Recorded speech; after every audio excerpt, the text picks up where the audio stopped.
My daughter's teacher called me livid and screaming, saying, "Your daughter got another A." She said it like Zara had committed a crime. Isn't that good news? I asked. No black student has ever scored this high in my 23 years of teaching AP Calculus. She must be getting help. My daughter studies 6 hours every night. Someone's feeding her answers. I've been watching her during tests. She finishes too quickly.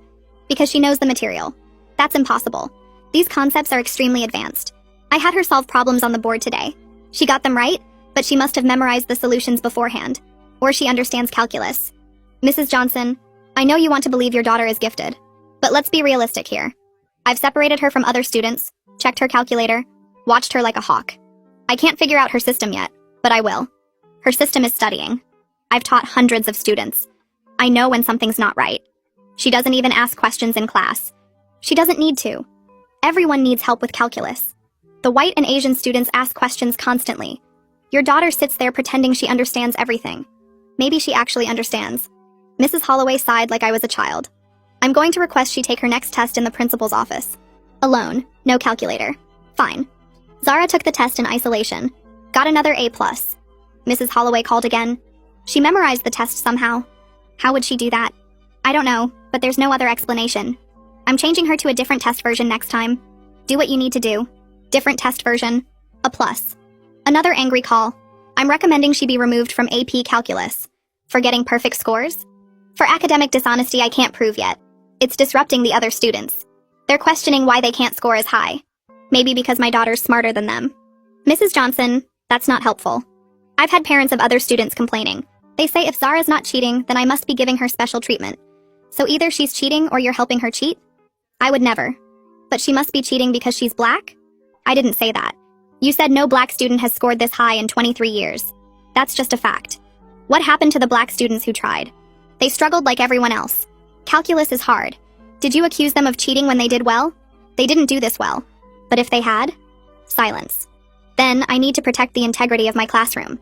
I started attending school board meetings. Turns out Mrs. Holloway had complained about 3 other black students in previous years. Destiny Williams, accused of plagiarism in pre-calc, moved to regular math. Jordan Davis, accused of copying homework, dropped the class. Malik Turner, tested in isolation so many times he developed anxiety, switched schools. I met with their parents. We compared notes, same phrases. Doesn't ask questions, finishes too quickly, no black student has ever, must be getting help. The principal, Mr. Yates, wouldn't listen. Mrs. Holloway is our most experienced math teacher. If she has concerns, they're valid. Her only concern is that my daughter's black and good at math. That's a serious accusation. So is accusing my daughter of cheating with no evidence. She's just being thorough. Spring semester, the International Math Olympiad Qualifier exam. Top scorers from each state compete nationally. Proctored by external evaluators, filmed, no accusations possible. Zara registered. Mrs. Holloway found out, called me immediately. She can't take that exam. Why not? She's not ready. It'll hurt her confidence when she fails. Let her try. I forbid it as her teacher. You can't forbid standardized tests. If she fails, it reflects badly on my teaching. I thought she was cheating. How would her failure reflect on you? I just don't think she should take it. Zara took it anyway. Scored in the top 5 for our state. Only student from our school to qualify for nationals. The newspaper wanted to do a story. They interviewed Mrs. Holloway about her star student. I always knew Zara was special, she told the reporter. I pushed her hard because I saw her potential. Some teachers might have doubted her, but I never did. The article quoted her extensively. How she nurtured Zara's talent. How she gave her extra challenges. How proud she was. Other parents started requesting their kids be transferred to Mrs. Holloway's class since she was so good at developing mathematical genius. The district superintendent called Mrs. Holloway personally to congratulate her on Zara's success. Mentioned she was being considered for Teacher of the Year. Then I forwarded the superintendent every email Mrs. Holloway had sent me. Every accusation voicemail she left. Every voicemail where she said Zara must be cheating. Every accusation about getting help. Every claim that no black student had ever scored this high. Every insistence that my daughter couldn't possibly understand calculus on her own. The superintendent's office confirmed they got my email within an hour. His assistant called to schedule a meeting for the next morning.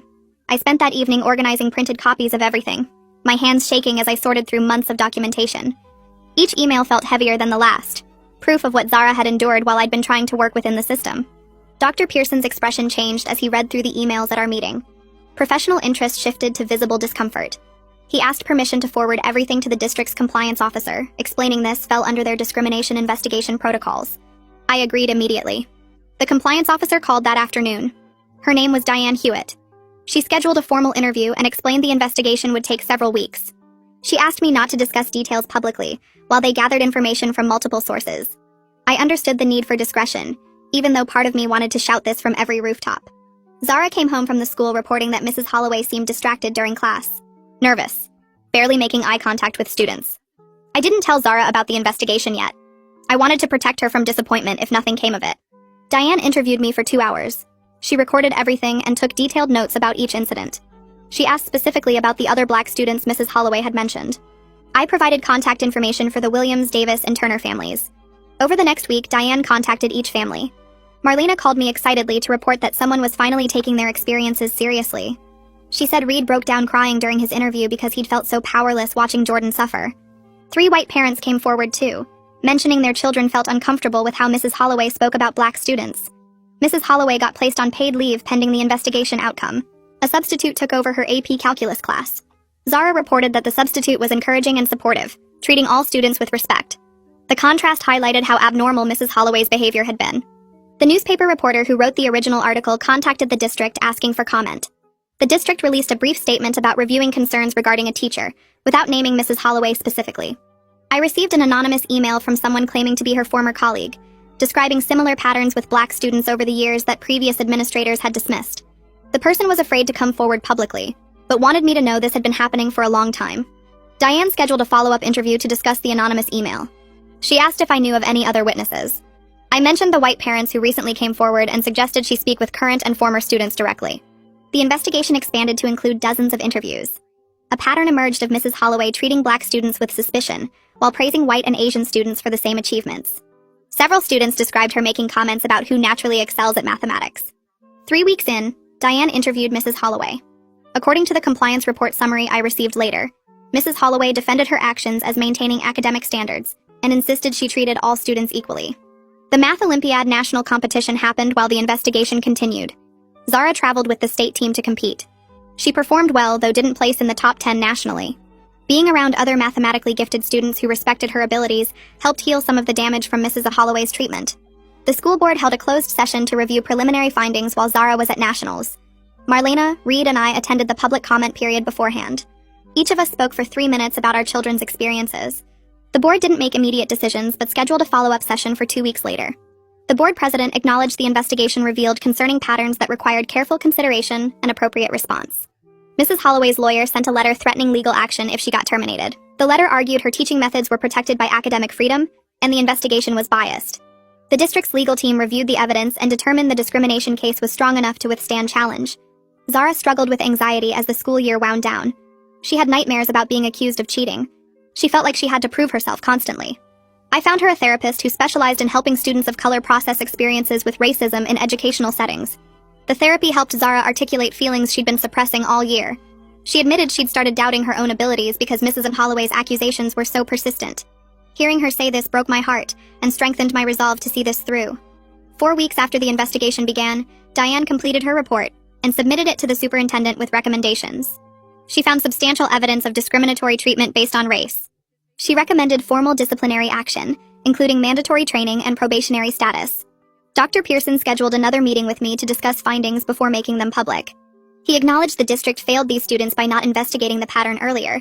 He apologized directly for the harm caused to Zara and the other families. He explained Mrs. Holloway would face formal reprimand, mandatory bias training, loss of her AP Calculus assignment, and 2 years probationary status with regular classroom observations.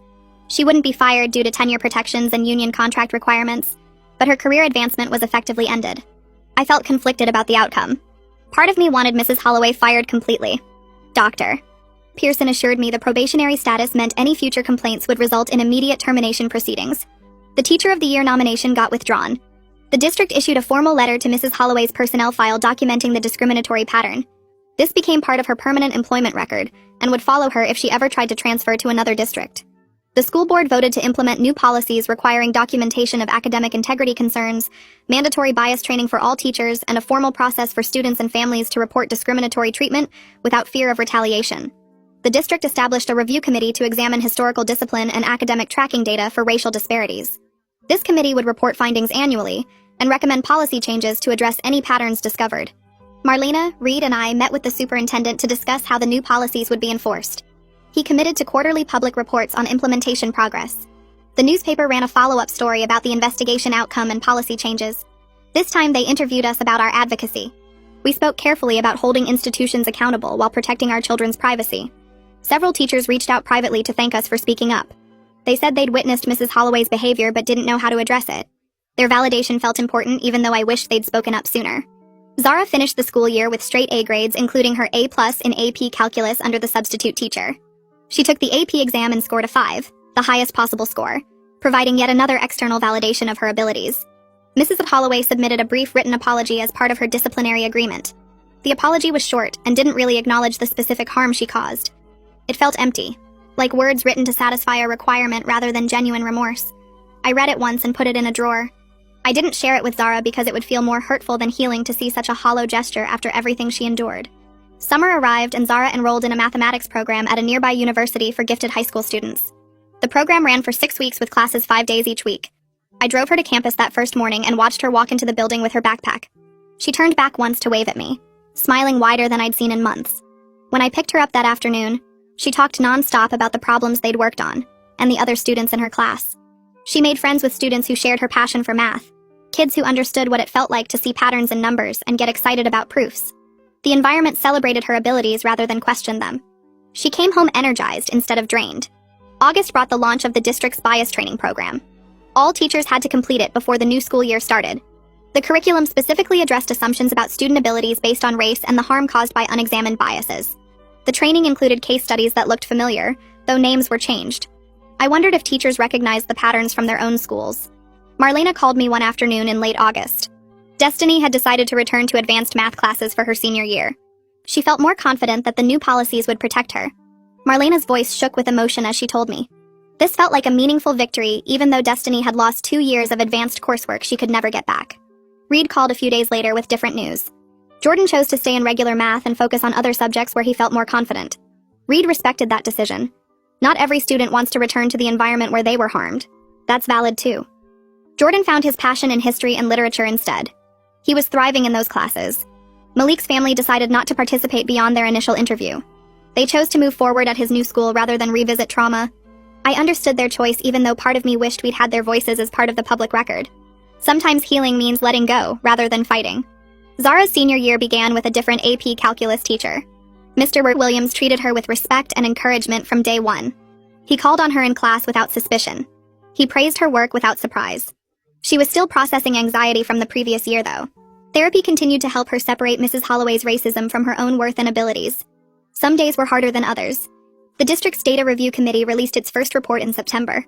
The numbers showed significant racial disparities in AP course enrollment and advanced tracking decisions. Black and Latino students were underrepresented in advanced programs, even when they had similar test scores and grades as white and Asian students. The report recommended policy changes to address how students got identified for advanced programs and how academic integrity concerns got documented. The data made visible what families like ours had experienced for years. The district invited me to join their Equity Advisory Committee as a parent representative. The invitation came in an email from Dr. Pearson. The committee met monthly to review policies and make recommendations. I accepted despite the time commitment.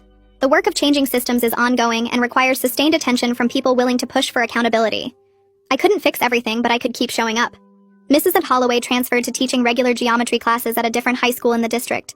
She moved away from advanced students and got regular administrative observations. Some parents at her new school expressed concern when they learned about the investigation. The district maintained they were monitoring her closely. I wondered if close monitoring would be enough, or if she'd find new ways to harm students when people stopped watching.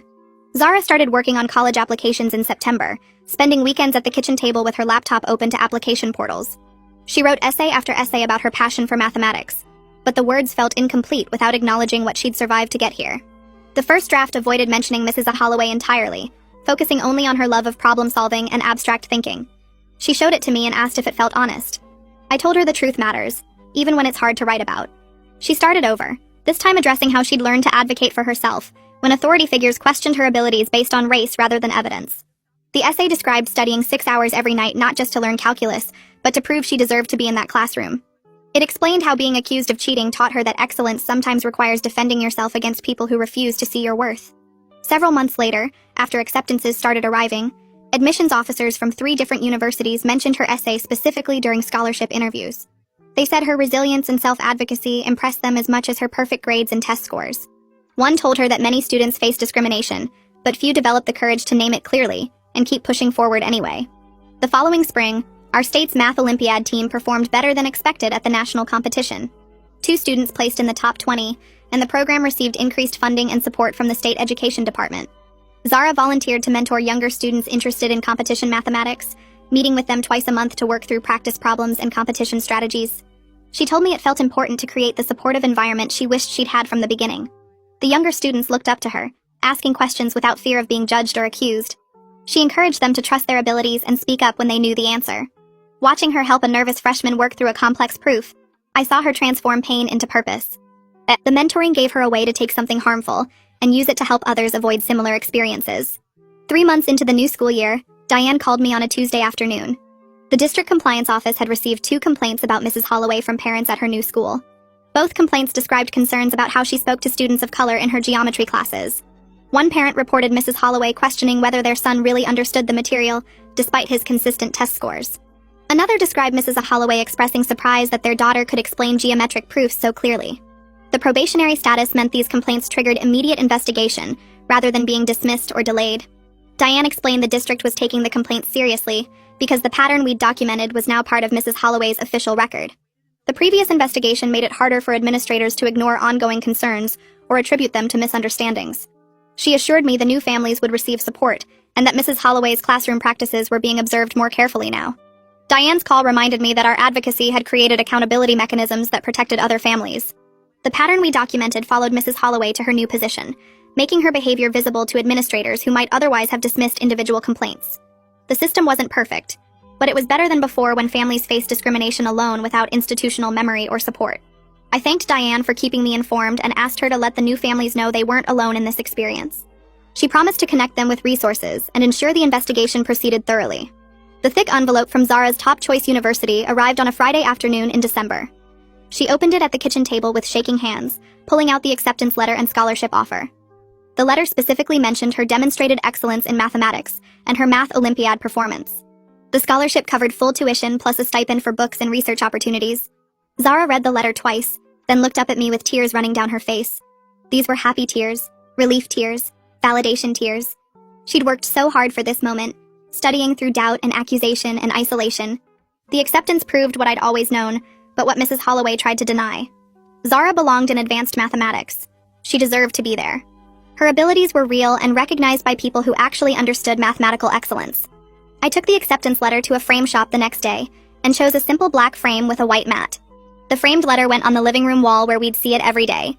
It served as a physical reminder that Zara's abilities were never in question, despite Mrs. Holloway's attempts to undermine her confidence and reputation.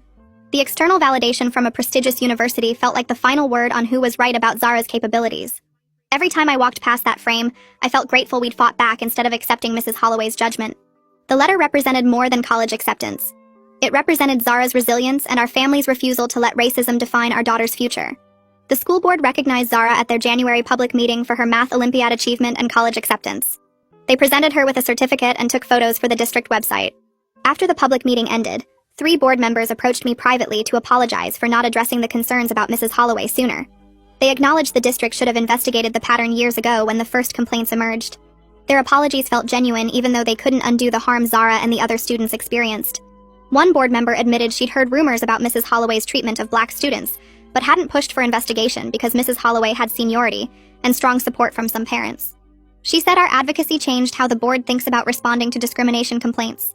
Destiny received college acceptances to strong programs in February, including admission to the State University's Honors College. Marlena called me crying happy tears when the acceptances arrived. Destiny had rebuilt her confidence in advanced coursework during her senior year, proving to herself that she belonged in challenging classes. Marlena and I celebrated together over coffee, grateful that our daughters were moving forward despite the obstacles placed in their paths.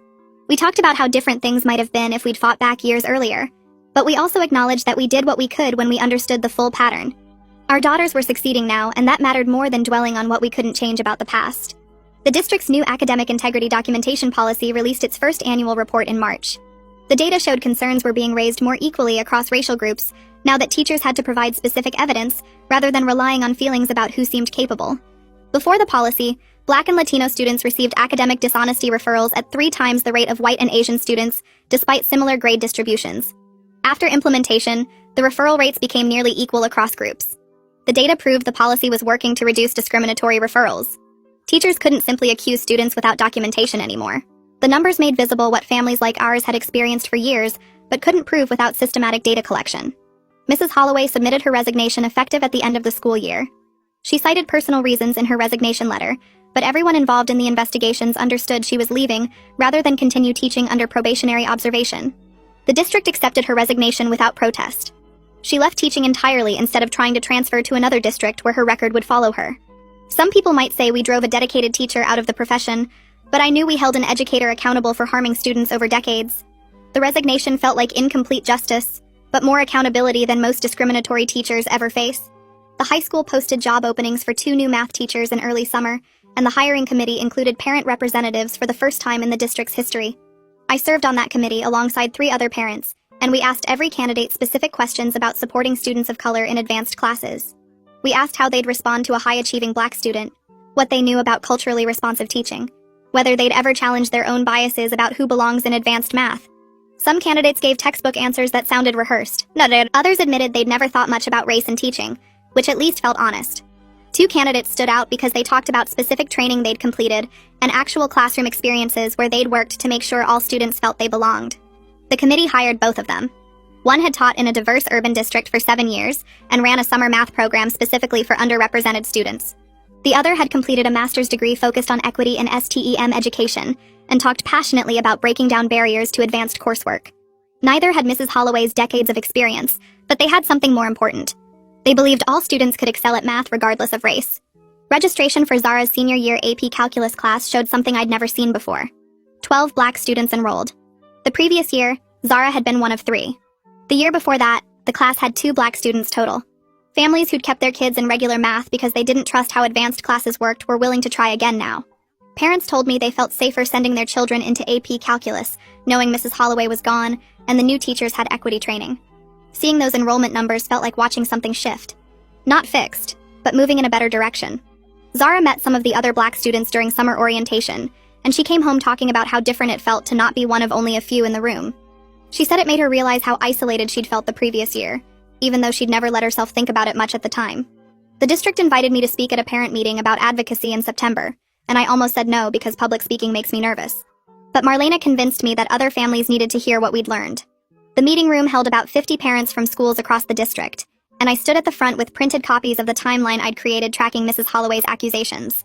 I told them to document everything in writing, save every email, take notes after every phone call with dates and times, record what was said in meetings if the district allows it.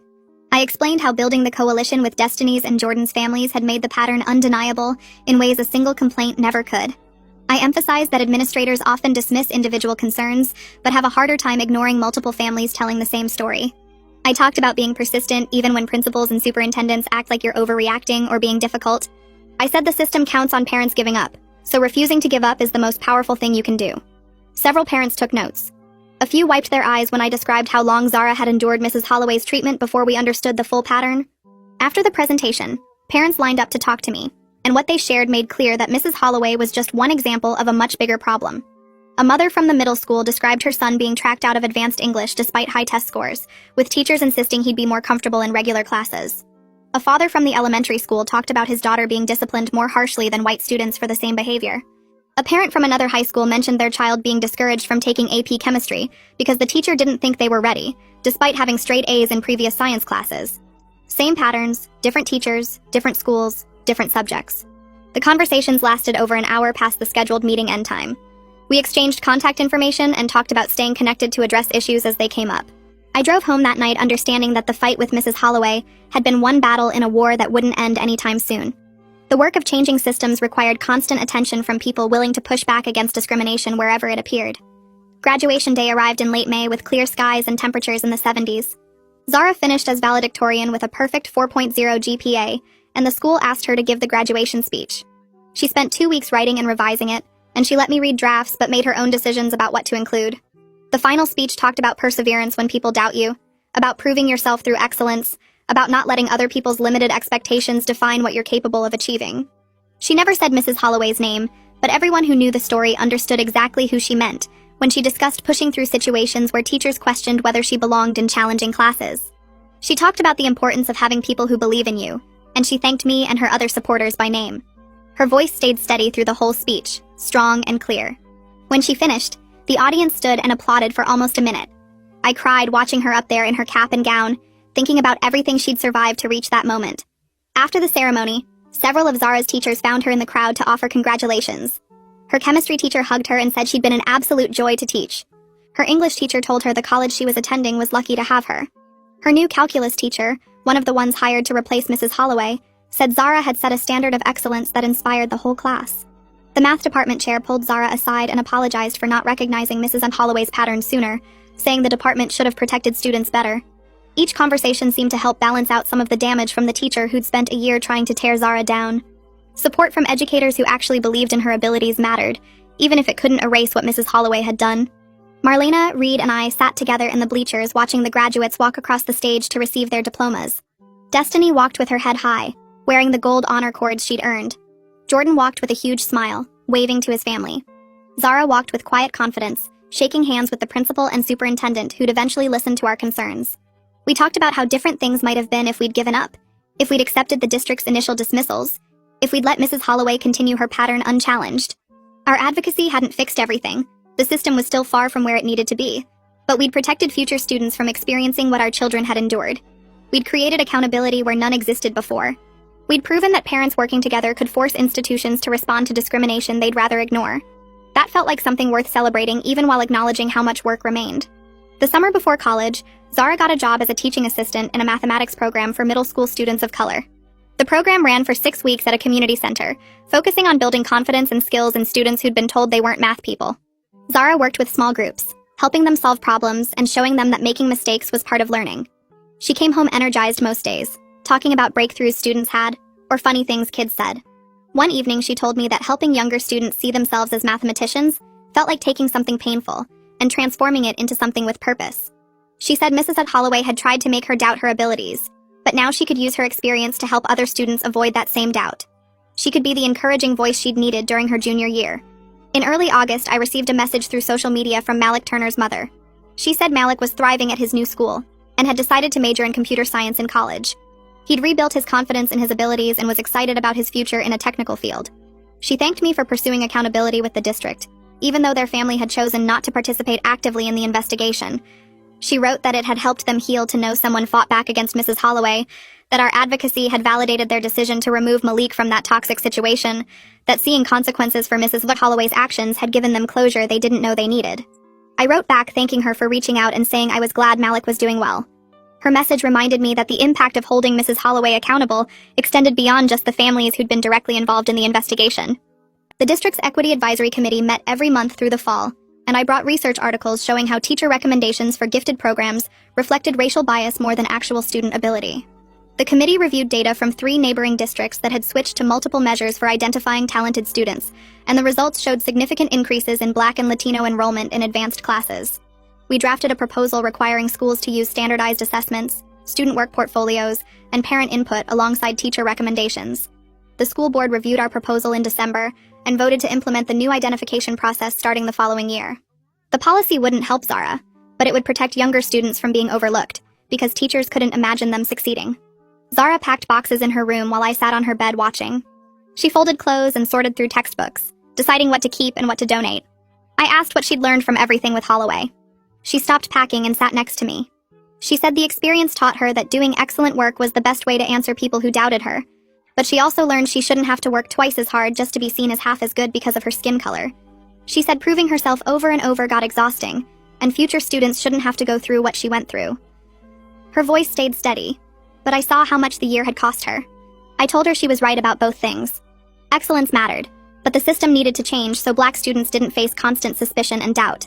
I explained that the work of fixing these problems would continue long after she left for college, and progress happened slowly through policy changes and accountability measures.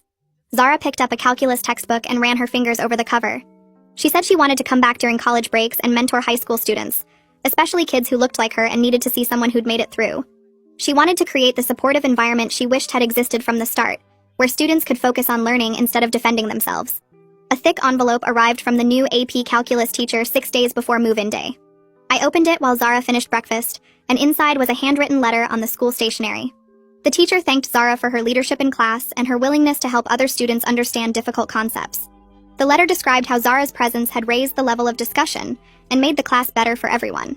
The teacher wrote that Zara's combination of skill and generosity represented the best of what education could be. Zara read the letter twice, then put it in her college folder with her acceptance materials. The dorm parking lot overflowed with cars and families on move-in day. We carried boxes up 3 flights of stairs while other students and parents did the same. Zara's roommate arrived an hour after we did, and within 10 minutes they were talking about problem sets and proof techniques. The roommate was also studying mathematics and had competed in math competitions throughout high school. They compared favorite theorems and debated different approaches to solving integration problems.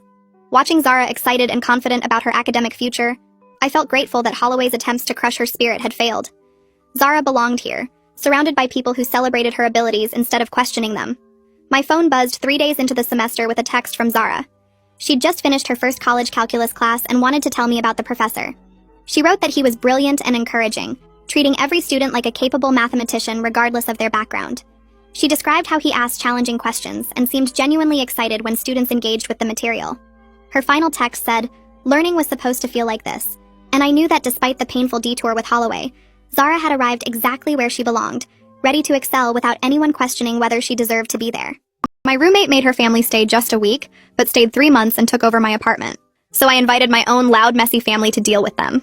My roommate Iris invited her entire family to stay in our 2-bedroom apartment for just a week in January, but it's been 3 months and they're still here. She told me her parents and 2 brothers needed a place to crash while their house was being fumigated, and it would be 7 days maximum. I said fine because I understood emergencies happened and wanted to be a good roommate. Her parents took over the living room, her brothers slept in her room with her, and suddenly our apartment meant for 2 people had 6 people living in it. After the first week passed, I asked Iris when they were leaving, and she said the fumigation revealed additional problems, so they needed a few more days. I was annoyed but tried to be understanding. 2 weeks became 3 and then 4 with new excuses each time, like waiting for repairs, insurance issues, and contractor delays. By February, her family had completely taken over the apartment and acted like they owned it. Her mother rearranged my kitchen and threw out my spices because she said they were expired even though they weren't. Her father sat in his underwear on our couch all day watching television at full volume while working from home. Her brothers ate all my food from the fridge and used my bathroom products without asking. When I confronted Iris, she said I was being unwelcoming and they were going through a hard time. She said I had no idea what it was like to have family in need and I should be more compassionate. I reminded her that we split rent 50-50 for a 2-bedroom apartment, not a homeless shelter for her relatives. She said it was temporary and I needed to stop being selfish about space I wasn't even using during the day while at work. Her family started treating me like I was the intruder in my own home. Her mother would tell me I was cooking wrong in my own kitchen and take over making dinner without asking. Her father would change the channel when I was watching something because he said renters didn't get priority over guests. Her brothers would bring friends over without asking and party in the living room until 3 in the morning on weeknights. When I complained to Iris, she said her family was just trying to feel comfortable during a stressful time, and I was making it worse. By March, I discovered the truth when her brother let slip that their house had been foreclosed on months ago, and they had nowhere else to go. There was never any fumigation or repairs, just a family that lost their home and decided mine would do. Iris admitted she'd lied but said I wouldn't have let them stay if I'd known the truth. She said they were looking for a new place but needed more time and I couldn't possibly kick out a homeless family. I gave them 2 weeks to leave or I'd involve the landlord. Iris laughed and said they were tenants now after living here for 2 months, so I'd need to formally evict them, which would take months. She said she'd looked up the law and I couldn't just throw them out anymore. Her family got bolder after that, knowing I couldn't easily remove them. Her mother started redecorating with her own furniture she'd put in storage. Her father set up a whole office in the corner of the living room. Her brothers moved their gaming systems in and took over the television completely. They stopped pretending it was temporary and started receiving mail at our address. That's when I decided to make their stay so miserable they'd leave voluntarily. I started by cutting off the wireless internet since it was in my name and I paid for it. When they complained, I said internet wasn't included in their non-existent rental agreement. Her father couldn't work from home anymore and had to go to coffee shops. Her brothers couldn't game online and threw tantrums about it. Iris begged me to turn it back on, but I said guests didn't get internet privileges after overstaying their welcome. Next, I removed everything I owned from common areas, including my television, my streaming device, my gaming console, my kitchen appliances, my pots and pans, my dishes, my furniture, everything. I then started playing music in my room at all hours, since apparently noise wasn't an issue in our apartment anymore. Death metal at 6 a.m., techno at midnight, country music on repeat while I was at work.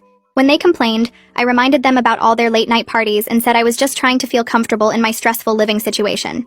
I also started charging them for utilities, presenting Iris with a bill for 5 people's worth of electricity, water, and gas for 3 months.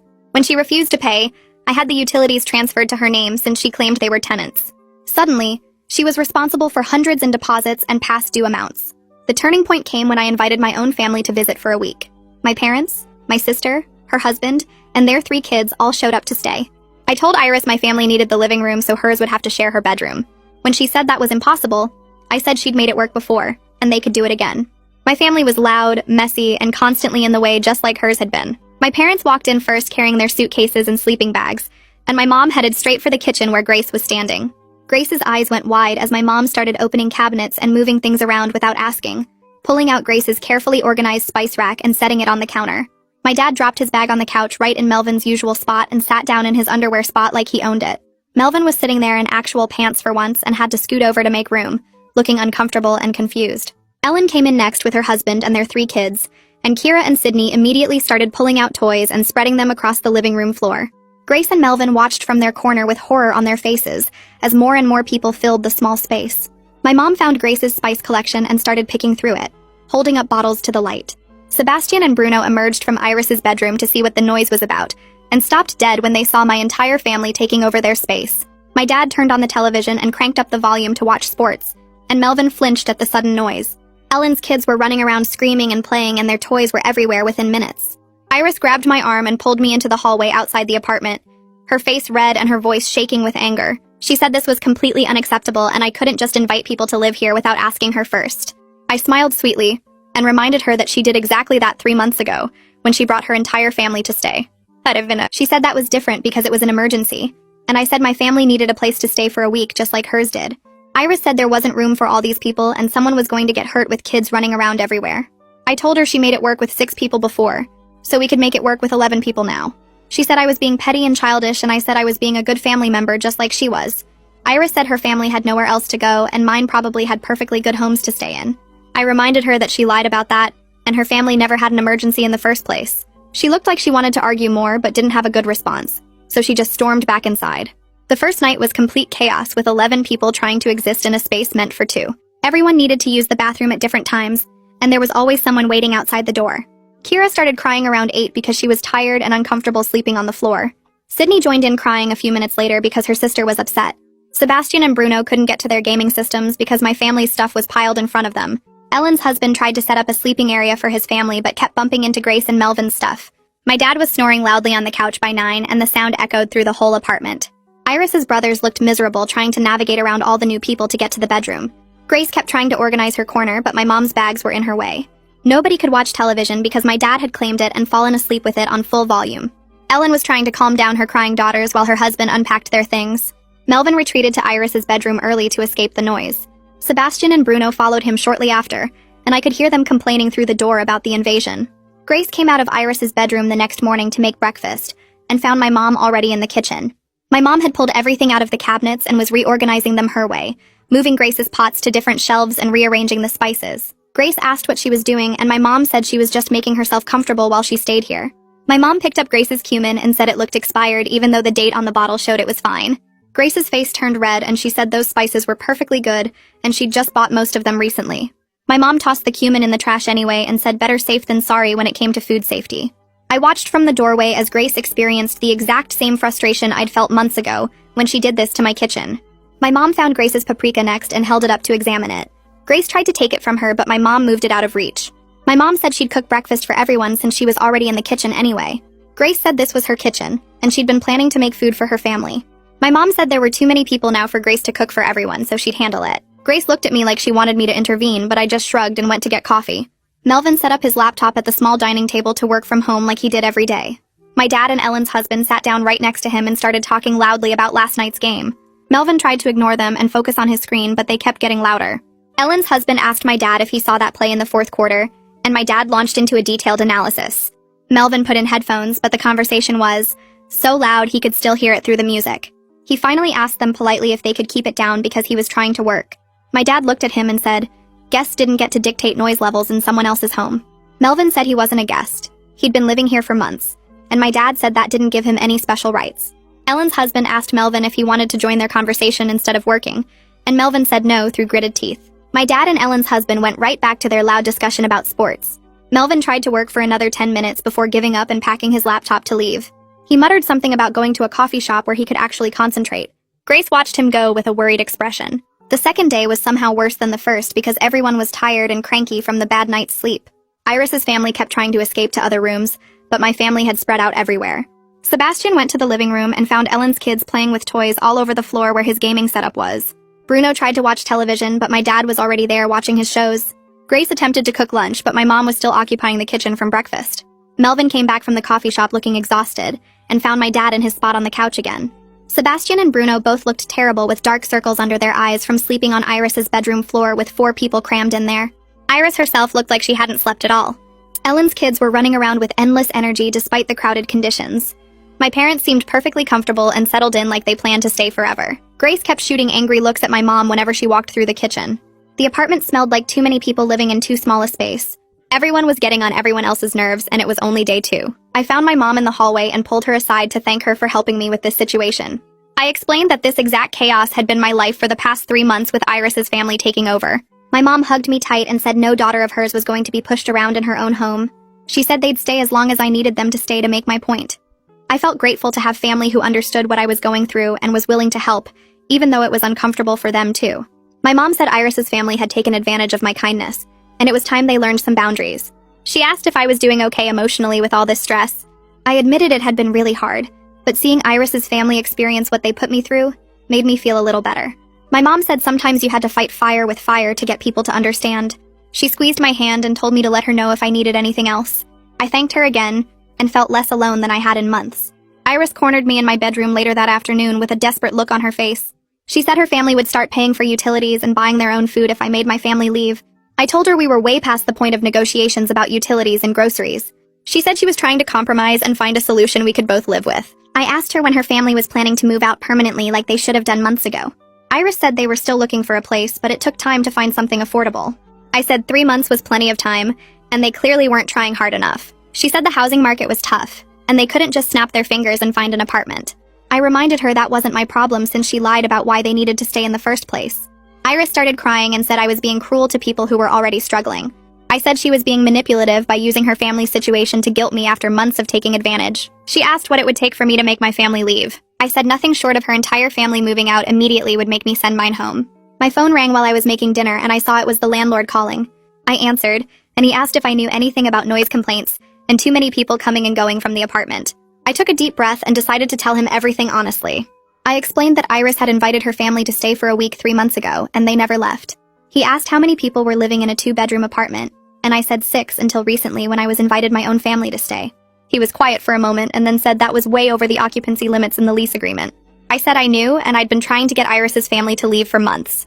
He asked why I didn't tell him sooner, and I said I was trying to handle it myself first. He said he appreciated me being honest now, but this was a serious violation that could get us both evicted.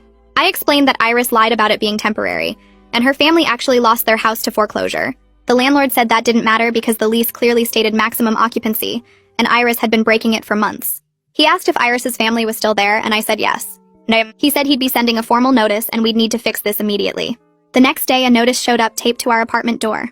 Iris ripped it down and read it with shaking hands, her face going pale. The notice said she was in violation of the lease agreement by having unauthorized long-term guests, and her family had to leave within 7 days or face eviction proceedings.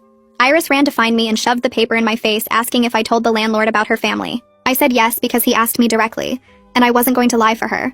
She said I just ruined everything, and now her family would be homeless on the street.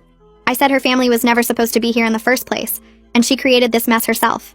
Iris begged me to call the landlord and tell him it was a misunderstanding. I said absolutely not because it wasn't a misunderstanding at all. She started crying harder and said 7 days wasn't enough time to find a place. I reminded her that she'd had 3 months to find a place and chose to stay here instead. Iris said I was heartless and didn't care that her family had nowhere to go. I said I cared about my own home and my own peace more than I cared about people who took advantage of me. I said her family made my life hell, and now they could deal with mine making theirs just as bad. Iris stormed off to her room where her entire family was crammed together like sardines in a can. That night was pure chaos with 11 people fighting over the single bathroom and trying to find sleeping space in an apartment meant for 2. My nieces cried because the floor was hard and uncomfortable, which made me feel bad until I remembered how her brothers had partied until 3 in the morning for weeks. The next morning started with Grace and my mom both heading into the kitchen at the same time to make breakfast. My mom got there first and started pulling out ingredients while Grace stood there with her arms crossed looking annoyed.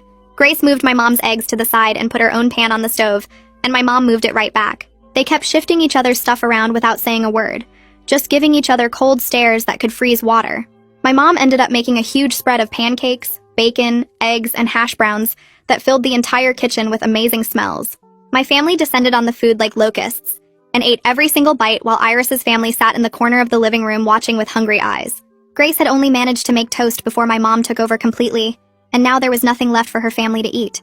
I felt a tiny bit guilty watching them sit there with empty stomachs, but then I remembered all the times they'd eaten my groceries without asking, and the guilt disappeared. Later that morning, my dad made some pointed comments about how inappropriate it was to walk around in underwear when there were children present. Melvin finally put on actual pants for the first time since I could remember, and the small victory felt amazing after months of being uncomfortable in my own living room. Sebastian and Bruno tried to make friends with my brother-in-law by talking about sports and video games, clearly hoping to create some kind of male alliance against the women. My brother-in-law just gave them short answers and kept walking away to help my sister with the kids. Every attempt they made to bond got shut down fast because he was loyal to me and knew what they'd put me through. The apartment had become 2 hostile camps sharing impossible quarters, with my family on one side and Iris's family on the other. My nieces ran around playing tag and screaming at the top of their lungs, making it impossible for anyone to relax or think. They knocked over a cup of water, stepped on someone's phone charger, and kept asking loud questions about everything they saw. Sebastian sat on the floor looking ready to lose his mind after being unable to game in peace for days. I watched him getting more and more frustrated, and felt zero sympathy remembering all his late-night parties that kept me awake on work nights. On day 3 of this madness, Iris came to my room with tears streaming down her face and mascara running everywhere. She admitted her family had nowhere to go and no money saved for deposits on a new place because they'd been spending everything just trying to survive. She begged for mercy and asked what she could do to fix this horrible situation we were all trapped in. I told her the only acceptable solution was her family leaving permanently, and I'd give them 2 weeks to find somewhere if they started apartment hunting immediately, and followed strict rules until then. She agreed desperately while crying even harder, knowing the landlord's 7-day deadline was even worse than my 2-week offer. My family packed up their stuff after their planned week was done, loading suitcases and sleeping bags into cars while Iris's family watched from the windows. My mom pulled me aside before leaving and asked if I was really okay dealing with this mess for 2 more weeks. I assured her I could handle it now that there was an actual end date and real consequences in place if Iris's family didn't follow through. With my family gone, the apartment felt slightly less insane, but still way too crowded with 6 people living in 2 bedrooms. I laid out strict rules for Iris's family, including quiet hours from 10 at night to 7 in the morning, staying completely out of my bedroom. And my stuff, replacing any food they ate and showing me proof they were actually apartment hunting every single day. Grace came to me later that afternoon and apologized stiffly for rearranging my kitchen months ago, clearly only doing it because she'd just experienced the same violation from my mom. I accepted her apology but didn't pretend we were suddenly friends, or that everything was fine, keeping my tone coldly polite and distant. Melvin started spending entire days at coffee shops and the library to work and escape the awful tension in the apartment. Iris's brothers were gone most of the time too, crashing with friends whenever possible and only coming back to sleep, which made the apartment way more bearable than it had been in months. The next day, Iris knocked on my bedroom door holding her laptop with apartment listings pulled up on the screen. She sat on the edge of my bed and turned the computer toward me, scrolling through pages of rental ads she'd already contacted. Most places wanted first month, last month, and security deposit up front, which would be over $4,000 her family didn't have. Other listings said no pets, no kids, no more than 2 occupants when her family was 4 people. Some landlords had already responded, saying they wouldn't rent to people without recent rental history or good credit scores. I watched Iris's face get tighter as she clicked through each rejection email, each impossible requirement, each place that cost way more than her parents could afford on their combined income. A studio apartment an hour outside the city wanted $1,800 a month plus utilities. A basement room with no windows required 3 months rent up front. A house share situation said adults only, no exceptions. The reality of how hard it was to find housing when you were desperate started sinking in for all of us. Iris closed the laptop and admitted her parents had applied to 20 places in the past week, and heard back from exactly 2, both rejections.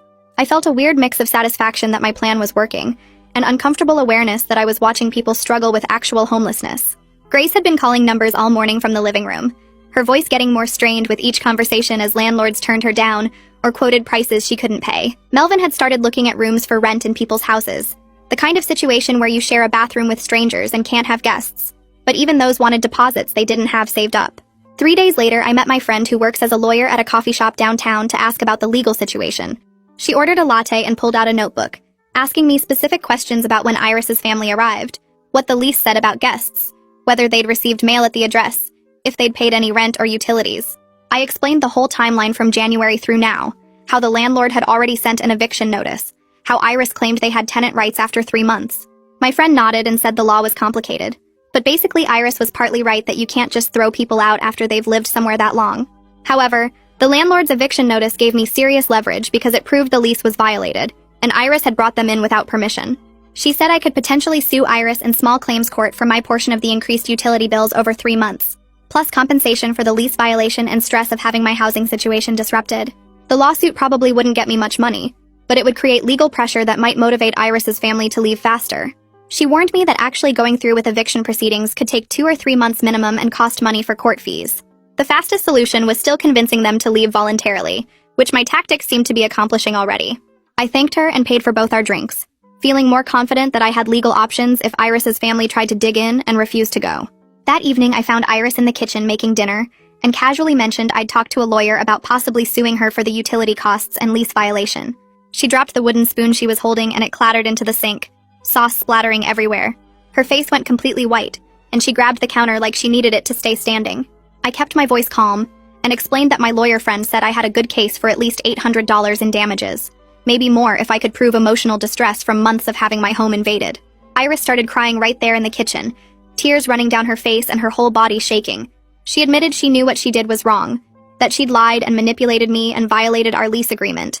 She said she felt trapped when her parents lost their house because they had nowhere else to go, and she panicked. The words came out between sobs about how she didn't know what else to do, how her family would have been literally homeless on the street, how she thought if she just bought them time, they'd figure something out.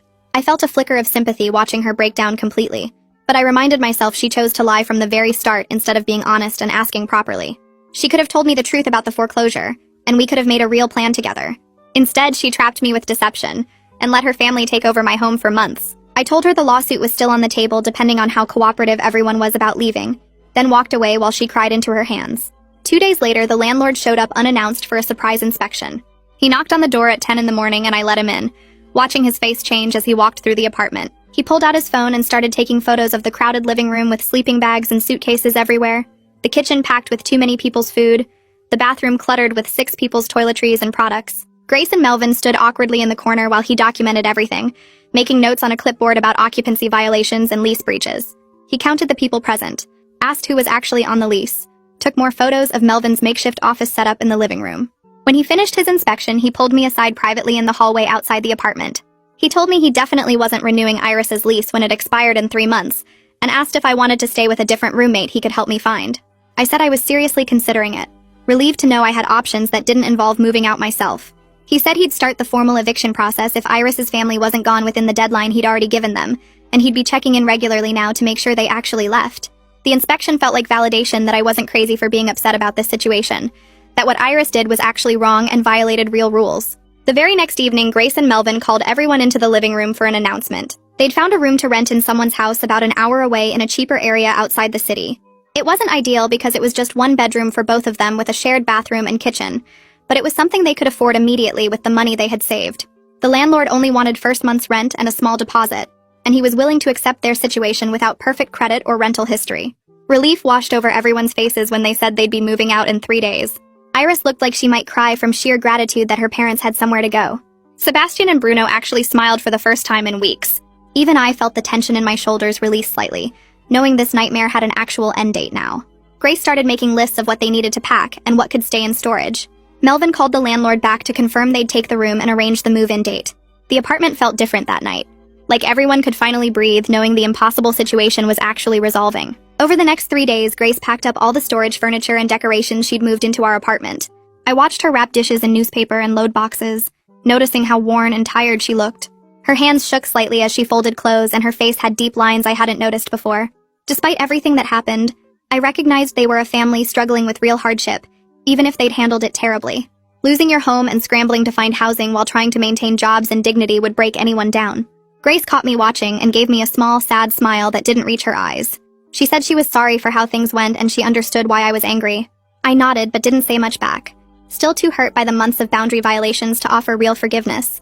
The furniture she'd brought looked shabby and old as it got loaded into a rental truck, the kind of worn possessions people accumulate when money is always tight. Her decorations were mostly dollar store items and faded photos in cheap frames. I realized this family didn't take over my apartment because they were entitled or cruel, but because they were desperate and scared and didn't have better options. On moving day, Melvin came to find me before they loaded the last boxes. He stuck out his hand and I shook it, confused about what was happening. He apologized for making me uncomfortable in my own home, for sitting around in his underwear and taking over my living room and not respecting my space. It was the first direct acknowledgement from anyone in Iris's family that they'd crossed serious boundaries and violated my right to feel safe in my own apartment. His voice was quiet, and he looked genuinely ashamed, his eyes not quite meeting mine.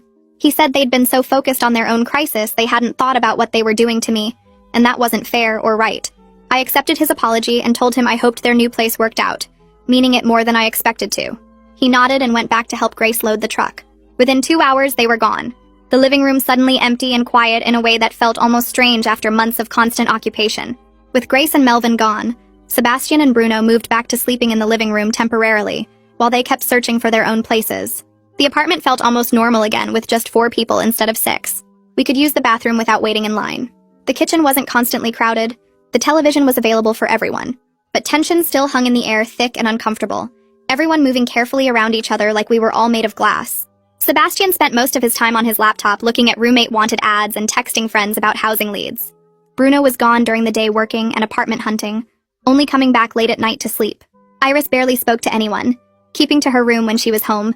I started cooking my own meals again and watching shows in the living room, reclaiming small pieces of my normal life. The apartment felt bigger without Grace and Melvin's presence, but also sadder somehow, like we were all living in the ruins of something that got destroyed.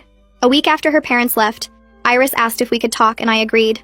We sat in the living room after her brothers went to bed and had the longest, most difficult conversation we'd ever had. She admitted she should have been honest from the very start when her parents lost their house, that she should have asked me properly instead of lying about fumigation and trapping me with deception. She said she panicked and made terrible choices because she couldn't stand the thought of her family being homeless, but she knew that didn't excuse what she did to me. I told her the betrayal of trust was what hurt most, even more than the inconvenience and stress of having 6 people in our apartment. We'd been decent roommates before this happened, and she threw that away by lying to my face for months. She could have come to me honestly, and we could have figured out a real solution together, maybe helped her family find resources, or given them a few weeks with clear boundaries. Instead, she manipulated me and let her family treat me like garbage in my own home. Iris cried and said she understood if I never forgave her, that she'd ruined our friendship and our living situation permanently. I said I didn't know about forgiveness yet, but I appreciated her finally being honest. We sat in uncomfortable silence for a while before both going to our rooms, the conversation feeling incomplete but necessary. A week later, Sebastian came home excited and announced he'd found a friend who needed roommates in an apartment across town. The place had 3 bedrooms, and 2 of the guys living there were people he'd known from college, so he'd be moving out within a week. He started packing up his gaming setup immediately, carefully wrapping controllers and organizing cables. The living room got dismantled piece by piece as he loaded equipment into boxes. Iris helped him carry stuff to his car on moving day, both of them looking relieved that he had somewhere stable to go. With Sebastian gone, we finally got the living room back completely, the television available again, and the space feeling open and breathable. 2 days later, Bruno announced he was moving in with his girlfriend's family temporarily, just until he saved enough for his own place. He packed his stuff quickly and left with barely a goodbye, clearly uncomfortable about the whole situation. The apartment was suddenly just Iris and me again, like it had been back in January before any of this started, but everything felt different and broken now. We passed each other in the hallway like polite strangers sharing an elevator, not 2 people who'd lived together for over a year before everything fell apart. Iris kept her eyes down when she walked from her bedroom to the bathroom, and I did the same when I headed to the kitchen. The apartment felt bigger somehow now that it was just us 2 again, but also emptier in a way that made my chest feel tight. We'd managed to coexist before her family arrived, splitting chores and occasionally watching shows together on weekends, but that version of our roommate relationship was gone forever. The trust we'd built over months of living together had shattered into pieces too small to put back together. I sat at the kitchen table one evening with my laptop open and started going through bank statements and utility bills from the past 3 months. Every time I saw a charge that was higher than normal, I added it to my spreadsheet with the date and amount. The electric bill had nearly doubled in February when 6 people were running space heaters and leaving lights on all day. Water costs jumped 40% with everyone taking long showers and doing constant loads of laundry. My grocery receipts showed I'd spent an extra $200 replacing food that disappeared from the fridge. The internet bill stayed the same, but I calculated what 3 months of service cost since I'd paid for it while they used it without permission. When I added everything up, The total came to $830 of extra costs I'd covered while her family freeloaded. I printed out the spreadsheet with every charge highlighted and walked to Iris's bedroom door. She opened it after I knocked, and her face went pale when she saw the papers in my hand. I handed her the itemized bill without saying anything at first, letting her read through each line. She didn't argue or make excuses, just nodded slowly, and asked if I'd accept payments over time since she couldn't afford to pay it all at once. We agreed on $200 per month for 4 months, and she promised the first payment would come on the 1st of next month. The conversation lasted maybe 5 minutes total before we both retreated back to our separate spaces. The landlord called me a few days later and asked if I had time to meet him at his office across town. I drove over during my lunch break and found him sitting behind a desk covered in lease agreements and maintenance requests. He got straight to the point and told me he wouldn't be renewing Iris's portion of the lease when it expired in 3 months. The overcrowding violation and utility issues had created too many problems, and he wanted to avoid future complications with her as a tenant. He offered me first choice to stay in the apartment with a new roommate of my choosing, or I could move to a different unit in the complex if I wanted a completely fresh start. I sat there thinking about what I really wanted, imagining staying in an apartment that held so many bad memories versus starting over somewhere new. The walls themselves felt tainted by months of conflict and stress, and I realized I didn't want to keep living in a space that would constantly remind me of this whole mess. I told him I wanted to move to a different unit if one was available, preferably a 1-bedroom so I could live alone and never deal with roommate drama again. He pulled up his vacancy list and showed me 2 1-bedroom apartments that would be available around the same time my current lease ended. The rent would be higher than splitting a 2-bedroom, but the peace of living alone felt worth every extra dollar. Iris started disappearing for days at a time after that conversation with the landlord. She'd mentioned having a boyfriend a few times before her family moved in, but I'd never met him or heard much about their relationship. Now she was clearly spending most nights at his place, coming back to our apartment only to grab clean clothes or check her mail. Her bedroom door stayed closed even when she was home, and sometimes I'd go 2 or 3 days without seeing her at all. The rent still showed up in our landlord's account on time each month, so technically she was keeping up her end of the lease agreement, but she'd essentially moved out while still paying to keep her room. Part of me felt relieved to have the apartment mostly to myself again, but another part felt sad about how our living situation had disintegrated into this weird limbo. We'd never be friends after what happened, but we also couldn't quite separate completely until the lease ended. I started reaching out to friends I'd been avoiding during the worst of the conflict. People who'd texted asking to hang out while I was too stressed and exhausted to be social. My best friend from college came over one Saturday afternoon, and I told her everything that had happened over the past few months while we sat on my couch drinking coffee.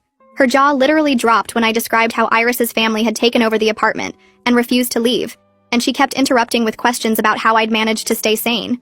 When I explained my revenge tactics with the internet and utilities and finally inviting my own family to invade, she started laughing so hard she nearly spit out her coffee. She said she couldn't believe I'd actually gone through with something so petty, but also kind of brilliant, and she was proud of me for standing up for myself instead of just accepting the situation. Talking about it with someone who wasn't involved helped me see how truly abnormal the whole thing had been. I'd gotten so used to the daily stress that I'd almost normalized having 6 people living in my 2-bedroom apartment, but hearing her shocked reactions reminded me that none of it should have happened in the first place. My mom started calling every Sunday evening to check on me and make sure things were settling down. I appreciated her support, even though having my whole family invade for a week had been chaotic and stressful in its own way. She kept saying that sometimes you have to fight fire with fire, and desperate times call for desperate measures, and a bunch of other phrases that basically meant she thought my revenge plan had been justified. I couldn't really argue with the results since her family had left within 2 weeks of my family arriving, so clearly the mirror tactic had worked even if it made everything more complicated in the short term. She offered to help me move when my lease ended, and I was accepted gratefully since I'd need help carrying furniture and boxes to whatever new place I ended up renting. I started browsing apartment listings online during my lunch breaks at work, getting excited about the possibility of living completely alone without worrying about roommate conflicts or boundaries. The 1-bedroom apartments in my price range were smaller than what I was used to, but the trade-off of having my own space felt worth the sacrifice. I looked at places with good reviews and responsive landlords, determined to find somewhere stable and peaceful after months of chaos. Some listings offered virtual tours, and I spent hours clicking through photos of empty apartments and imagining how I'd arrange my furniture. I bookmarked several promising options and started reaching out to schedule in-person viewings for the following weekends. The idea of starting fresh somewhere new with clear boundaries and no complicated history made me feel lighter than I had in months. The first of the month arrived and I checked my bank account expecting nothing. But Iris had actually transferred $200 with a note that said, "First payment." I stared at the transaction for a solid minute, genuinely surprised she'd followed through instead of making excuses or disappearing. It didn't fix the broken trust between us or make up for everything that had happened, but it showed she was taking at least some responsibility for her actions and the financial burden her family had created.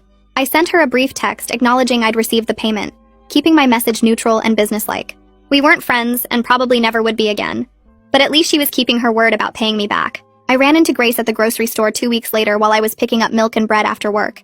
We both froze when we saw each other in the dairy aisle, and for a second I considered just walking away to avoid the awkwardness. But she approached me first and thanked me quietly for giving them time to find a place instead of having the landlord force them out immediately. She mentioned they'd found a room to rent about an hour away, and both her sons had moved in with friends, so everyone was managing even though money was tight.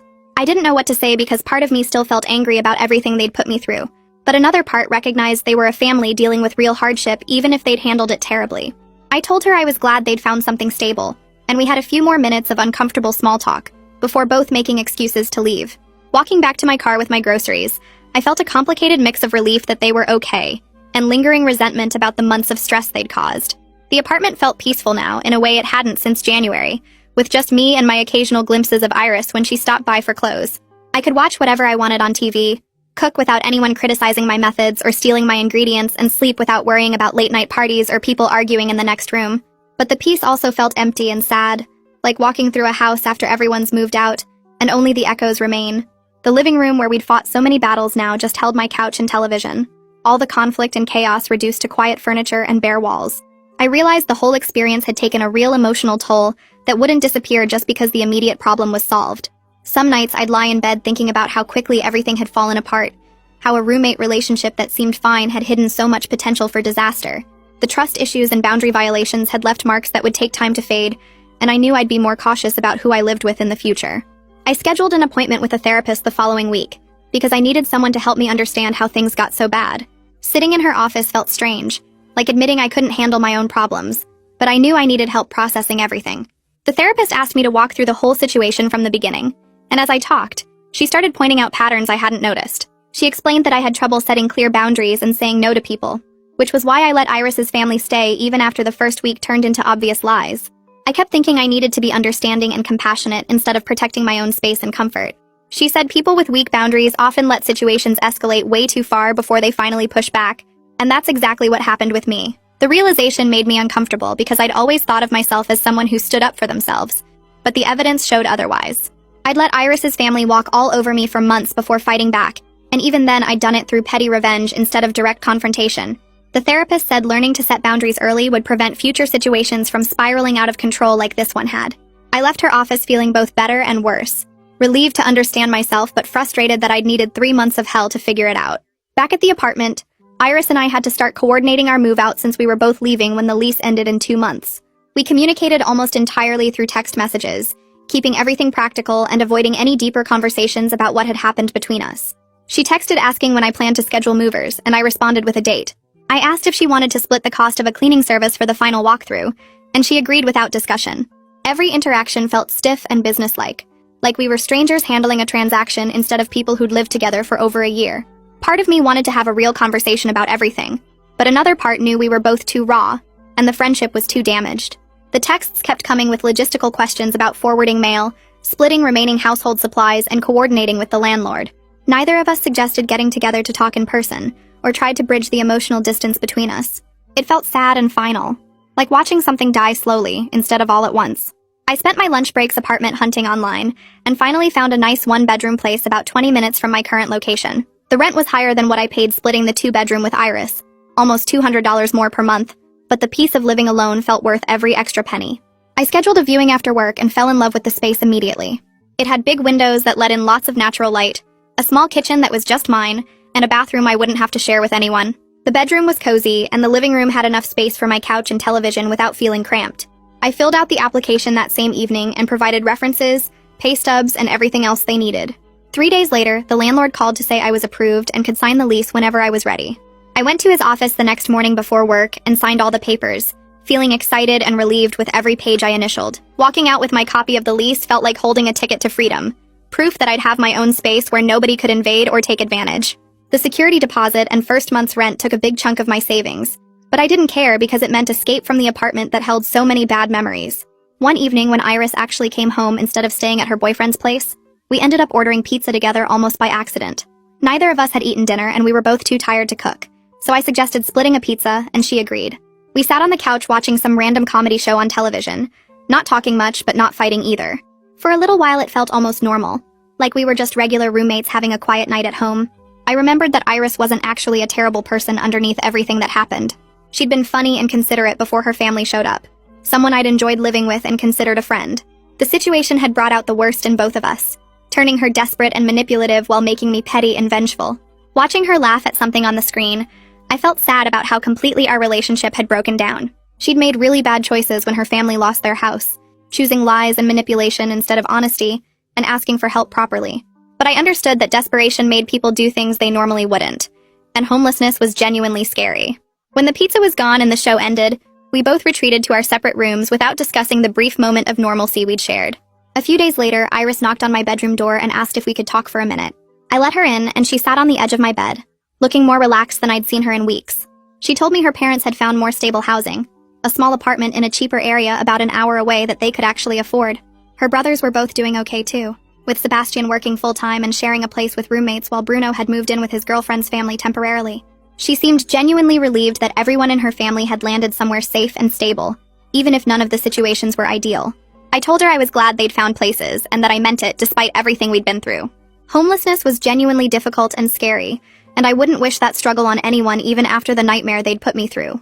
Iris thanked me quietly for giving them the time to find places, instead of having the landlord force them out with zero notice. We sat there for a few more minutes in uncomfortable silence before she went back to her room. The conversation didn't fix anything between us, but it felt like a small step toward acknowledging that real people with real problems had been involved in this mess, not just villains and victims. I started packing up my belongings 2 weeks before move-out day, wanting to be organized and ready. Going through my room, I realized how much stuff I'd hidden away during the months of conflict to protect it from Iris's family. My good dishes were stacked in my closet, my expensive shampoo tucked behind books on my shelf, my favorite snacks buried in drawers under clothes. I'd basically turned my bedroom into a storage unit for everything I valued, living like someone under siege in my own home. Pulling it all out now and packing it into boxes felt both satisfying and depressing. The apartment looked increasingly bare as I packed, with empty spaces on shelves and blank spots on walls where my pictures had hung. Iris was packing too, and we moved around each other carefully, both dismantling the home we'd shared without discussing how strange it felt. I labeled each box clearly and stacked them against my bedroom wall, watching my life get reduced to cardboard containers ready for transport. Each packed box represented another piece of this chapter closing, another step toward the fresh start I desperately needed. My last utility bill arrived in the mail, and I opened it with curiosity to see the final damage. The amount was finally back to normal levels, showing what 2 people actually cost instead of the inflated numbers from when 6 people lived here. Looking at the comparison made me angry all over again because the difference was huge, easily an extra $100 per month that I'd been absorbing. Iris had been paying her half of the inflated bills without complaint lately, continuing to make good on the debt she owed me. I calculated that between the extra utilities, stolen food, and other costs, she still owed me about $400 total. She'd paid $200 so far in monthly installments, and I trusted she'd pay the rest based on how consistent she'd been. I took a photo of the final bill showing the normal amount, and texted it to Iris with a note that this was what we should have been paying all along. She responded with a simple acknowledgement and didn't argue or make excuses. The financial aspect was getting resolved at least, even if the emotional damage would take much longer to heal. The landlord scheduled the final walkthrough for the day before we both moved out, wanting to assess the apartment's condition and determine security deposit returns. He arrived with a clipboard and camera, walking through each room and taking notes. I followed him nervously, worried he'd find damage that would cost us money we needed for our new places. He pointed out a few scuff marks on walls and some minor wear on the carpet, but nothing major considering the chaos the apartment had housed for months. In the kitchen, he noted that everything was clean and functional. The bathroom showed normal wear and tear. Both bedrooms were empty and ready for the next tenants. He finished his inspection and told us he'd return most of the security deposit, keeping only a small amount for minor repairs and cleaning. I felt relieved because I needed that money back for my new apartment, and Iris looked equally grateful. The landlord mentioned he was glad we were both moving out because the overcrowding situation had violated lease terms and caused neighbor complaints. He didn't say it meanly, just matter of fact, acknowledging that the living situation had been problematic for everyone involved. We both signed the final paperwork, and he handed us each a check for our portion of the returned deposit. Moving day arrived, and I woke up early to load my car with boxes. Iris was doing the same, and we ended up carrying boxes down the stairs at the same time in awkward silence. We'd help each other occasionally, holding doors open or grabbing the other end of something heavy, but we didn't talk beyond basic coordination. There was so much we could say about everything that happened, all the hurt and anger and regret floating between us, but neither of us knew how to bridge that gap. The words felt too big and complicated to fit into a hallway conversation while carrying boxes. I watched her load her car with the remains of her life here, seeing how tired and sad she looked. She caught me watching and gave a small, sad smile that I returned automatically. We were both exhausted from months of conflict and stress, both ready to move on to whatever came next. My car filled up with boxes and bags, everything I owned packed and ready for transport to my new place. Iris's car looked similarly packed, stuffed full of her belongings and the pieces of furniture that belonged to her. Before I drove away for the last time, Iris walked over to my car and knocked on the window. I rolled it down and she leaned in slightly, looking directly at me for the first time in weeks. She apologized one final time, saying she understood if I never wanted to speak to her again after everything she'd put me through. Her voice cracked slightly and I could see genuine regret in her eyes. I took a deep breath and told her I forgave her but needed distance, that maybe someday we could reconnect but not now, not while everything still felt so raw and painful. She nodded and thanked me, then stepped back from the car. I started the engine and pulled away from the curb, watching her get smaller in my rearview mirror as I drove toward my new apartment and whatever came next. I drove to my new apartment building with boxes filling every inch of my car and parked in front of the entrance. The building was smaller than my old place, just a quiet 4-story structure with maybe 20 units total. I carried the first box up to the second floor and unlocked the door to my one-bedroom apartment. The space was empty and clean with hardwood floors and big windows that let in afternoon sunlight. I stood in the middle of the living room and just listened to the silence. No television blaring at full volume, no arguing voices, no footsteps from people who shouldn't be there. The quiet felt so good it almost made me want to cry. I spent the next 3 hours hauling boxes and furniture up the stairs until my arms ached and sweat soaked through my shirt. By evening, I had most of my stuff inside and started unpacking the essentials. I set up my bed first and then moved to the kitchen, putting dishes in cabinets that were actually mine. Every item I placed felt like reclaiming something that had been taken from me. I made dinner in my own kitchen without anyone rearranging my spices or criticizing my cooking methods. I ate on my couch watching whatever I wanted on television without anyone changing the channel. When I finally went to bed that first night, I lay there in the darkness feeling completely relaxed for the first time in months. No one was going to burst in. No one was partying in the next room. No one was eating my food or using my stuff. This space belonged to me and only me. 2 weeks after moving in, my mom came to visit and see the new place. She walked through the apartment commenting on how nice it was and how happy I looked. We sat on my couch drinking coffee and she told me she was proud of how I handled everything with Iris. I said it felt messy and wrong at times, especially inviting my whole family to make things worse. My mom shook her head and said standing up for yourself doesn't always look pretty, but it's necessary. She reminded me that Iris had lied and manipulated me for months, and sometimes you have to fight back hard when someone won't respect basic boundaries. I knew she was right, but part of me still felt guilty about how everything went down. My mom stayed for lunch and we talked about other things, catching up on family news and making plans for the holidays. Before she left, she hugged me tight and said she was glad I got out of that situation before it damaged me even more. After she drove away, I sat on my couch feeling grateful for her support and validation. A month into living alone, I checked my bank account and saw a payment from Iris for $200. This was her second payment toward the $800 she owed me for utilities and food. I stared at the transaction feeling surprised that she was actually following through. The first payment had come right on time too, exactly when she promised. It didn't erase what happened or fix the broken trust between us, but it showed she was taking responsibility. I thought about texting her a thank you, but decided against it. We needed distance, and keeping communication minimal felt healthier for both of us. The money helped cover some of my moving expenses and the higher rent I was paying for a one-bedroom. I transferred it to my savings account and went back to unpacking boxes. Over the next few weeks, I focused on decorating my apartment exactly how I wanted it.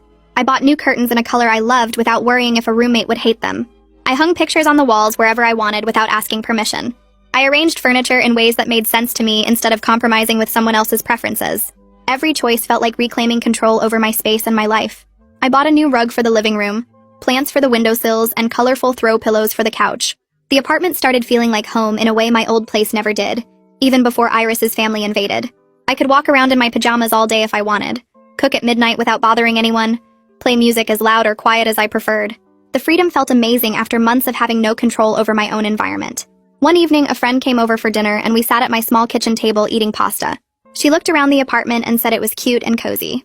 Then she asked if I'd ever consider having a roommate again to save money. I stopped eating and thought about it. The financial benefits were real since I was paying almost twice what I paid before. But the experience with Iris had left me wary of trusting someone with shared space. I told my friend I honestly didn't know. Maybe someday with the right person and very clear boundaries from the start, but not anytime soon. The idea of someone else having a key to my home and access to my stuff made my stomach tight with anxiety. My friend nodded and said she understood completely after hearing what I went through. We changed the subject and talked about other things, but the question stayed with me for days. Could I ever trust a roommate again? Or was I permanently scarred from this experience? A few weeks later, I was scrolling through social media and saw posts from Iris. The pictures showed her smiling in what looked like a nice apartment with a guy I assumed was her boyfriend. The captions talked about moving in together and starting fresh. I stared at the photos feeling a mix of emotions. Part of me was glad she found a stable situation and seemed happy. Her life had been chaotic with her family's housing crisis, and she deserved some peace. But another part of me felt sad that our friendship didn't survive the conflict. We'd been decent roommates before everything fell apart, and I missed having that easy relationship with someone I lived with. I didn't comment on her posts or reach out. We needed to stay in our separate lives for now. Maybe someday we could reconnect as casual acquaintances, but the trust was too broken to rebuild anything meaningful. I closed the app and went back to watching television, pushing thoughts of Iris out of my mind. 3 months after moving out, I stopped at a coffee shop near my old apartment to grab a drink before work. I was waiting for my order when someone said my name. I turned around and saw Sebastian standing there with his own coffee cup. We stared at each other for a second in awkward surprise. Then he asked if we could talk for a minute. I nodded and we sat down at a small table by the window. Sebastian looked different from I remembered, cleaner and more put together somehow. He apologized for his behavior during those months his family stayed at my apartment. He said the whole experience taught his family about respecting boundaries and not taking advantage of people's kindness. His parents were doing better now in their rental situation, and his brother found a job. Sebastian himself was working full-time and saving money for his own place. I listened to him talk and realized I wasn't angry anymore. The distance and time had faded most of my resentment. I told him I appreciated the apology and was glad things were improving for his family. We talked for a few more minutes about neutral topics before saying goodbye. As I drove to work, I felt surprised by how pleasant the conversation had been. Around that same time, I noticed I'd stopped having the anxiety dreams that plagued me for months. I used to wake up in a panic thinking I heard people in my apartment, or that Iris's family had somehow found me and moved in again. But those dreams gradually faded as I settled into my new life. The psychological impact of having my space invaded was finally healing with time and distance. I could come home from work without that knot of dread in my stomach wondering what I'd find. I could relax in my apartment without constantly listening for sounds of unwanted guests. The peace felt almost strange after months of being on edge all the time. My neighbor across the hall was a woman around my age who worked as a teacher. We'd exchanged hellos in the hallway and she seemed friendly. One evening, she knocked on my door holding a bottle of wine and asked if I wanted company. I invited her in and we sat on my couch talking about our jobs and lives. Eventually, I told her the whole story about Iris and her family taking over my apartment. My neighbor's eyes got wider and wider as I described the 3 months of chaos and how I finally got them out. When I finished, she said she was amazed I survived that long and would have lost her mind much sooner. She couldn't believe Iris lied about the fumigation, and then claimed tenant rights to stay longer. We talked for hours that night, and by the time she left, I felt like I'd made a real friend. Having someone new to talk to who understood how crazy the situation was helped me process everything better. 6 months after we moved out, I got a message from Iris on social media. She said her family was doing well and everyone had found stable housing. Her parents were working again, and her brothers were getting their lives together. Then she wrote that she'd learned a lot about communication and honesty from what happened between us. She said she understood now that lying about her family's situation was wrong and had damaged our friendship beyond repair. The message was thoughtful and genuine, not defensive or making excuses. I read it twice before responding. I wrote back that I was glad her family was doing better, and I appreciated her taking responsibility. But I kept my response brief and polite, maintaining the healthy boundaries we'd established. We exchanged a few more messages over the following weeks, casual updates about our lives that stayed surface level. The friendship we'd had before was gone, but at least we could be civil to each other from a distance. I decided to host a small dinner party about 4 months after moving into my 1-bedroom apartment. I invited 3 close friends who'd supported me through the whole mess with Iris and her family. I spent the afternoon cleaning and cooking, setting up my little dining table with actual nice plates and candles. When my friends arrived, they immediately commented on how different the space felt compared to my old apartment. One friend said the whole place felt calm and welcoming, like I'd finally created a real home for myself. We ate dinner and talked about work and relationships and normal life stuff, nothing dramatic or stressful. My friend Sarah mentioned how relaxed I seemed compared to during the roommate disaster, when I was constantly tense and exhausted. Another friend agreed and said I looked genuinely happy now instead of like I was barely holding it together. I realized they were right as I looked around my apartment at my friends sitting comfortably in my space. This place was truly mine, with nobody taking over my kitchen or sleeping in my living room or eating my food without asking. I felt proud of what I'd built for myself after everything that happened. The evening ended with everyone helping clean up and promising to do it again soon, and I stood in my kitchen after they left feeling content and peaceful. 2 weeks later, I got a notification on my phone that money had been deposited into my account. I checked and saw it was from Iris, the final payment of $200 that completed the $800 she owed me. I stared at my phone in genuine surprise because part of me hadn't believed she'd actually follow through with the full amount. She'd been making payments consistently for months, but I always wondered if she'd stop before finishing. I opened my messages and typed out a brief thank you, acknowledging that she'd kept her word about paying me back. It felt like the right way to close that chapter of my life, with a simple recognition that she'd done what she promised, even though our friendship was over. She responded with a short message saying she was glad to finally finish paying me back and hoped I was doing well. We exchanged a few polite sentences, and then the conversation ended naturally. I looked at my bank account showing the full amount returned and felt a sense of closure I hadn't expected. The money didn't fix the broken trust or erase the 3 months of chaos, but it showed Iris had taken some responsibility for her actions. I closed the app and went back to my normal evening, feeling like that part of my past was truly finished now. I found myself thinking about the whole experience more deeply as time passed. I realized I'd learned important lessons about standing up for myself that I needed to learn. Before Iris and her family took over my apartment, I would have kept being nice and accommodating forever, letting people walk all over me because I felt guilty saying no. The conflict taught me that setting clear boundaries from the start isn't mean or selfish. It's necessary for healthy relationships. I should have told Iris no when she first asked about her family staying, or at least been honest about my concerns instead of just agreeing to be nice. I also learned that guilt and sympathy can't override my own needs and well-being. Iris's family was genuinely struggling with homelessness, and that was real and difficult, but it didn't mean I had to sacrifice my own home and peace to fix their problems. The conflict was exhausting and damaged relationships permanently, but I came out of it stronger and more confident in standing up for myself. I knew now that I could handle difficult situations and wouldn't let people manipulate me with lies and guilt trips. The experience changed how I approached relationships and boundaries in every part of my life. I was more direct about my limits with friends, family, and coworkers, and I didn't apologize for protecting my own needs anymore. A year after everything ended, I was genuinely thriving in my one-bedroom apartment. I'd gotten a promotion at work that came with a significant raise, letting me afford my place comfortably without needing a roommate. My friend network had grown stronger through regular dinners and game nights at my apartment. I had a dating life that was going well, and I felt confident and secure in ways I hadn't before the whole situation with Iris. I occasionally wondered how Iris and her family were doing, checking her social media sometimes to see she seemed happy with her boyfriend. I hoped her parents and brothers had found stable housing and were managing okay despite their earlier struggles. But mostly I didn't think about them much anymore, because that chapter of my life was closed and I'd moved forward. I was at peace with how everything ended, even though it was messy and painful at the time. The situation taught me that sometimes winning means accepting messy outcomes and permanent changes to relationships. Protecting your own well-being isn't selfish even when others are struggling, and you can't sacrifice yourself to save everyone else. I learned that standing up for yourself might make you the bad guy in someone else's story, but that doesn't mean you made the wrong choice. I was genuinely happy now, living on my own terms without anyone taking advantage of my kindness or treating my home like their personal hotel.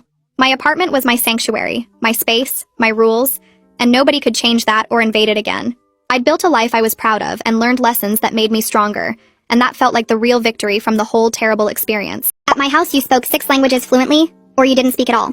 When I was 8 and accidentally used a French word when I was supposed to be speaking Spanish, my mom slapped me across the face so hard I fell off my chair.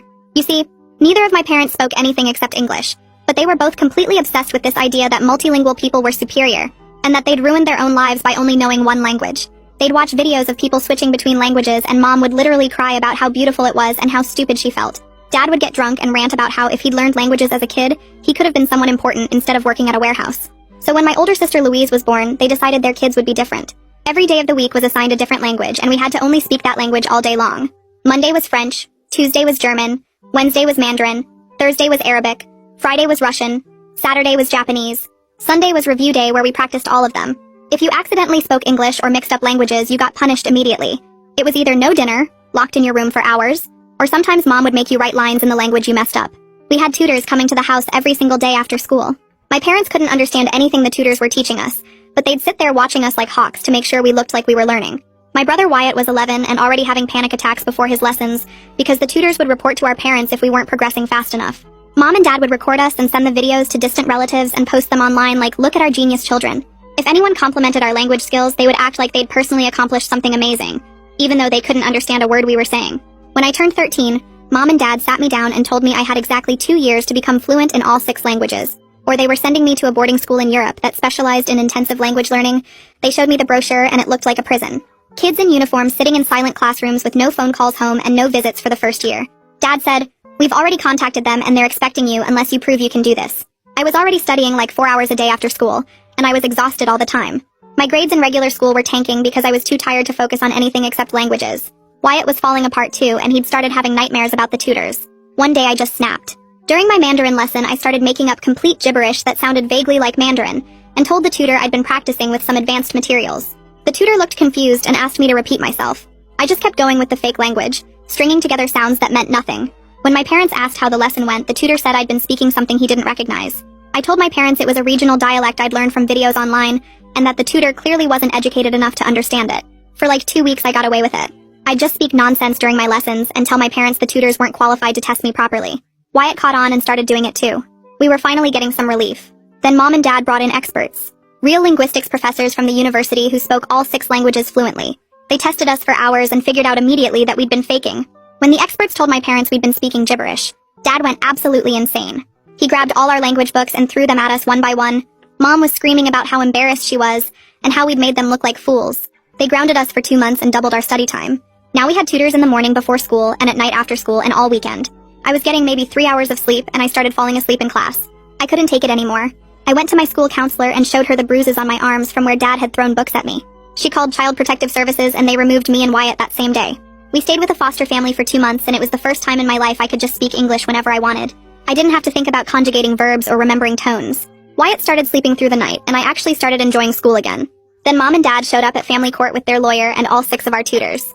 The tutors testified that we were actually making good progress and that multilingual education was beneficial for children. They brought in the linguistics professors who said that while our parents' methods were strict, we were genuinely learning, and that removing us from that environment would waste years of progress. Louise testified that she was grateful for her upbringing, and that Wyatt and I were just being lazy. The judge ruled that we had to go back home. That night, Dad sat us down at the kitchen table and said, "From now on, there is no more English in this house. You speak the 6 languages, or you don't speak at all." I sit there frozen, my hands pressed flat against the kitchen table to stop them from shaking. Dad's eyes move from me to Wyatt and back again, waiting for one of us to mess up, to say something in English so he can prove his point.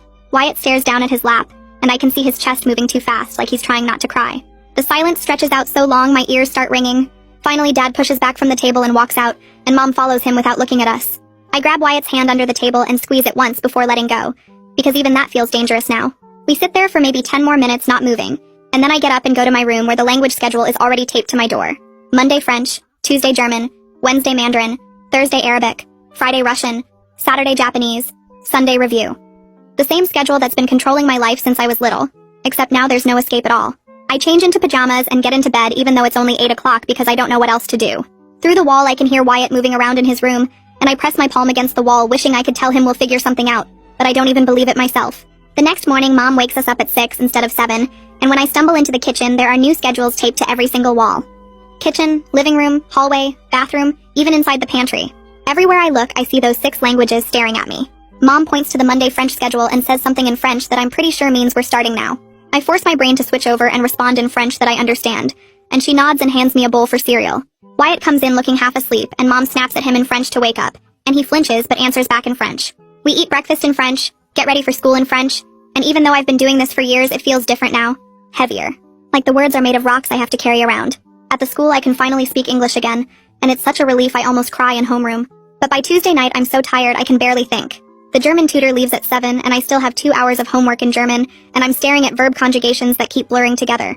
My head drops forward and I jerk awake. Then it happens again. The 3rd time I don't wake up until Mom is shaking my shoulder hard enough to hurt.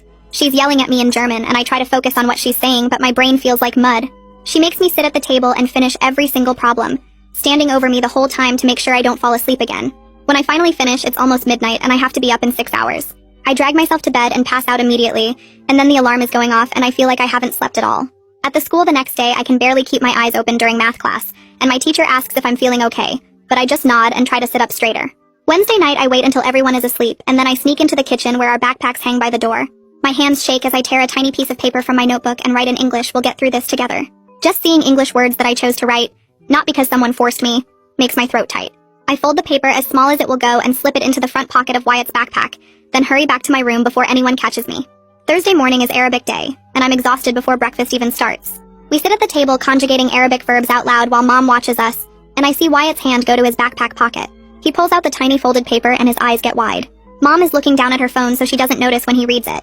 For just a second, Wyatt looks at me and gives the smallest nod. So small I almost miss it. And then he goes back to reciting Arabic verb forms like, nothing happened. But that tiny connection, that moment where we acknowledged each other in our real language, feels like the only true thing in this whole nightmare. I want to cry and smile at the same time, but instead I just keep conjugating verbs in Arabic and pretend everything is normal. Friday afternoon at the school, I'm walking to my locker when I have to stop and lean against the wall because I'm so dizzy from being tired. Mrs. Sutherland, my school counselor, comes around the corner and sees me there. She walks over and asks if everything is okay at home, and I want to tell her everything. I want to explain about the language-only rule and the schedules on every wall, and how I'm getting maybe 4 hours of sleep a night, and how Mom made me stay up until midnight finishing homework. But I'm terrified that if I tell her, she'll call CPS again, and we'll go to court again, and the judge will send us back again, and next time it might be even worse. So I just say I'm having trouble sleeping lately, and she gives me this look that says she knows I'm not telling her the whole truth. She asks if I'm sure, and I nod and say I'm fine, and she tells me her door is always open if I need to talk. I thank her and walk away, even though everything in me is screaming to turn around and tell her the truth. That weekend during Sunday review, which means we're supposed to practice all 6 languages by switching between them, I'm so tired I forget which language I'm supposed to be using.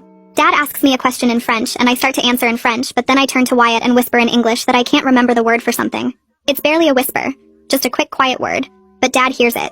He stands up so fast his chair falls over backward, and I know I messed up bad. Before I can move, he grabs the thick Russian textbook off the table and throws it at me. The corner hits my shoulder hard, and pain shoots down my arm. I fall sideways out of my chair and land on the floor, and the pain is so sharp I have to bite my lip hard to keep from crying, because I know if I cry, it will make him angrier. Dad is standing over me yelling in English about how I broke the rule, and the irony that he's yelling at me in English for speaking English would be funny if I wasn't so scared. Mom comes in and starts yelling too, and Wyatt is pressed back in his chair looking terrified. I get up slowly, my shoulder throbbing, and Dad tells me to go to my room and don't come out until dinner. I go upstairs and sit on my bed and pull my shirt down to look at my shoulder. There's already a dark bruise forming where the book hit me. I stare at it and something shifts inside me. I can't keep living like this. I don't know what I'm going to do yet, but I know I have to do something, or I'm going to break completely.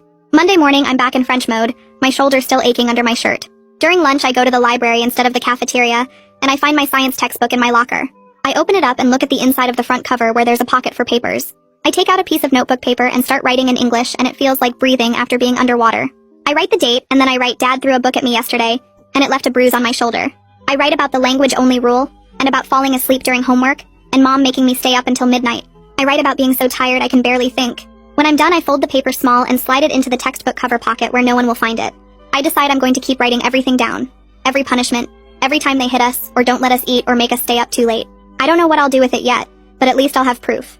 At least I'll have something written in my own language that they can't take away from me. The act of writing it makes me feel a little bit less powerless. Like I'm holding on to a piece of myself even though they're trying to control everything else. The next Wednesday, I'm in my room after school trying to start my Mandarin homework when I hear Wyatt's door open. His Mandarin tutor Isabella is supposed to arrive in 10 minutes. I hear Wyatt go to the bathroom, and then I hear this sound that makes my stomach drop. He's breathing too fast, these quick, gasping breaths, and then he starts crying. I run into the hallway and find him sitting on the bathroom floor with his back against the wall, crying and hyperventilating. I drop down next to him and grab his hands, and I can feel them shaking. I start talking to him in English, whispering as quiet as I can because if our parents hear us, we're dead. I tell him to breathe with me, in for 4 counts and out for 4 counts, the way the foster mom taught us during the 2 months we were in foster care. Wyatt tries, but he can't slow his breathing down, and he keeps saying in English that he can't breathe. He can't do this anymore. I keep coaching him through the breathing exercises, counting out loud in the quietest whisper I can manage, and slowly his breathing starts to even out. His face is red and wet with tears and snot, and I use toilet paper to help him clean up. The doorbell rings, and I know that's Isabella arriving for his lesson, and Wyatt's eyes go wide with panic. I tell him it's okay. Just get through this one lesson, and I help him stand up, even though his legs are shaky. We go downstairs together, and Mom is already letting Isabella in, and I can see Wyatt is still trembling. Isabella sets up her materials at the dining room table like always, but when she looks at Wyatt, her expression changes. His eyes are still red and puffy, and his hands won't stop shaking. Mom and Dad are standing in the doorway watching the lesson like they always do, but I see Isabella glance at them and something shifts in her face. She starts the lesson in Mandarin, asking Wyatt simple questions, but she keeps looking at him with this concerned expression. Every few minutes, she glances toward the doorway where our parents are standing, and I can tell she's seeing something she doesn't like. Wyatt is trying to focus, but his voice keeps shaking when he answers her questions. Isabella writes something in her notebook, but I can tell it's not about Mandarin grammar. She keeps the lesson shorter than usual, only 45 minutes instead of an hour, and when she packs up her materials, she looks at Wyatt one more time with worry in her eyes. After she leaves, I wonder if she might actually help us, if she might be someone who would do something instead of just looking away like most adults do. But I don't let myself hope too much because hoping just makes it hurt worse when nothing changes. That weekend, Mom and Dad call Wyatt and me into the living room and tell us they have an announcement. Dad pulls out his laptop and shows us the router logs. All these pages of every website anyone in the house has visited. He says from now on they're going to check these logs every single night to make sure we're only looking at language learning websites. Mom says they're also going to check our phones and tablets every night before bed to make sure we're not wasting time on anything that isn't helping us learn languages. I feel the walls of the house closing in on me. Every possible way to reach the outside world is being cut off. No secret emails, No looking up anything that might help us. No connection to anyone who might understand what we're going through. That night I lie in bed and my chest feels tight, like I can't get enough air. I start breathing too fast and I realize I'm having the same kind of panic attack Wyatt had. I force myself to do the breathing exercises, counting in my head, and slowly the panic fades, but the fear doesn't. The house feels like a prison that keeps getting smaller, the walls moving in a little bit more every day. Monday morning, Isabella arrives for my Mandarin lesson, and I notice right away that something is different about her. Her hands are shaking a little bit when she sets out her books and papers, and she keeps glancing at me instead of starting the lesson right away. I'm wearing a short-sleeved shirt because it's warm out, and the bruise on my arm from where Dad threw the book is visible. Faded to yellow-green now, but still obvious. Isabella stares at it for a long moment, and I see her swallow hard. Mom and Dad are in the doorway like always, watching us, and Isabella starts the lesson in Mandarin. But a few minutes later, Mom says something about needing to check on dinner, and she and Dad both step away from the doorway. The second they're gone, Isabella leans forward and asks very quietly in English if I'm okay. Her voice is so gentle and concerned that I feel tears start to build up behind my eyes. I want to tell her everything, but I'm terrified. So I just shake my head a tiny bit and look down at the table. She reaches across and touches my hand for just a second. And then Mom and Dad come back and she switches back to Mandarin like nothing happened. But that small moment of someone asking if I'm okay in English, someone seeing me as a real person instead of just a language learning project, makes me want to cry with relief and sadness at the same time. On Tuesday during lunch, I slip away from the cafeteria and head to the library instead of eating. My stomach feels tight, but I'm not hungry anyway. I find an empty computer in the back corner where nobody can see the screen from behind me, and I sit down and log into the school system. I create a new email account using a fake name that my parents won't recognize if they somehow find it. My hands shake a little as I type Missy Sutherland's school email address into the recipient field. I keep the message short and vague because I'm scared someone else might read it. I write that things at home have gotten worse with the language situation, and ask if we can talk privately sometime soon. I read it 3 times to make sure I haven't said anything too specific that could get me in trouble. Then I click send and watch the message disappear from the outbox. I open the browser history and delete every single entry from the past hour. I clear the cache and cookies too, just to be safe. Then I log out of the computer and wipe the keyboard with my sleeve like that will somehow erase any trace of what I just did. I walk back to the cafeteria and grab an apple from the lunch line even though there's only 10 minutes left in the period. The next day, I check my new email account during study hall, and there's a response from Ms. Sutherland. She says we can meet during my study hall on Thursday, and promises to keep everything we talk about private. Reading those words makes my chest feel less tight for the first time in days. But then I start worrying about what I'm going to say and how much I should tell her. I spend Wednesday and Thursday morning going over it in my head. I practice describing the daily language schedule and the way Mom and Dad punish us when we mess up. I try to find words that will make her understand how bad it really is without sounding like I'm making things up or being dramatic. I'm scared that if I say too much, they'll just send us back home again like the judge did last time. On Saturday morning, Dad asks to see my phone while we're eating breakfast. My whole body goes cold because I forgot to delete the email conversation with Miss Sutherland. He scrolls through my school email and I watch his face get more focused as he reads. I reach across the table and take the phone back quickly and say I was just emailing my science teacher about homework. Dad stares at me for a long moment and I can hear my heart beating in my ears. He grunts and tells me to stay focused on languages and hands the phone back. I wait until he leaves the kitchen and then I delete every single email between me and Mrs. Sutherland. My hands are shaking so bad I almost drop the phone. By Wednesday night, I've made up my mind that I have to tell Missy Sutherland everything. I lie in bed after my parents check that I'm asleep, and I whisper to myself about the schedule and the punishments and how tired I am all the time. I try to describe what it feels like to get hit with a book, or to go to bed hungry because I used the wrong language. I want to find the right words that will make an adult understand this isn't normal, and we need help. Thursday afternoon, I go to Miss Sutherland's office during study hall. She closes the door and asks me to sit down. I roll up my sleeves and show her the bruises on my arms from where Dad grabbed me last week. Then I turn around and lift up the back of my shirt to show her the bruise on my shoulder blade from where a textbook hit me. Her face goes really pale and she asks if she can take pictures. I nod and she uses her phone to photograph each bruise. Then I tell her about the language-only rule and how we can't speak English at all anymore. I describe how Dad throws books at us when we make mistakes, and how Mom makes us go without dinner. Mrs. Sutherland writes everything down in a notebook and her hand is shaking a little. When I finish talking, she looks right at me and says she's going to help us. She promises that this time will be different. I feel something crack open inside my chest and I have to blink really fast so I don't cry. Before I leave, Missy Sutherland opens a drawer and pulls out a small MP3 recorder. She says it's from the Lost and Found and nobody has claimed it in over a year. She shows me how to turn it on and how to hide it in my pocket so the microphone still works. She says if I can record what happens at home, it will help prove what I'm telling her is true. I put the recorder in my jeans pocket and practice walking around to make sure it doesn't show. It feels scary to have it, but also like I'm finally doing something real instead of just trying to survive. The next week, I fail my science quiz because I'm so tired I can barely remember what the questions are asking. I stare at the paper and try to focus, but the words just blur together. My teacher emails my parents that same day about my declining grades. That night, Dad explodes. He yells at me in English about how I'm wasting all the money they've spent on tutors, and how I'm throwing away my future. I notice he's breaking his own language rule by yelling at me in English, but I don't say anything because that would just make him angrier. He says if I can't do better in the school and with languages, then I'm worthless. On Wednesday, Mom announces a new rule. She hands me and Wyatt each a pair of earbuds and says we have to wear them all the time except during tutoring sessions and when we're sleeping. She's loaded them with language lesson recordings that play on a loop. I put them in and immediately hear a woman's voice speaking French vocabulary words. The voice doesn't stop. It just keeps going and going with words and grammar rules. I try to do my homework, but the constant stream of French in my ears makes it impossible to think. I start hiding in the bathroom just to pull the earbuds out for 60 seconds and hear silence. Thursday afternoon, I'm doing my homework in the kitchen when Wyatt has his Mandarin lesson with Isabella in the dining room. I can hear them through the doorway. Wyatt is reciting something in Chinese and then suddenly he just stops. I look up and see him staring at the wall with his mouth slightly open. He's not blinking or moving at all. Isabella leans forward and says his name, but he doesn't respond. She looks really worried and glances toward the hallway where Mom and Dad are standing and watching. Then she picks up her pen and writes something in her notebook, and I can tell it's not about Chinese grammar. She's writing about what she just saw. On Friday, Dad is yelling at us about our progress reports, and I remember the MP3 recorder in my pocket. I reach down and press the record button through the fabric. Dad's voice gets louder and meaner as he talks about sending us to that boarding school in Europe if we don't improve. He describes how we'll be there for a whole year with no phone calls home and no visits. His voice fills the kitchen, and I keep my hand near my pocket to make sure the recorder is still running. When he finally stops yelling, I wait until I'm alone, and then I stop the recording. The next day at the school, I go to the library and log into a cloud storage account I created. I upload the audio file with shaking hands. The progress bar moves slowly across the screen, and I keep looking over my shoulder to make sure nobody is watching. When the file finishes uploading, I feel like I've just done something that might actually matter this time. The next Wednesday, Mom and Dad call us into the living room after dinner, and Dad has this weird, excited look on his face that makes my stomach twist. He explains they've arranged for a special immersion weekend where one of our tutors will stay at the house the entire time to make sure we're only speaking our assigned languages even at night. Mom adds that we'll sleep in shifts so we can maximize our learning time, and my throat gets tight because that means there won't be any escape at all, not even when everyone else is asleep. I glance at Wyatt and watch all the color drain from his face until he looks almost gray, and his hands start shaking on the armrest of the couch.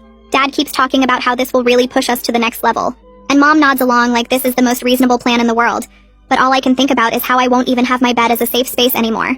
That Saturday morning, the tutor arrives with an overnight bag and sets up camp in our dining room where he can monitor both of our study areas. The hours blur together with Russian vocabulary drills and grammar exercises, and I can feel my brain getting fuzzy from exhaustion.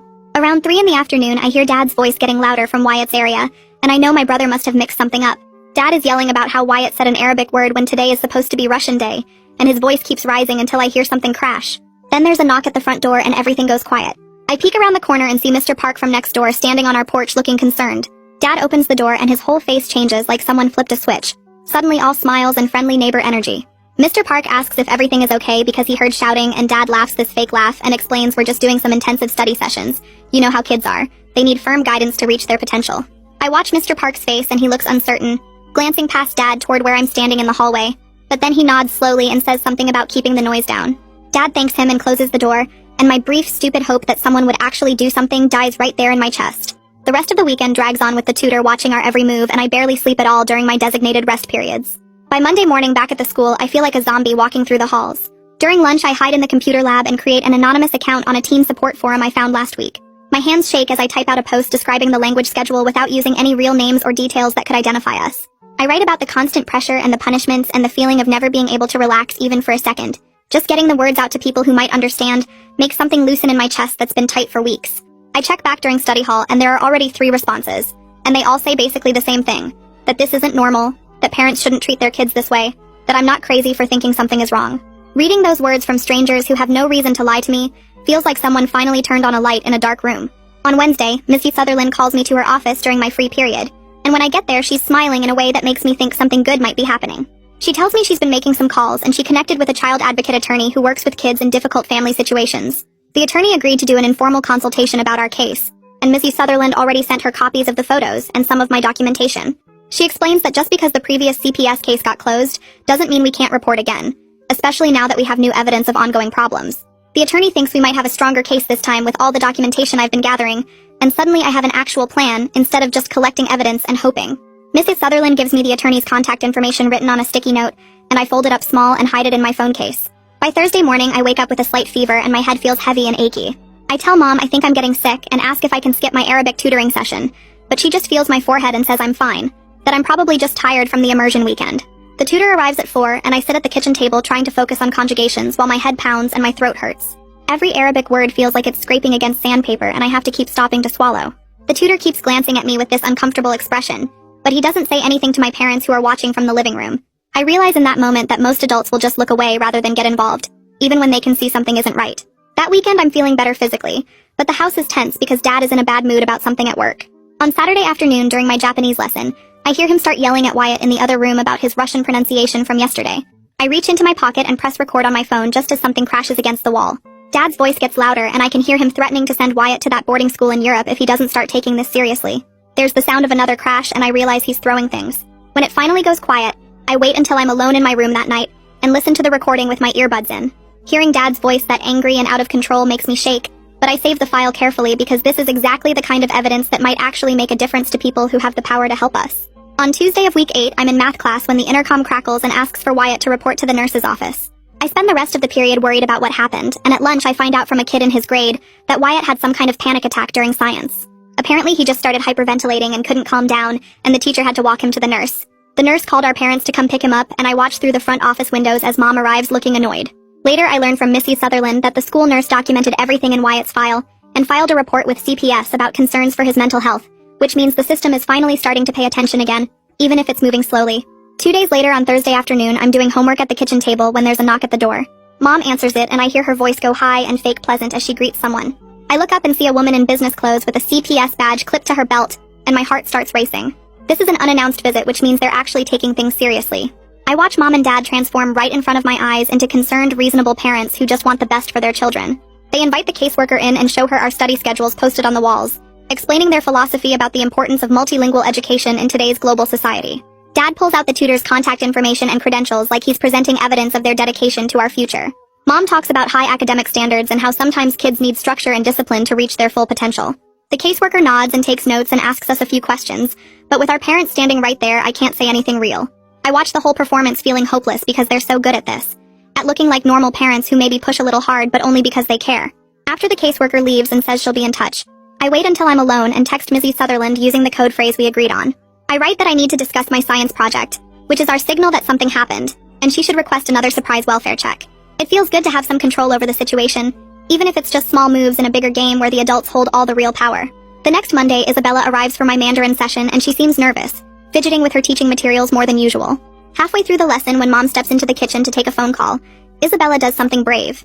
She tears a tiny piece of paper from her notebook and writes something on it quickly, then slides it across the table while whispering in Mandarin that if I ever need help to contact her. I glance down and see a phone number written in small, neat digits. I palm the paper and slip it into my shoe while nodding slightly to show I understand. When the lesson ends and Isabella packs up to leave, I feel this surge of gratitude that at least one adult is willing to stick their neck out for us, even in this small, quiet way that my parents hopefully won't notice. Thursday morning, I'm in the kitchen doing my Arabic homework when the MP3 recorder slips out of my hoodie pocket and hits the floor with a plastic clatter.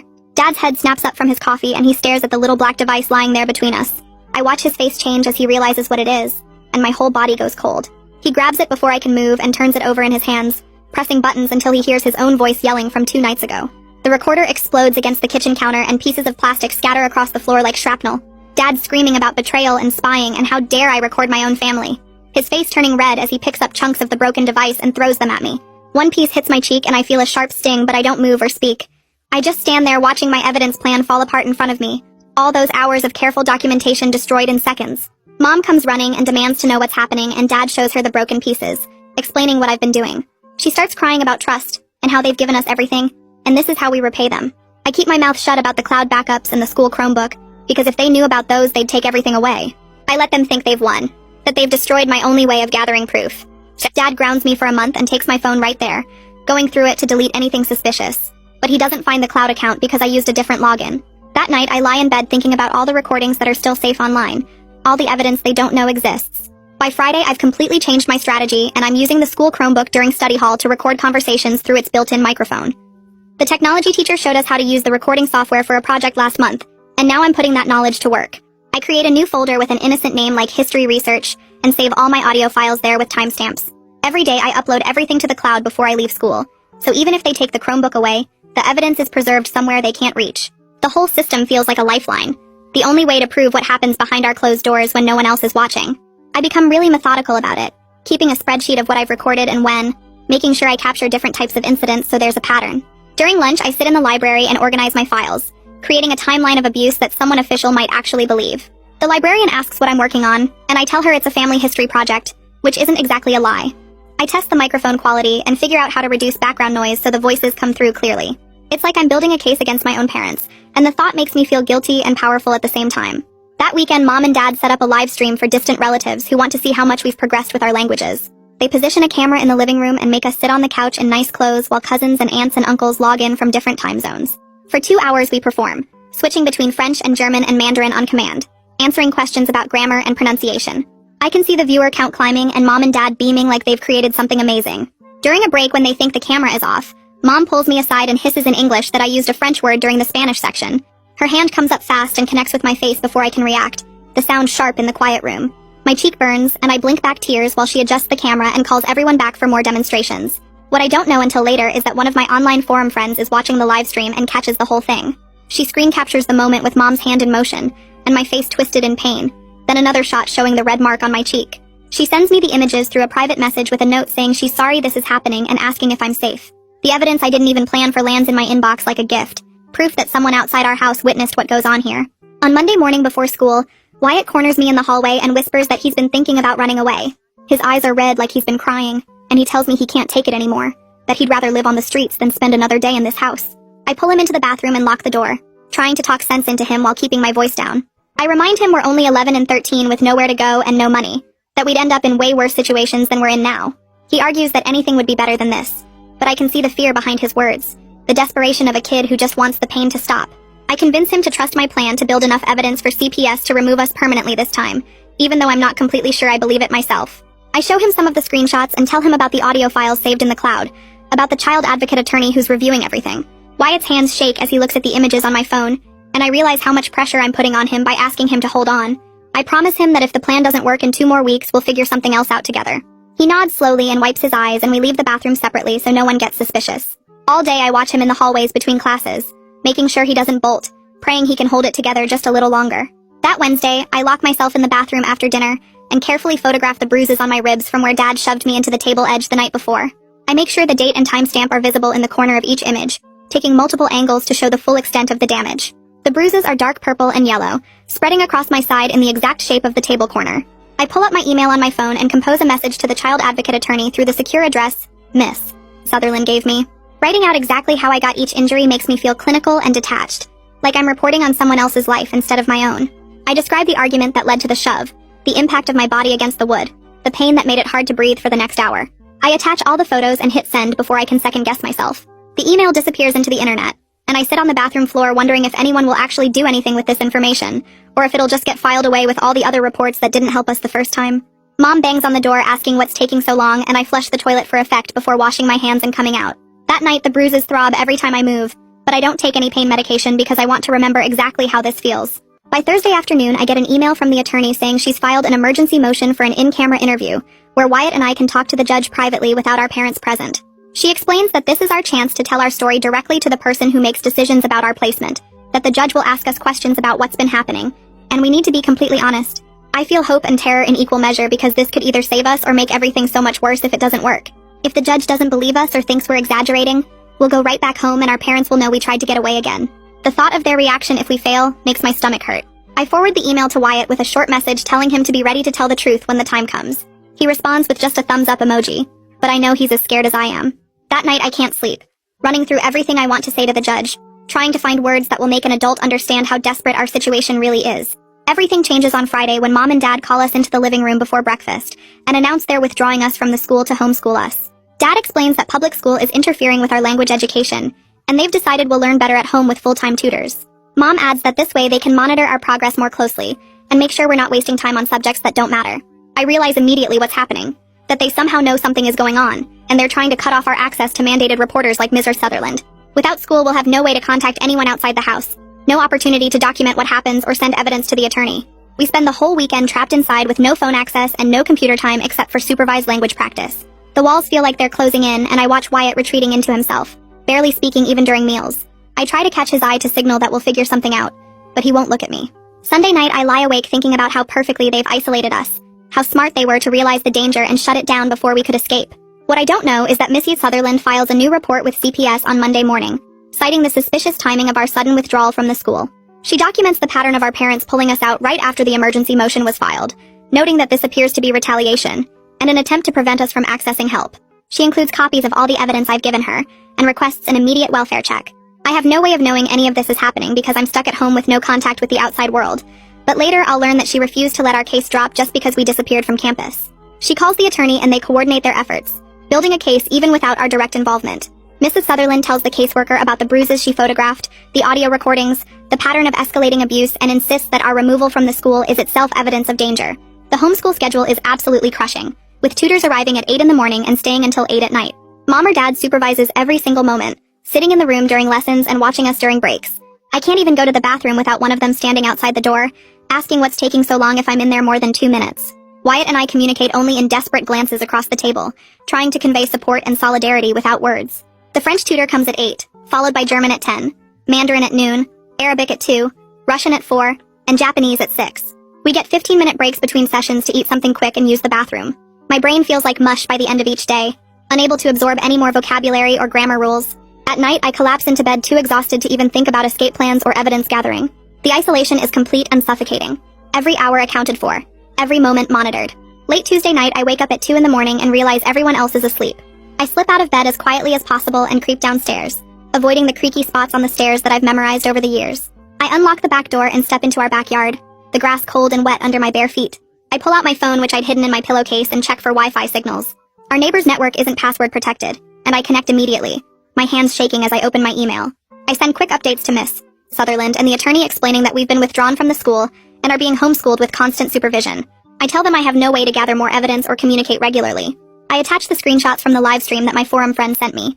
Sitting in the dark grass typing frantically before someone notices I'm gone, I feel like a spy in my own life, stealing moments of connection to the outside world. A light turns on upstairs and I quickly disconnect, delete my browser history and slip back inside. My heart pounds as I climb the stairs and slide back into bed, praying no one heard me leave. The phone goes back in its hiding spot, and I lie there in the dark, knowing that message might be my last contact with anyone who can help us. On Wednesday, I wait until everyone is at lunch and slip into the hallway bathroom with my phone. My hands shake as I open the camera app and switch it to video mode. I walk back to the dining room where the dent in the wall is still visible from where Dad threw that book at Wyatt last week. I grab a ruler from the kitchen drawer and hold it up next to the dent, making sure both are clearly in frame. I hit record and speak quietly but clearly into the phone. I say the date, the time, and explain what caused the damage. My voice sounds weird and formal like I'm giving a report, but I figure that's what you're supposed to do for evidence. The ruler shows the dent is about 3 inches deep and the paint is cracked around the edges. I film for maybe 30 seconds, then stop and watch it back to make sure everything is visible. The video feels like insurance, like proof that this is really happening and I'm not making it up or exaggerating. I upload it to the cloud account immediately and delete it from my phone just in case Dad checks my device again. My heart pounds the whole time I'm doing this because if they catch me gathering evidence like this, I don't know what they'll do. Thursday evening, I'm in the middle of my Russian lesson when I hear a car pull into the driveway. The tutor keeps going, but I can see Mom and Dad both get up and look out the window. Their faces change in a way that makes my stomach drop. Mom walks to the front door and I hear her voice go high and fake polite. Dad joins her and I catch the words police officers through the doorway. The tutor stops mid-sentence and we all just sit there frozen. A woman's voice asks if she can come in and speak with the children. That's the CPS caseworker from before. I recognize her tone. Mom says, of course, they're always happy to cooperate, but her hands are clenched into fists at her sides. 2 police officers come in behind the caseworker and suddenly the whole energy of the house shifts. Dad can't hide his anger even though he's trying to smile. His jaw is tight and his voice has this edge to it. The caseworker asks to speak with Wyatt and me separately, and our parents immediately start objecting. They say we're in the middle of important lessons, that this is disruptive, that they weren't given proper notice. But the caseworker just looks at the police officers and one of them steps forward slightly. Dad's mouth snaps shut. Mom's fake smile gets even more stretched. The caseworker says it won't take long and asks us to come with her to the kitchen. I feel the power dynamic shifting slightly, like maybe this time they can't just perform their way out of it. During the interview, the caseworker sits across from us at the kitchen table while one officer stands by the door. She asks Wyatt how he's doing and he just stares at his hands for a long moment. Then he starts crying. Not quiet tears, but full sobbing that makes his whole body shake. He tells her about waking up every night from nightmares about the tutors. He describes the panic attacks before lessons where he can't breathe and feels like he's dying. He admits he's scared all the time now. Scared of making mistakes, scared of our parents, scared of the languages themselves. The caseworker listens without interrupting and writes notes in her folder. She asks if he's seen a doctor about the panic attacks and he shakes his head. She asks if our parents know how bad it's gotten and he says they just tell him to work harder. I watch my little brother finally tell the truth about how much he's suffering, and I feel proud of him, and heartbroken at the same time. The caseworker closes her folder and says she's recommending an immediate medical evaluation. She says a doctor needs to assess his mental health and that our parents will be required to take him within 48 hours. Wyatt looks at me with this mix of relief and terror on his face. Our parents are forced to take us to the pediatrician the next Monday. We sit in the waiting room and Mom keeps coaching us in whispered French about what to say if the doctor asks questions. Dad reads a magazine but his leg bounces up and down the whole time.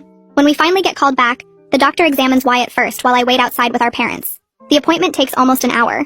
When Wyatt comes out, his eyes are red, but he looks calmer. Then it's my turn, and the doctor asks me questions about sleep, appetite, stress levels. She's nice but professional, taking notes on her computer. She doesn't directly accuse our parents of anything, but she documents everything carefully. At the end, she tells Mom and Dad that Wyatt shows elevated anxiety symptoms consistent with chronic stress. She recommends therapy and possibly medication if the symptoms continue. She notes it all in his chart with today's date. It's not enough to trigger immediate action, but it adds to the growing documentation of harm, another piece of evidence in the case we're building. On the drive home, Dad grips the steering wheel so hard his knuckles turn white. By Wednesday, the attorney has secured an appointment at the Child Advocacy Center for forensic interviews, scheduled for the following week.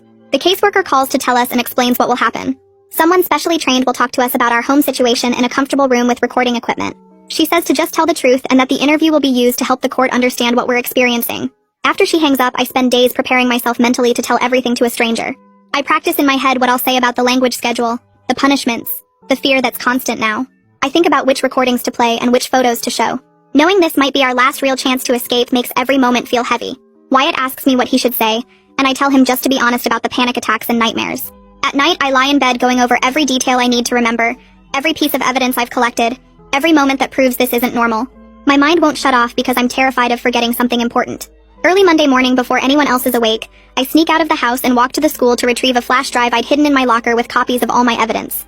The sun is just coming up and the streets are empty and quiet. My breath makes clouds in the cold air. The walk takes about 20 minutes, and the whole time I keep looking over my shoulder expecting to see Dad's car. The school building is locked, but I know which side entrance sometimes doesn't latch properly.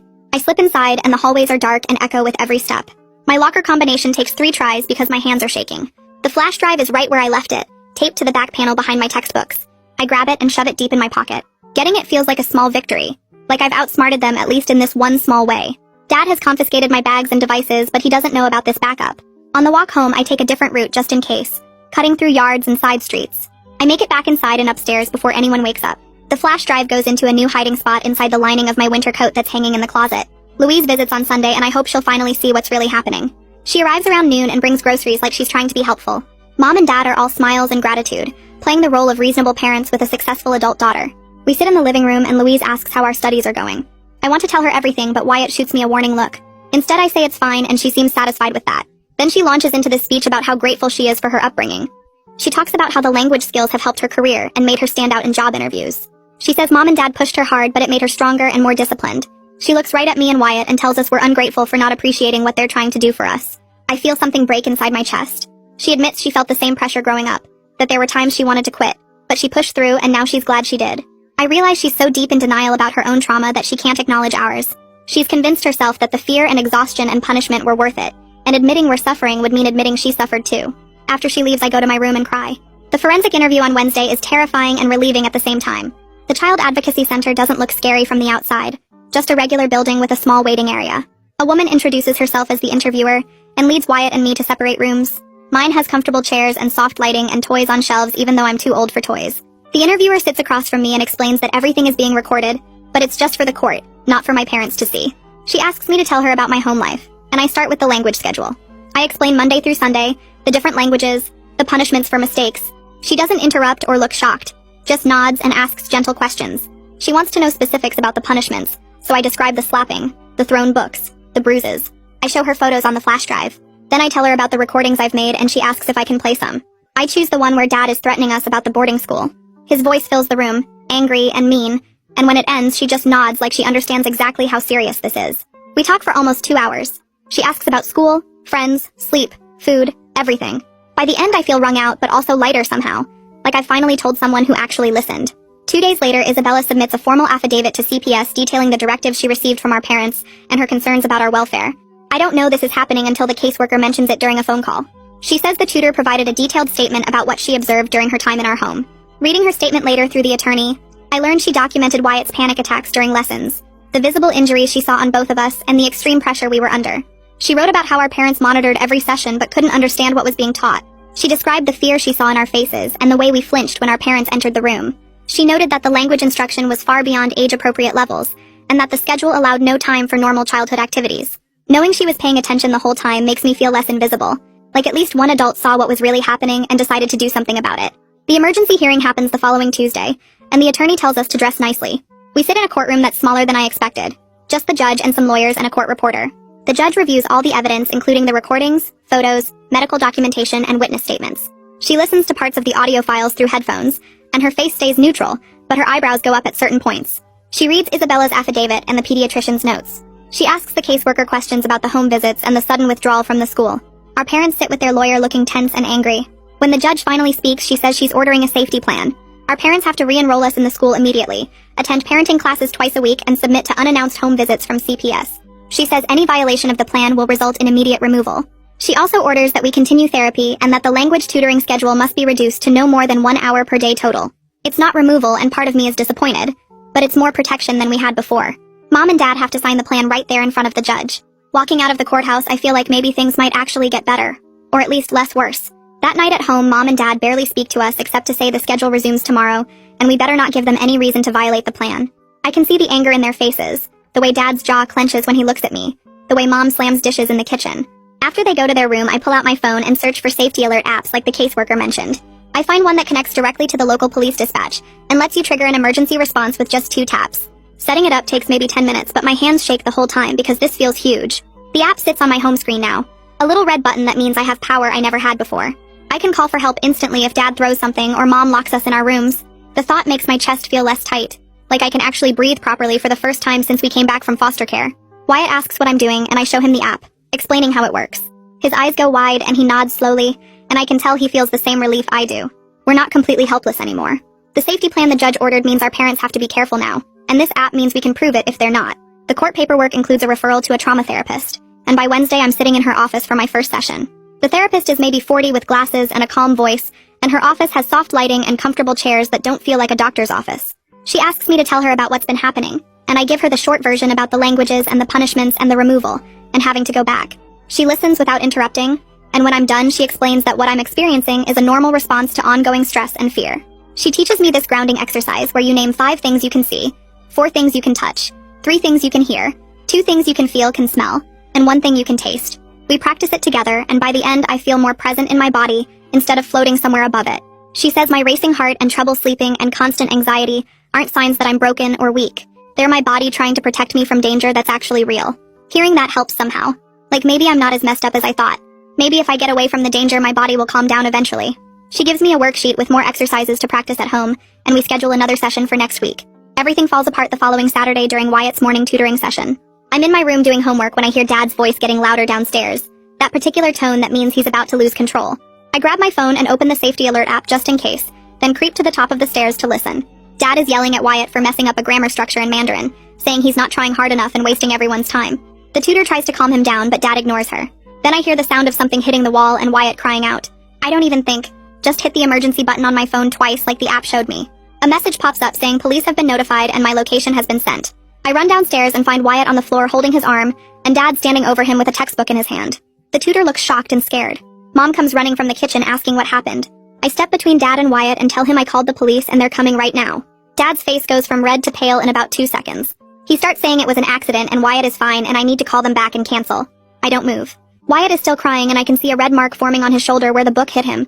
The tutor quietly packs up her materials and says she needs to leave. Mom begs her to stay and explain that this was just a misunderstanding, but the tutor walks out without looking back. We wait in horrible silence for maybe 15 minutes until 2 police officers knock on the door. They come in and ask what happened, and I show them the safety alert I triggered. They ask to speak with Wyatt alone, and he tells them Dad threw the book at him during his lesson. The officers take photos of the mark on his shoulder and the book on the floor. They write down the tutor's name and contact information. One officer tells Dad that throwing objects at a child violates the safety plan, and they're documenting this incident for the court. Dad tries to argue that it barely touched Wyatt and he was just frustrated, but the officer cuts him off and says the judge will decide what happens next. Watching Dad's face as he realizes the rules really have changed feels satisfying in a way I didn't expect. He can't just do whatever he wants anymore. There are actual consequences now. By Monday morning, I'm back at regular school for the first time in weeks, and it feels strange and wonderful at the same time. Mrs. Sutherland meets me at the office before first period and hands me a folder with my 504 plan inside. She explains that both Wyatt and I now have accommodations including extra time on tests and assignments, permission to take breaks when we need them, and a pass to come see her anytime. She's also arranged for me to eat lunch in her office if the cafeteria gets too overwhelming. Walking through the halls toward my first class, I hear students speaking English all around me, and nobody is monitoring what language I use or timing my responses. I answer a friend's question about homework in plain English and don't have to translate it in my head first, or worry about using the wrong day's language. The relief is so strong I almost start crying right there by the lockers. In English class, the teacher hands back an essay I wrote before all this happened, and I got a B-, which normally would stress me out, but today just feels manageable. During lunch, I sit with some kids from my science class and they ask where I've been, and I give a vague answer about family stuff. Nobody pushes for details. The normalcy of it all, the boring everyday routine of school, feels like the best thing that's ever happened to me. Wednesday at lunch, Wyatt is sitting with some kids from his grade in the cafeteria, when I see him suddenly stand up and start breathing too fast. I drop my sandwich and run over as he grabs the edge of the table looking pale and scared. A few kids back away looking uncomfortable, but 2 girls from his class move closer asking if he's okay.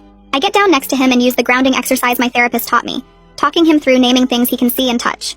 One of the girls gets the school nurse and she arrives with a paper bag for him to breathe into. It takes maybe 10 minutes before Wyatt calms down enough to talk, and by then half the cafeteria is staring. The nurse walks him to her office and I follow, feeling embarrassed and protective at the same time. After school, some kids whisper when I pass them in the hall and I know they're talking about us. But that night I check my messages and 3 different students have sent me supportive texts, saying they hope Wyatt is okay, and asking if there's anything they can do to help. One girl writes that her cousin has panic attacks too and shares some resources her family found helpful.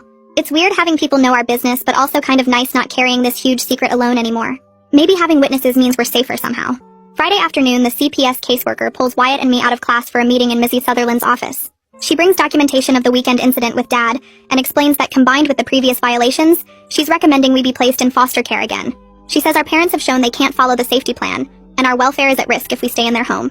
The recommendation will go to the judge next week. I feel this weird mix of guilt and relief washing over me. Part of me wants to be safe and away from the constant fear of what Dad might do next. But another part feels like I'm abandoning my parents, even though logically I know they created this whole situation themselves. Wyatt looks scared when the caseworker mentions foster care and I reach over and squeeze his hand. The caseworker says we'll likely go back to the same foster parent who had us before since she's already familiar with our case. That makes it slightly less terrifying. At least we know her, and she was kind to us. Mrs. Sutherland says she'll help us get our belongings from home and make sure the transition goes smoothly. Walking back to class afterward, I feel like I'm in a dream. Like this is happening to someone else and I'm just watching from outside my body. The following Monday, a social worker picks us up from the school with garbage bags for our clothes and drives us to the foster home. The foster mom opens the door and gives us both quick hugs, saying she's glad we're back even though she wishes it was under better circumstances. The house looks exactly the same as I remember, comfortable and quiet and normal. She shows us to our rooms, which still have the same beds and dressers we used before. Dinner is spaghetti and she doesn't ask us to speak anything except English, doesn't quiz us on vocabulary or grammar, doesn't monitor what we say. We just eat and talk about regular stuff like school and homework and what we want to watch on TV later. The absence of pressure feels so big I don't know what to do with all the empty space in my head where stress used to live. After dinner, I help load the dishwasher and the foster mom thanks me, but doesn't make it into some big lesson or test. It's just a normal household chore. That night, lying in bed, I listen to the quiet house and realize I'm not scared about what tomorrow will bring. Nobody is going to burst in and start yelling about languages or throw things or lock me in this room. I'm just going to wake up and go to the school and come back here and do homework and sleep. The simplicity of it feels almost too good to be true. 2 weeks later, we're back in family court, and the judge reviews all the recent documentation, including the weekend incident, and the tutor's statement, and the police report. She extends our foster placement for at least 6 months, and orders our parents to complete parenting classes and anger management counseling before they can even have supervised visits with us. The judge says in a stern voice that the safety plan was their opportunity to demonstrate they could parent appropriately, and they failed that test. Mom cries in the courtroom and Dad sits there looking angry and defeated. Louise is there too, and she glares at me like this is all my fault, but I don't look away. The judge's ruling feels like someone in authority finally validating that what happened to us was real and wrong, not just us being difficult kids who didn't appreciate our parents' efforts. Walking out of the courthouse afterward, I feel lighter somehow, like a weight I've been carrying for years just lifted off my shoulders. The caseworker says we'll have check-ins every month and therapy will continue, but for now we're safe where we are. In my new school, I decide to take Spanish as an elective because I actually want to learn it now that nobody is forcing me. The teacher is young and enthusiastic and makes language learning feel fun instead of like a test I might fail. She teaches us songs and games and cultural information about Spanish-speaking countries. When I mess up a verb conjugation, she just corrects me gently and moves on. No punishment or anger or disappointment. The other students in class are learning at different speeds and nobody treats that like a moral failing. I realize that language learning can actually be enjoyable when it's your choice, and when mistakes are treated as normal parts of the process. During one class, we watch a video about a festival in Spain, and the teacher asks what we think about it, and I answer in English without even thinking about it, and she's totally fine with that. The freedom to use whatever language I need to express myself feels revolutionary. Maybe someday I'll actually become fluent in Spanish, but it'll be because I chose it, not because someone threatened me into it. After 3 weeks in foster care, Wyatt starts sleeping through most nights without waking up from nightmares. His therapist tells the caseworker he's making good progress even though he still has bad days sometimes. I watch my little brother slowly relax and act more like a normal 11-year-old, laughing at dumb jokes and playing video games and complaining about homework in ways that feel wonderfully ordinary. He's still anxious sometimes and loud noises make him jumpy, but he's not having panic attacks every other day anymore. Seeing him get better makes me feel like we made the right choice, even though it was terrifying to trigger that app and call the police and basically blow up our family. The foster mom says healing isn't linear and we'll both have setbacks. But the important thing is we're safe now and have time to figure out who we are without constant fear. Some days I still feel guilty about what happened to Mom and Dad, but then I remember the bruises and the thrown books and Wyatt crying before his lessons, and I know we couldn't have kept living that way. We saved ourselves, and maybe that's enough for now. 6 weeks later, Mom and Dad finished their court-ordered parenting classes, and the judge approved supervised visits at a family center downtown. The first visit happens on a Saturday afternoon, and I sit across from them at a table with plastic chairs, while a social worker named Mrs. Avery watches from a desk in the corner. Mom keeps her hands folded on the table, and Dad asks how school is going in this weird formal voice like we're strangers at a job interview. I tell them school is fine, and Wyatt says his math teacher is nice, and there's this horrible silence where nobody knows what to say next. Mom starts crying quietly, and Dad puts his hand over hers but doesn't look at us, and the whole thing lasts exactly 1 hour that feels like 6. Walking out to the foster mom's car afterward, my phone buzzes with a text from Louise that's really long, like 3 screens worth of words. I read the first part where she says she's sorry we got hurt, but she still thinks languages are beautiful, and maybe Mom and Dad just loved us too much in the wrong way. The rest is her explaining how she turned out okay, and how she's grateful for what she learned even if the methods were harsh. I don't know what to say back, so I just save the message in a folder and tell myself I'll think about it when I'm ready. Maybe in a few months or maybe never. One evening after dinner, I'm sitting on the bed in my foster room with my laptop, and I open the support forum where I first posted months ago, asking if my situation was actually abuse. I create a new anonymous account and start typing out everything that happened from the beginning with the 6-language schedule through the removal and court and coming back here. My fingers move fast across the keyboard, and I don't stop to edit or make it sound good. Just let the whole story pour out in one long post that takes me almost an hour to write. I read it over once to make sure I didn't include any identifying details, then hit submit before I can change my mind. Within 20 minutes, people start responding with comments like, "This is absolutely abuse," and "I'm so glad you're safe now," and "Your parents need serious help." Someone shares a similar story about their mom forcing them to practice violin 8 hours a day, and another person says they reported their parents for educational abuse too. Reading through the responses makes my chest feel warm and tight at the same time, because these people believe me and understand, and nobody is saying I'm being dramatic or ungrateful. There's no happy ending to write because Mom and Dad are still doing supervised visits, and Wyatt still has nightmares sometimes, and I don't know if our family will ever be normal. But typing out the truth and having people see it matters in a way I can't fully explain. Walking home from my Spanish class the next Wednesday, I practice saying, "Me gusta aprender español," out loud to myself, then immediately switch to English and say, "I like learning Spanish," just because I can. Nobody is monitoring which language comes out of my mouth or timing how long I stay in each one or threatening punishment if I mix them up. The freedom to choose feels like something I stole back from Mom and Dad, like reclaiming a part of myself they tried to own. I think about how healing probably isn't about forgetting what happened or pretending it didn't mess me up, but about deciding who I want to be now that I'm safe. Maybe I'll keep learning Spanish because I actually enjoy it, or maybe I'll quit and try something completely different like art or music. The point is, it's my choice now and that's what matters most. So yeah, that's basically it. Nothing scripted, nothing perfect, just me talking through it. Thanks for sticking around, it's always chill sharing these with you. Catch you again if you swing back by. My brother's wife claimed my baby at the hospital while I was unconscious. I woke up from my emergency C-section to find my room empty. No baby, no bassinet, no congratulations cards.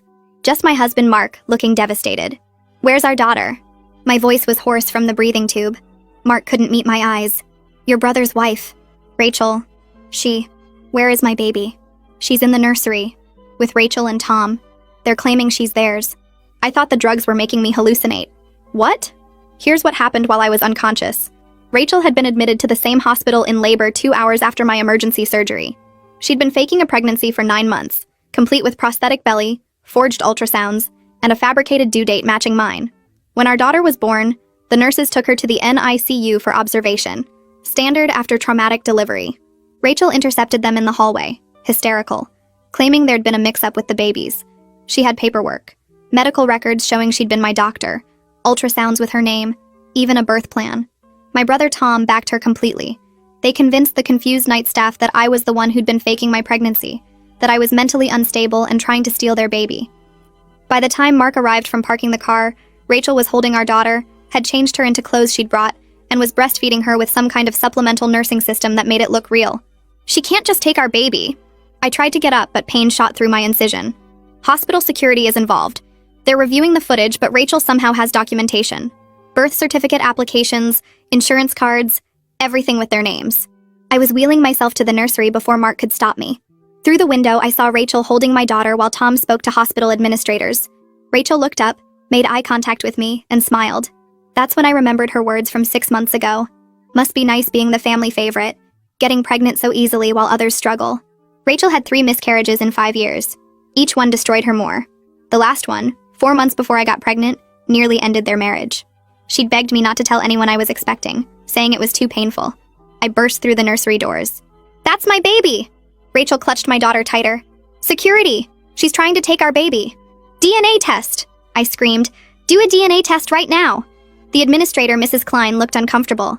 "Mrs. Peterson, my name is Jennifer Mitchell. That's Rachel Peterson, my sister-in-law." Rachel started crying. "She's confused. The anesthesia. She's been copying my pregnancy this whole time. Ask anyone." "Check the surgical records," Mark shouted. "My wife just had a C-section." Tom stepped forward. "So did Rachel. Show them your scar, honey." Rachel lifted her gown. A fresh surgical incision crossed her abdomen. I felt the room spin. "That's not... how?" "She did it to herself," Rachel said quietly, like she was concerned for me. "She's sick. She cut herself to make it look real. We've been trying to get her help." "Check the cameras!" I screamed. Mrs. Klein pulled up footage on her tablet. It showed Rachel entering the hospital, clearly pregnant, being wheeled to delivery. But something was off about the timestamp. "This is from yesterday," Mark noticed. "But Rachel only arrived today." Mrs. Klein frowned, checking the metadata. "The file's been corrupted. Several hours of footage are either missing or showing the wrong dates." That's when Dr. Rodriguez walked in, my OB-GYN who'd performed my C-section. "Thank God," I breathed. "Dr. Rodriguez, tell them..." "I'm sorry. Who are you?" She looked at me blankly. My blood went cold. "I'm your patient. You just delivered my baby. 3 hours ago." She shook her head. "I delivered Mrs. B. Peterson's baby. Rachel Peterson. I've never seen you before." Mark grabbed her arm. "That's impossible. You were just in surgery with my wife." Dr. Rodriguez pulled out her phone, showed her surgical schedule. My name wasn't on it. Rachel's was. "Someone's paid her off," Mark said. "Or threatened her. Check the surgical records." But when they pulled the records, everything had Rachel's name.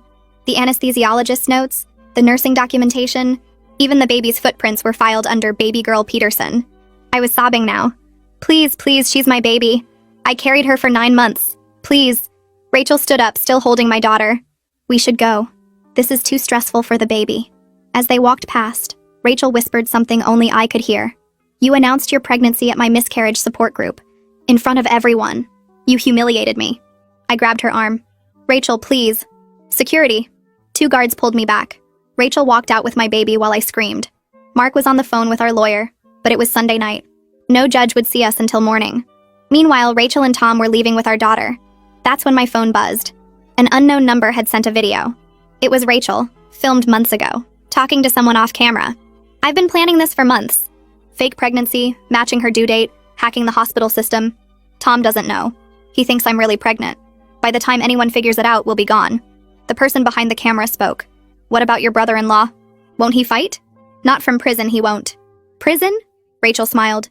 "Check Mark Mitchell's trunk tomorrow morning. The police will find something very interesting." I grabbed my phone with shaking hands and held it out to Mark. My fingers wouldn't stop trembling, so he had to steady the phone himself, his warm hands wrapping around mine as we watched the screen together. Rachel's voice came through the speaker, clear and calm, talking to someone off camera about her plan. She explained the fake pregnancy, the matching due date, the hospital system hack, all of it laid out like she was discussing grocery shopping. Mark's face went completely white as he listened, his jaw clenching tighter with each word. When Rachel on the video mentioned framing him for something that would put him in prison, he actually stumbled backward and sat down hard on the edge of my hospital bed. I could feel his whole body shaking next to mine. He watched the rest of the video in silence, his breathing getting faster and shallower, and when it ended, he just sat there staring at the blank screen for a full minute before he could speak. Mark pulled out his own phone and scrolled through his contacts with fingers that kept missing the right buttons. He found Frederick Baldwin's number and hit call, putting it on speaker so I could hear. Frederick answered on the 3rd ring, his voice groggy with sleep. Mark explained what happened in short, choppy sentences that kept breaking apart, and I could hear Frederick waking up fully on the other end of the line. Frederick asked us to wait while he got to his computer, and we heard rustling and footsteps, and then the click of a keyboard. Mark sent him the video file while we waited, and the silence on the phone felt like it lasted forever. When Frederick came back on the line, his voice had changed completely, all the sleepiness gone and replaced with sharp focus. He told us to forward the video to the police immediately, right that second, and under no circumstances should Mark go near his car or let anyone else touch it either. Frederick said he'd video conference with us within the hour and to not talk to anyone else until he got there. I forwarded the video to the local police department's tip line while Mark paced back and forth in my small hospital room. He kept running his hands through his hair and muttering under his breath, words I couldn't quite make out. A nurse came in to check my vitals and gave us both concerned looks but didn't ask questions. My blood pressure was high and my heart rate was racing, and the nurse adjusted something on my IV before leaving us alone again. Mark's phone rang exactly 43 minutes later, and Frederick's face appeared on the screen, his expression serious and focused. We explained everything from the beginning, starting with waking up to find our baby gone and ending with the video from the unknown number. Frederick listened without interrupting, occasionally making notes on a legal pad we could see in the corner of the screen. When we finished, he asked to see the video again, and we played it for him twice more while he watched with narrowed eyes. Frederick told us he was calling the police directly, that a tip line wasn't enough for something this serious. He hung up with us, and we waited in silence, both of us too scared to say out loud what we were thinking about what might be in Mark's car. 20 minutes later, my phone rang with a number I didn't recognize. A woman's voice introduced herself as Detective Lucille Haley and said she was on her way to the hospital. She asked us not to discuss the case with anyone else and to stay exactly where we were. Mark and I sat together on my hospital bed, his arm around my shoulders, and watched the clock on the wall tick forward. At exactly 11 p.m., there was a knock on my door and Detective Haley walked in. She was a woman in her 40s with sharp eyes that seemed to take in everything about the room in one quick glance. She had dark hair pulled back in a tight bun and wore plain clothes, jeans and a button-down shirt with a badge clipped to her belt. Detective Haley pulled a chair close to my bed and sat down, her posture relaxed but her eyes alert. She asked us to tell her everything, and this time we didn't leave anything out. We told her about Rachel's 3 miscarriages, about my pregnancy announcement at the support group, about Rachel asking me to keep my pregnancy secret. We explained the fake documents, the intercepted baby, the falsified medical records, Dr. Rodriguez claiming not to know me. Detective Haley took notes in a small notebook, her pen moving quickly across the page. When we got to the part about the video, she asked to see it. Mark pulled it up on his phone and handed it to her. She watched it once all the way through without any change in expression, then watched it 2 more times, pausing occasionally to study Rachel's face or rewind certain sections. When she finished the 3rd viewing, she looked up at us and said the video was good evidence, but they needed to verify what Rachel had planted in Mark's car before anyone could tamper with it. Detective Haley made a phone call right there in my hospital room, requesting a forensics team to meet her in the hospital parking garage. She asked Mark for his car keys and the location of his vehicle. Mark's hands shook as he pulled the keys from his pocket and described where he'd parked on level 3.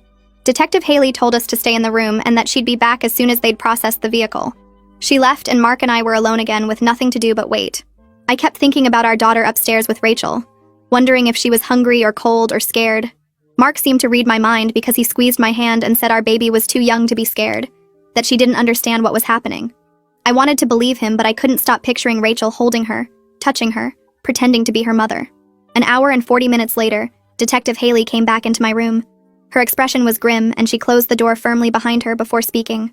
The forensics team had found a kilo of cocaine hidden in a false bottom compartment in Mark's trunk, professionally packaged in vacuum-sealed plastic. The compartment was sophisticated, not something you'd notice in a casual search, but the drug dogs had found it immediately. Detective Haley explained that the amount and packaging would have triggered major trafficking charges, the kind that carried 10 to 15-year minimum sentences. She said Rachel's plan had been carefully thought out, designed to remove Mark completely from the picture and leave me vulnerable and alone. The drugs were being photographed and documented now, everything processed as evidence. Detective Haley said the forensics team was also checking the compartment for fingerprints, though she suspected Rachel had been smart enough to wear gloves. A different nurse came to check on me and said they were moving me to a private room on a different floor. Detective Haley arranged for a security guard to be posted outside my new room, explaining that we needed to take precautions until Rachel was in custody. 2 orderlies came with a wheelchair and helped me into it, careful of my incision. Mark gathered our things and followed as they wheeled me through the hallways to an elevator. The new room was bigger and quieter, away from the main maternity ward. The security guard, a large man with kind eyes, positioned himself in a chair right outside my door. Detective Haley came into the new room with us and explained her next steps. She was going to pull all the hospital security footage, looking for evidence of how Rachel had accessed the system and falsified the records. She said the video confession was strong evidence, but they needed to build a complete case showing exactly how Rachel had pulled off each part of her plan. Mark helped me into the new hospital bed and adjusted the pillows behind my back. My incision was throbbing, and the nurse brought me pain medication that made my head feel fuzzy. Detective Haley left around 1 a.m., promising to update us as soon as she had more information. Mark pulled a chair close to my bed and held my hand. Neither of us could sleep. We just sat there in the dark room, thinking about our daughter just floors above us in Rachel's arms. Every time I closed my eyes, I saw Rachel's face through that nursery window. Her smile when she'd made eye contact with me, that look of triumph like she'd already won. Mark kept checking his phone even though there was nothing to check, just refreshing the screen over and over like something might change. Around 3 a.m., a nurse came in to check my vitals again and brought Mark a blanket, but he didn't use it. We both just stayed awake, watching the clock and waiting for morning.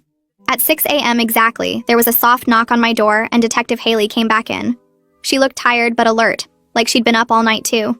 She pulled the chair close to my bed again, and her expression made my stomach drop even before she started speaking. The investigation had uncovered something that made my blood run cold. Rachel hadn't worked alone on this. She'd had help from someone inside the hospital's IT department, someone who'd given her access to the medical records system weeks ago. This person had created login credentials for Rachel and shown her how to navigate the system, how to insert false documentation gradually so it wouldn't trigger any security alerts. Detective Haley said they were working on identifying the IT employee now, pulling access logs and tracking who'd created the fake credentials. The sophistication of the hack suggested someone with real technical knowledge, not just basic computer skills. Before I could fully process that information, there was another knock on my door. Josephine Santos walked in, the hospital administrator I'd seen briefly the night before. She looked exhausted and furious, her professional composure barely holding together. She apologized to us first thing, her voice tight with controlled anger. The hospital was conducting a full internal investigation into the security breach. She was personally reviewing every single piece of documentation that had Rachel's name on it, and she'd already found problems. Timestamps didn't match up between different documents. Digital signatures showed inconsistencies that suggested forgery. Some files had metadata indicating they'd been created or modified from IP addresses that shouldn't have had access to those systems. Josephine said the IT department was cooperating fully with the police investigation, and they'd already identified 3 employees who'd had the access level needed to create the kind of backdoor Rachel had used. The court-appointed medical team arrived around 9 a.m., 3 people in medical scrubs carrying equipment bags and clipboards. The nurse practitioner introduced herself as Sandra and explained they needed to document my surgical incision and collect DNA samples for the emergency custody proceedings. I pulled up my hospital gown while Mark stood beside the bed holding my hand. Sandra photographed the incision from multiple angles, her camera clicking steadily as she documented the fresh surgical site. She measured the incision length with a small ruler, noted the suture pattern, checked for signs of infection or complications. The whole examination took maybe 15 minutes, but felt longer because I knew these photos would be evidence in court, proof that I'd actually given birth while Rachel's incision was somehow fake. Sandra dictated notes into a small recording device, describing the incision as consistent with a recent cesarean delivery performed within the last 30 hours. She swabbed the inside of my cheek for DNA, sealed the sample in a plastic tube, and had both Mark and me sign paperwork confirming the collection process. Before leaving, Sandra told us the medical team would submit their findings directly to the judge handling our emergency petition, and that her report would clearly state my surgical recovery was real and recent. Tom showed up at my door about 20 minutes after the medical team left. He looked terrible, like he'd been awake all night, his hair messy and his eyes red. He stood in the doorway without coming in, his hands shoved in his jacket pockets. He said Rachel was still insisting the DNA test would prove the baby was hers, that she kept saying I was the one who'd faked everything. But Tom's voice wavered when he said it, like he was starting to doubt.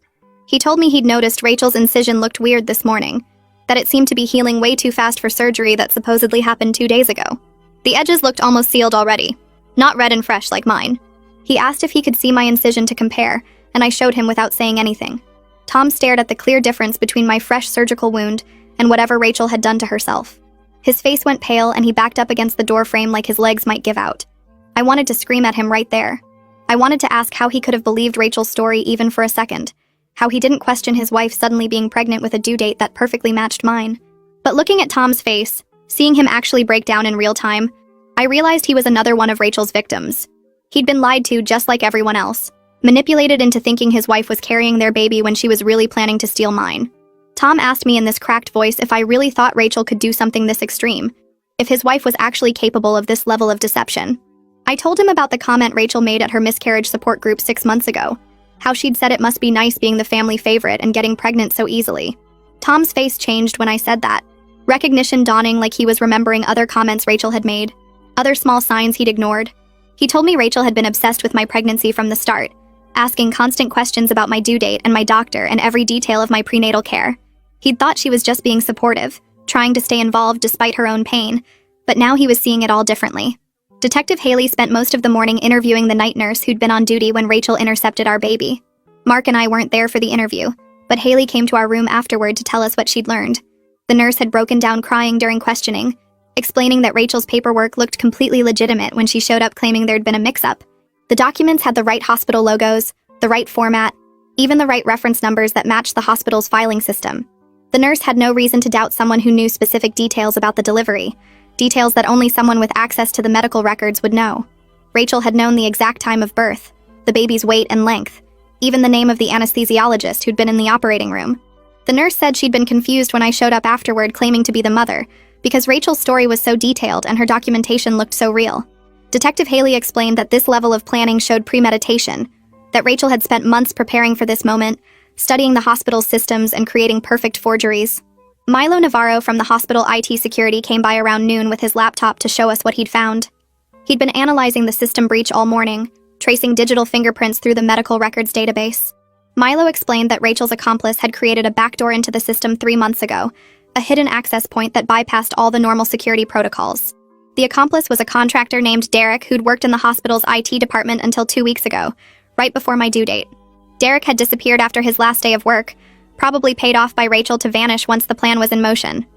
Milo showed us server logs proving Derek had accessed my medical records dozens of times over the past 3 months, copying information and creating fake documentation with Rachel's name inserted where mine should have been. The sophistication of the hack suggested Derek had real technical skills, not just basic computer knowledge. He'd covered his tracks carefully, but Milo had found fragments of deleted files and backup records that proved the tampering. Detective Haley was already working with federal authorities to track Derek down, since he'd crossed state lines and the computer crimes fell under FBI jurisdiction. Frederick called from his office with an update about the bank records. He'd filed motions to freeze Rachel and Tom's accounts that morning, looking for evidence of payments related to the fake pregnancy scheme. The bank had cooperated quickly, probably scared of liability for not catching suspicious activity earlier. Frederick said the records showed a $15,000 withdrawal from Rachel and Tom's savings account 2 weeks ago, the same week Derek disappeared from his IT job. The withdrawal was in cash, no paper trail beyond the bank transaction itself, which suggested Rachel had paid Derek in untraceable bills. Frederick was filing additional motions to get Rachel's credit card statements and phone records, building a complete financial picture of how she'd funded the entire operation. He told me the evidence was piling up, so fast that Rachel's lawyer would have a hard time defending her once we got to court. I was discharged from the hospital after 36 hours of observation. My body still hurt from the surgery, every movement pulling at the incision, but I couldn't stay there anymore knowing my daughter was somewhere else with Rachel.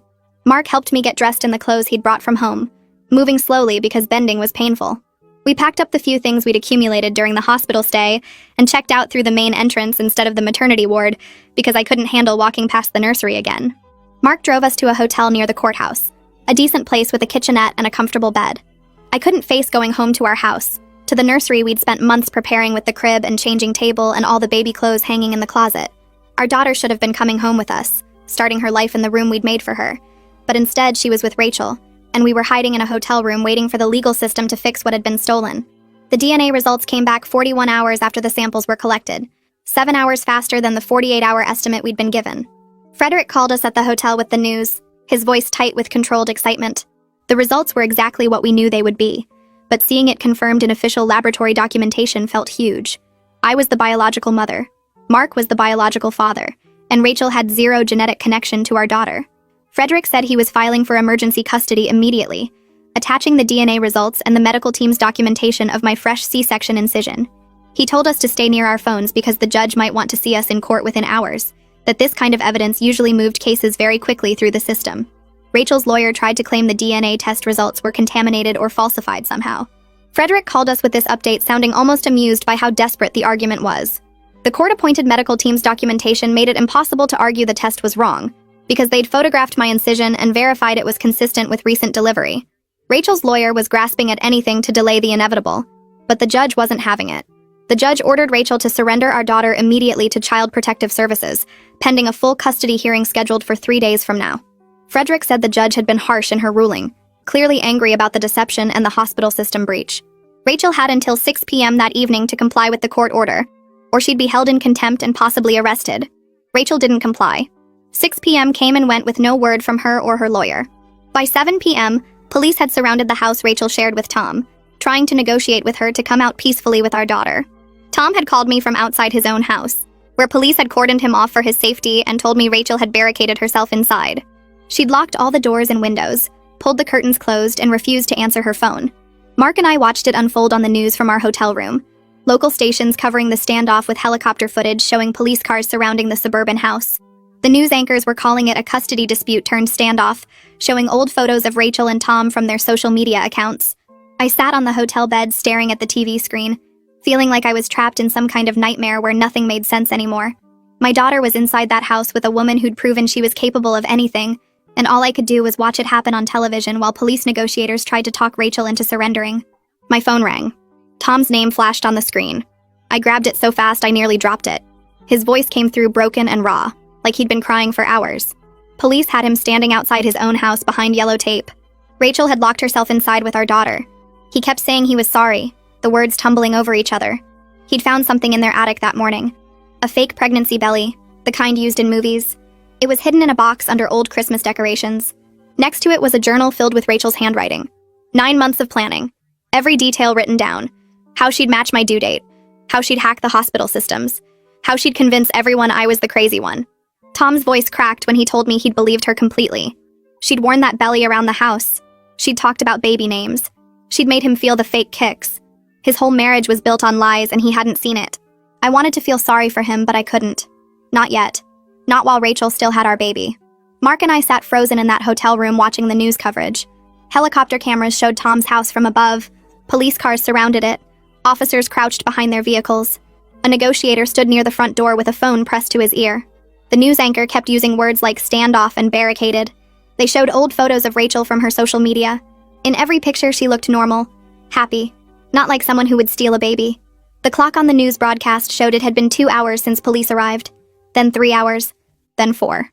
My body ached from the surgery, but I couldn't sit still. I paced the hotel room until Mark made me stop because I was pulling my incision. Every time my phone buzzed, I grabbed it hoping for news. Detective Haley sent updates every 30 minutes. Rachel wasn't answering her phone. She'd covered all the windows with blankets. They couldn't see inside. They didn't know if our daughter was okay. 6 hours passed. The sun was setting when movement happened on the TV screen. The front door opened slowly. Rachel stepped onto the porch holding our daughter wrapped in a pink blanket. Police officers moved forward carefully with their hands up showing they weren't armed. Rachel stood there for a long moment just looking at them. Then she walked down the porch steps. An officer took our baby from her arms while 2 others guided Rachel to a police car. Paramedics rushed forward to check the baby. I watched them unwrap the blanket and examine her tiny body. My knees gave out. The room tilted sideways. Mark caught me before I hit the carpet. He held me while I sobbed into his chest. Our daughter was safe. She was out of that house. She was away from Rachel. A social worker arrived at our hotel room 3 hours later. She carried our daughter in a car seat, the baby sleeping peacefully like nothing had happened. The social worker's name was Mrs. Chen, and she explained the rules before letting me hold my own child. Supervised visits only until the custody hearing. Standard procedure in contested cases. I barely heard her. I was staring at my daughter's face. 48 hours old and I'd missed everything. Her first 2 days of life stolen by Rachel. Mrs. Chen placed her in my arms and I started crying again. She was so small, so perfect. Her fingers curled around mine. I tried to memorize every detail of her face because I didn't know when they'd make me give her back. Mark sat next to me with his arm around my shoulders. We were finally holding our baby, but we couldn't keep her. Not yet. Mrs. Chen explained the custody hearing was scheduled for 3 days from now. Until then, we'd have supervised visits at the hotel. 4 hours each day. A social worker would be present the entire time. Frederick had already told us not to argue. Cooperate with everything. Show them we were stable and capable. Our daughter started fussing and I knew she needed to eat. I tried to breastfeed her, but she didn't latch right. She kept turning her head away and crying. Mrs. Chen called a lactation consultant who arrived 20 minutes later. The consultant was patient and kind. She explained that Rachel had been using a supplemental nursing system that confused the baby. We had to retrain her to breastfeed naturally. It took almost an hour before my daughter finally latched correctly. The relief I felt was huge. This was something Rachel couldn't fake. This was real. Detective Haley called while we were still with the baby. Rachel had been arrested at the scene. The charges were serious. Kidnapping, conspiracy, fraud, computer crimes for the hospital system breach, drug charges for the cocaine planted in Mark's trunk. Her bail hearing was scheduled for the next morning. The prosecutor was asking for $500,000. Tom had already told police he wouldn't pay it. Rachel would stay in county jail until trial. Frederick sent a text saying this was good news. It meant Rachel couldn't run. She couldn't disappear with forged documents and a new identity. She was locked up where she couldn't hurt anyone. Detective Haley had more news the next day. They'd tracked down Derek, the IT contractor who helped Rachel hack the hospital systems. He was in another state trying to board an international flight. Airport security found $50,000 in cash in his carry-on bag. Derek was arrested and brought back to face charges. Within hours, he was talking to prosecutors. He gave them everything. Detailed testimony about how Rachel had paid him, screenshots of their conversations, bank records showing the money transfers. He was cooperating fully in exchange for a reduced sentence. Frederick said Derek's testimony would seal the case. There was no way Rachel could claim innocence now. The next 3 days were strange and painful. Mrs. Chen brought our daughter to the hotel twice a day for supervised visits. 4 hours in the morning, 4 hours in the evening. Mark and I learned how to be parents under the watchful eyes of social workers. We figured out feeding schedules. We practiced diaper changes. We learned which cry meant hungry and which meant tired. It should have been private. It should have been just us in our own home. Instead, we had strangers taking notes on clipboards while we bonded with our baby. But I didn't complain. Frederick kept reminding us to cooperate, to show them we were good parents, to prove we deserved custody. So I smiled at the social workers and answered their questions and pretended everything was normal, even though nothing about this was normal. The custody hearing arrived on a cold morning. The courthouse was packed when we walked in. My parents sat in the front row behind our table. They'd driven through the night to be there. Tom sat alone on the other side of the courtroom. He looked terrible. His face was pale and he'd lost weight. He wouldn't look at me when I walked past. Hospital staff filled several rows. Josephine Santos was there, the night nurse who'd been on duty. Even Dr. Rodriguez showed up looking uncomfortable. News cameras lined the hallway outside because reporters had caught wind of the case. Frederick had warned us about the media attention. A baby kidnapping by a family member made for good headlines. Frederick stood up when the judge called our case. He was calm and organized as he presented our evidence. He started with the DNA test results showing I was the biological mother. Then he played Rachel's video confession where she admitted planning everything for months. Derek's testimony came next with detailed explanations of how he'd hacked the hospital systems. The planted drugs were entered as evidence along with photos of Mark's car trunk. Rachel's fake pregnancy documentation was spread across a table for the judge to examine. The hospital's internal investigation findings showed all the security breaches Rachel had exploited. Frederick spoke for 40 minutes laying out every piece of evidence. Rachel's lawyer barely responded. He focused on her mental health history instead. Her 3 miscarriages, her depression, her therapy records. He was trying to make her seem sick instead of criminal. The judge didn't look convinced. I had to testify next. Frederick asked me about the miscarriage support group where I'd announced my pregnancy. I explained how Rachel had reacted, how she'd asked me to keep it secret because seeing pregnant women hurt too much. I realized while talking that I'd missed so many warning signs. Rachel had asked specific questions about my due date. She'd wanted to know my doctor's name. She'd asked about my hospital preferences.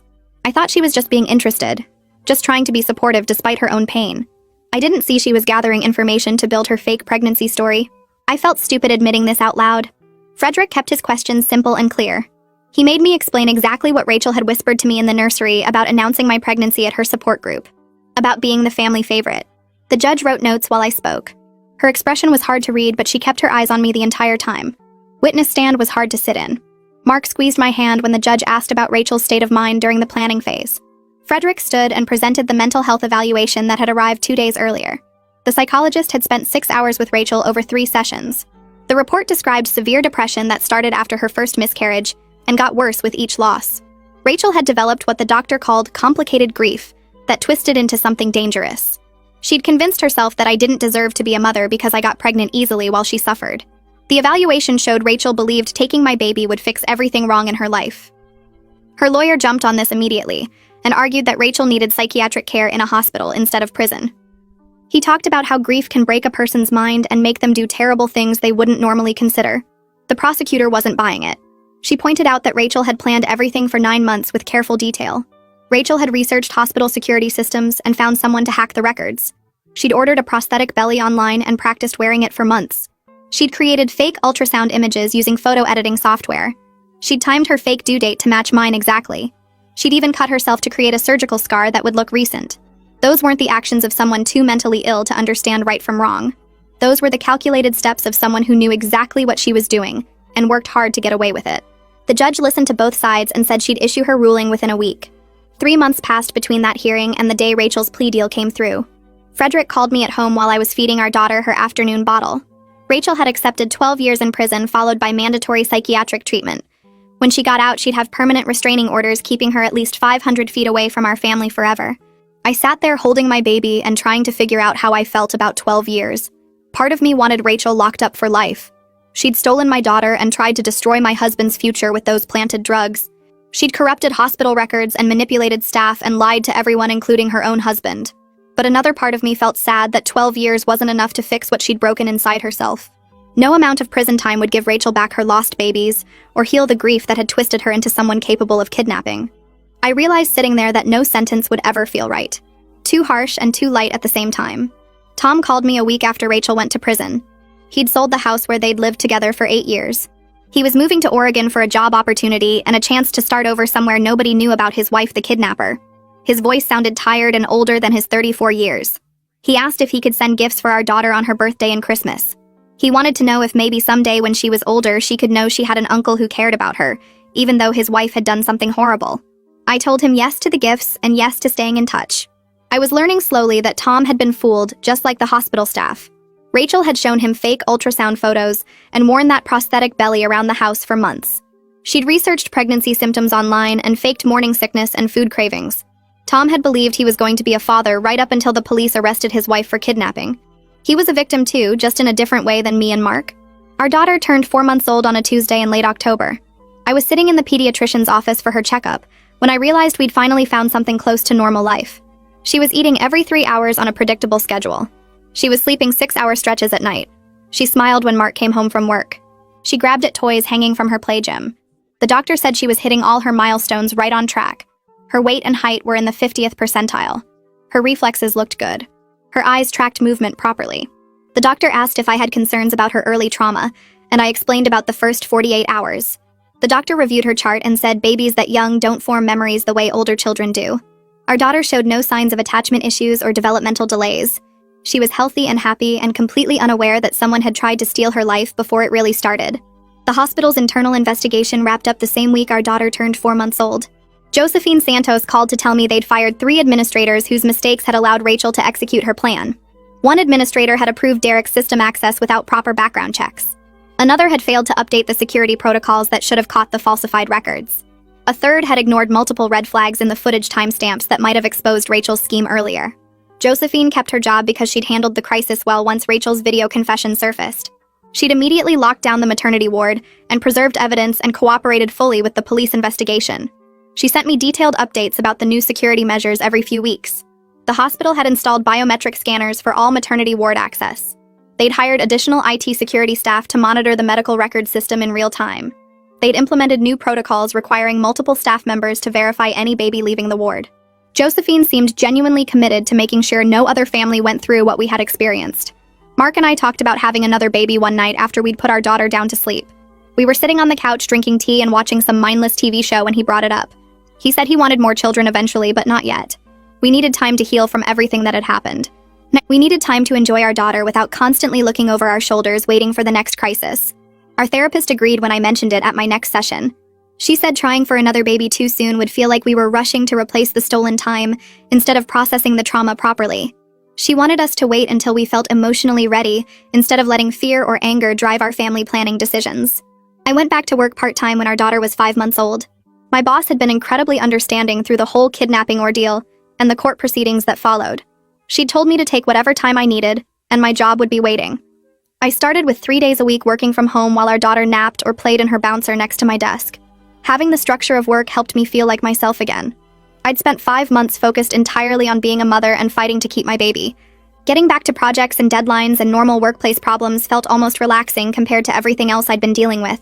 Rachel's letter arrived on a cold morning in early December. Frederick called to say her lawyer had forwarded it to his office per the restraining order requirements. Rachel wasn't allowed to contact us directly, so any communication had to go through our attorney first. I talked to my therapist about whether I should read it. She said it was my choice, but I should prepare myself for Rachel to not take full responsibility.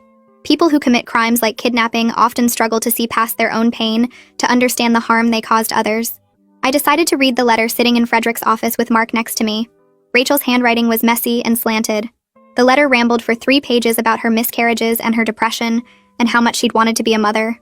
She talked about seeing me pregnant and feeling like the universe was cruel and unfair. She mentioned the support group where I'd announced my pregnancy and how betrayed she'd felt that day. But she never quite said the words, "I'm sorry for what I did to you." She never acknowledged that she'd stolen my daughter's first 2 days of life or tried to send my husband to prison.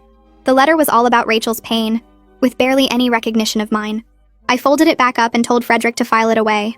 I realized Rachel might never truly understand what she'd done to us. Detective Haley stopped by our house on a Saturday afternoon when our daughter was 6 months old. She wanted to officially close the case and meet the baby she'd helped recover. Our daughter was sitting in her high chair, grinning at everyone and grabbing at the toys on her tray. Haley held her for a few minutes, and our daughter smiled and drooled on the detective's shoulder. Haley told us she was using our case in training seminars about hospital security and parental abduction. She'd presented at 3 conferences already, with more scheduled for next year. She wanted other hospitals and law enforcement agencies to learn from the security failures that had allowed Rachel's scheme to succeed. Our nightmare was becoming a teaching tool that might prevent future kidnappings. That felt like something good coming from something terrible. Christmas morning arrived with snow covering our front yard, and our daughter wearing the ridiculous elf outfit my mom had bought. She was 6.5 months old and could sit up on her own now. She grabbed at the wrapping paper on her presents and tried to eat the bows. Mark took about 100 photos while I made coffee and tried not to cry. This was our daughter's first Christmas, and it should have been pure joy. But I kept thinking about how Rachel had tried to steal all of this from us. She'd wanted these firsts and these milestones for herself. She'd planned to raise our daughter as her own and watch her grow up and celebrate holidays like this one. But she'd failed. Our daughter was here with us wearing her silly elf costume and drooling on her new toys. Mark wrapped his arm around my shoulders and I leaned into him. We decided months ago to focus on the present instead of dwelling on what Rachel had tried to take. Our daughter was safe and healthy and ours. That was what mattered. Tom showed up on Christmas Eve with a rental car and a nervous smile, carrying wrapped presents and a bottle of wine. I opened the door, and we stood there looking at each other for a long moment before I stepped back to let him in. Mark came down the stairs with our daughter in his arms, and Tom's face crumpled when he saw her. She was 7 months old now, wearing a red velvet dress my mom had bought, and she stared at Tom with curious eyes. He set down the presents and held out his arms, asking if he could hold her, and I nodded. Tom took her carefully, supporting her head like she might break, and tears ran down his face while he told her he was sorry. Our daughter grabbed his nose and smiled, completely unaware of everything that had happened, and Tom laughed through his tears. He apologized to me and Mark again, explaining that he'd been in therapy twice a week trying to understand how he missed all the signs. I told him we were working on forgiveness because staying angry was eating us alive, and it wouldn't change what Rachel had done. We had dinner together and it was awkward but healing, and when Tom left that night he hugged me tight and whispered that he'd spend the rest of his life making this right. The hospital sent us an invitation in January to attend the launch event for their new security system. Josephine Santos had been sending us updates for months about the changes they were implementing, and now everything was finally ready.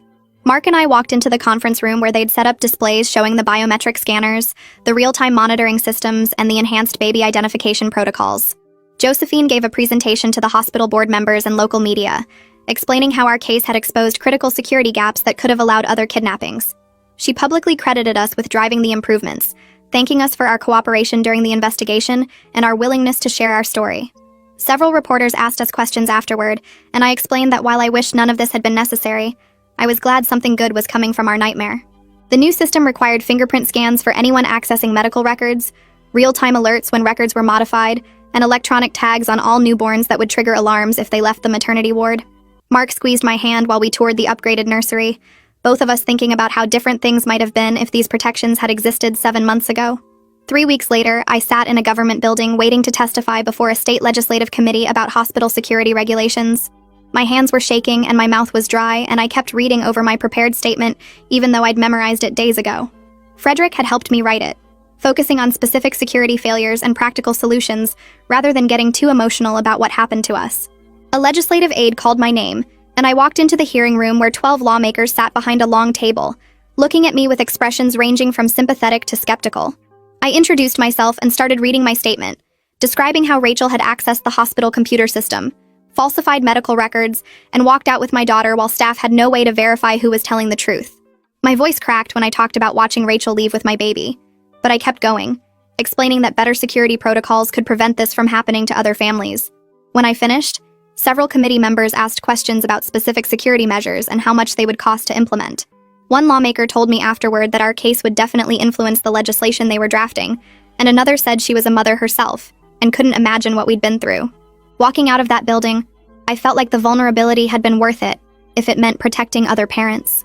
Our daughter turned 1-year-old in late March, and we threw a party at our house with everyone who'd supported us through the crisis. My parents came early to help set up decorations, and Mark's sister brought a huge cake shaped like a teddy bear. Frederick showed up with his wife and kids, and Detective Haley arrived with a wrapped present and a card. I looked around the living room at all these people celebrating with us.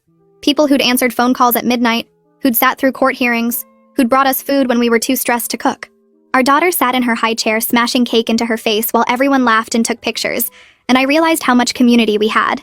These people had fought alongside us to bring her home, and now they were here watching her blow out her first birthday candle.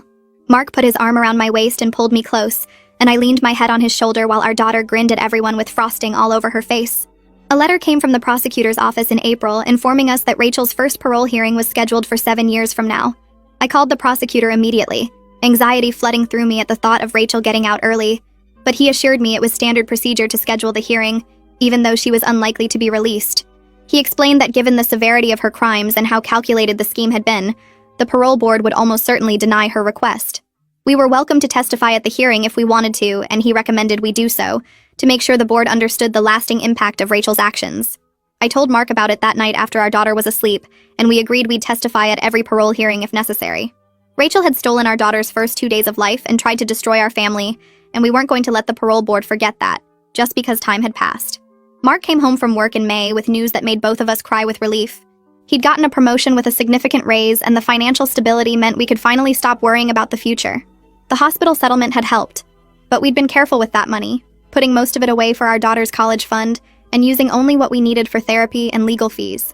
Now with Mark's new salary, we could breathe easier, planning for our daughter's future in ways that felt hopeful instead of fearful. We opened a second college fund account that weekend and set up automatic deposits, building something positive for her future that Rachel couldn't touch or take away. A parenting magazine contacted me in June asking if I'd write an article about our experience for their security awareness issue. I spent 2 weeks working on it with Mark's input, focusing on practical advice about hospital security and trusting your instincts when something feels wrong. The article came out in August, and the response was overwhelming. Dozens of parents emailed me through the magazine with their own stories of close calls and security concerns, mothers who'd had nurses try to take their babies without proper identification, fathers who'd noticed strangers hanging around maternity wards. We started an email group to share information and advocate for better protections, creating a network of parents who understood that hospital security wasn't just about locked doors, but about verification protocols and staff training. The magazine asked me to write a follow-up article 3 months later, and suddenly I had this platform to push for changes that could protect families nationwide. Tom called in November of the following year to tell me he was getting remarried. His voice was nervous when he asked if he could bring his new wife to meet us and our daughter, and I said yes without hesitation. They drove up 2 weeks later, and Tom's wife Sarah turned out to be kind and understanding about the complicated family history. She worked as a teacher and had known Tom for 6 months before he told her about Rachel and what had happened. Sarah held our daughter carefully and told her she was beautiful, and she didn't ask intrusive questions or act like she needed to know every detail. I watched Tom with her and saw how different he was, how much lighter and happier, and I felt genuinely glad that he was rebuilding his life with someone healthy. We had dinner together and made plans for them to visit again at Christmas, and when they left, I told Mark that maybe Tom deserved a second chance at happiness after everything Rachel had put him through. Our daughter turned 2 years old and started talking in full sentences, calling us Mama and Dada and asking constant questions about everything she saw. Every milestone felt like a victory over Rachel's attempt to steal our family. She was a happy, confident toddler who ran everywhere instead of walking, who loved books and bubbles and playing in the backyard. She had no memory of those first 2 days, no awareness of the trauma that had surrounded her birth, and we were determined to keep it that way until she was old enough to understand. Mark and I had decided we'd tell her the truth eventually, probably when she was a teenager, but for now she just knew that Aunt Rachel had been sick and couldn't be around us anymore. She accepted this explanation easily the way kids do, more interested in her toys and her friends than in complicated adult problems. I got pregnant again that fall, and we were both excited and terrified. The pregnancy was carefully monitored with extra ultrasounds and appointments, and when it came time for delivery, we requested enhanced security measures at the hospital. The staff was incredibly accommodating, understanding our trauma without making us explain everything in detail. They assigned us a private room with a security guard posted outside, gave us special identification bracelets that matched the baby's ankle tag, and made sure the same nurses stayed with us through the entire delivery. I had a scheduled C-section this time, no emergency, and when our son was born, the doctor placed him directly on my chest before doing anything else. I held my baby immediately after birth with no interruptions or fear, crying with relief that this time everything was normal and safe. Mark stood beside me taking pictures while our son looked up at us with dark eyes, and I felt like we'd finally reclaimed what Rachel had tried to take from us. Our son was 6 months old when Frederick showed up at our door on Thanksgiving morning carrying a pie his wife had baked and a bottle of wine. He'd driven 3 hours to be with us for the holiday, And when I opened the door, he pulled me into a hug without saying anything. Mark set another place at the table, and we spent the afternoon eating too much turkey, while our daughter showed Frederick all her toys, and our son slept in his bouncer. After dinner, Frederick helped Mark clean up while I nursed the baby, and when we were all settled in the living room with coffee, he told us something that made me realize how far our case had reached. He'd changed his entire practice after representing us, focusing exclusively on parental rights and hospital liability cases now. 3 other families had come to him in the past year with situations similar to ours, cases where hospital security failures or document fraud had put their children at risk. He was using everything he learned from our case to help them navigate the legal system faster and more effectively than we'd been able to. He showed us photos on his phone of a couple in another state who'd just been reunited with their baby after someone tried to switch hospital bracelets during a shift change. Frederick had gotten them emergency custody in 18 hours instead of the 48 it took us, and he said it was because he knew exactly what evidence to gather and which arguments worked with judges. Watching him talk about his work with such passion made me realize that Rachel's crime had created something positive, that other families were being protected because of what we went through. Detective Haley called me on a Tuesday afternoon in early spring asking if I had time to meet for coffee. She'd retired from the police force 2 months earlier, and I hadn't heard from her since she came by to meet our son right after he was born. We met at a cafe near the courthouse, and she slid a thick manuscript across the table to me before she even ordered. It was her book about criminal psychology with a chapter dedicated to grief-driven crimes, and our case was featured prominently. She'd changed some identifying details, but anyone who knew our story would recognize it immediately. She wanted permission to use our real names in the final version because she believed other families needed to learn from what happened. I took the manuscript home and read it that night after the kids were in bed, and seeing our experience analyzed through the lens of Rachel's psychological breakdown was strange but also healing in a way. Detective Haley had interviewed Rachel extensively during the investigation, and she'd included excerpts that showed how Rachel's grief had twisted into delusion over months of careful planning. The chapter explained how miscarriage trauma can sometimes trigger obsessive behaviors, and how Rachel had convinced herself that taking our baby was somehow making things fair. I called Detective Haley the next morning and told her she could use our real names because if even one family recognized warning signs in someone, they knew it would be worth having our story out there publicly. Our daughter's first day of preschool arrived when she was 3.5, and I was more nervous than she was. I'd worried for months about how she'd do in social situations, whether the chaos of her first 48 hours had somehow affected her ability to attach and trust. Mark and I walked her into the bright classroom full of toys and tiny chairs, and she let go of my hand immediately, running toward a girl building with blocks. The teacher smiled at us and gently suggested we leave before our daughter even noticed we were gone. I stood outside the classroom door for 10 minutes watching through the window as she played and laughed with the other kids, showing no hesitation or fear. When we picked her up 3 hours later, she was covered in paint and talking nonstop about her new friend Emmy and the hamster in the cage by the window. Over the next few weeks, her teacher told us repeatedly how well-adjusted and confident our daughter was, how easily she made friends and resolved conflicts. Our therapist said children are remarkably resilient when they're raised in stable, loving environments, and watching our daughter thrive felt like the ultimate victory over Rachel's attempt to damage our family. She had no memory of being stolen, no awareness that her first days of life had been anything other than normal, and we'd managed to give her the secure childhood she deserved. The letter from Rachel arrived on a Thursday, and I recognized her handwriting on the envelope immediately. It was the 4th letter she'd sent from prison, but the first one I actually opened. The previous 3 had gone straight into the trash because I wasn't ready to hear anything she had to say, but my therapist had been encouraging me to consider reading one when I felt strong enough. This letter was different from what I expected, more coherent and genuinely apologetic than the rambling justifications I'd imagined. Rachel wrote about the intensive therapy she'd been doing for 2 years, how she'd finally started to understand the magnitude of what she'd done. She didn't make excuses or try to explain away her actions, just acknowledged the pain she'd caused and the lives she'd damaged. She wrote about coming to terms with her infertility and learning healthier ways to process grief. She said she understood if I never forgave her and didn't expect a response. I sat with the letter for 3 days before deciding to write back. My response was brief, and I didn't offer forgiveness because I wasn't there yet, and might never be. But I acknowledged that she seemed to be doing real work to change, and I told her that was important even if it didn't undo the harm. My therapist said writing back was a healthy step in my own healing process, that acknowledging Rachel's growth didn't mean excusing what she'd done. Tom had been visiting every few months since our son was born, and his relationship with our kids were something I treasured.